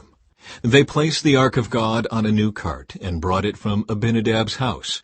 Uzzah and Ahio were guiding the cart. David and all Israel were celebrating before God with all their might, singing songs and playing all kinds of musical instruments: lyres, harps, tambourines, cymbals, and trumpets. But when they arrived at the threshing floor of Nacon, the oxen stumbled, and Uzzah reached out his hand to steady the ark. Then the Lord's anger was aroused against Uzzah, and he struck him dead because he had laid his hand on the ark. So Uzzah died there in the presence of God. David was angry because the Lord's anger had burst out against Uzzah. He named that place Perez Uzzah, which means to burst out against Uzzah, as it is still called today.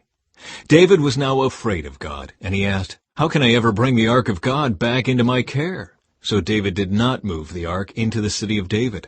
Instead, he took it to the house of Obed-Edom of Gath. The ark of God remained there in Obed-Edom's house for 3 months, and the Lord blessed the household of Obed-Edom and everything he owned. Chapter 14. David's palace and family. Then King Hiram of Tyre sent messengers to David along with cedar timber and stonemasons and carpenters to build him a palace. And David realized that the Lord had confirmed him as king over Israel and had greatly blessed his kingdom for the sake of his people Israel. Then David married more wives in Jerusalem, and they had more sons and daughters. These are the names of David's sons who were born in Jerusalem: Shemua, Shobab, Nathan, Solomon, Ibhar, Elishua, Elpalet, Noga, Nepheg, Japhiah, Elishama, Eliada, and Eliphalet. David conquers the Philistines. When the Philistines heard that David had been anointed king over all Israel, they mobilized all their forces to capture him. But David was told they were coming, so he marched out to meet them. The Philistines arrived and made a raid in the valley of Rephaim. So David asked God, "Should I go out to fight the Philistines? Will you hand them over to me?" The Lord replied, "Yes, go ahead. I will hand them over to you." So David and his troops went up to Baal-perazim and defeated the Philistines there. "God did it," David exclaimed. "He used me to burst through my enemies like a raging flood." So they named that place Baal-perazim, which means the Lord who bursts through. The Philistines had abandoned their gods there, so David gave orders to burn them. But after a while, the Philistines returned and raided the valley again. And once again David asked God what to do. "Do not attack them straight on," God replied. "Instead, circle around behind and attack them near the poplar trees. When you hear a sound like marching feet in the tops of the poplar trees, go out and attack. That will be the signal that God is moving ahead of you to strike down the Philistine army."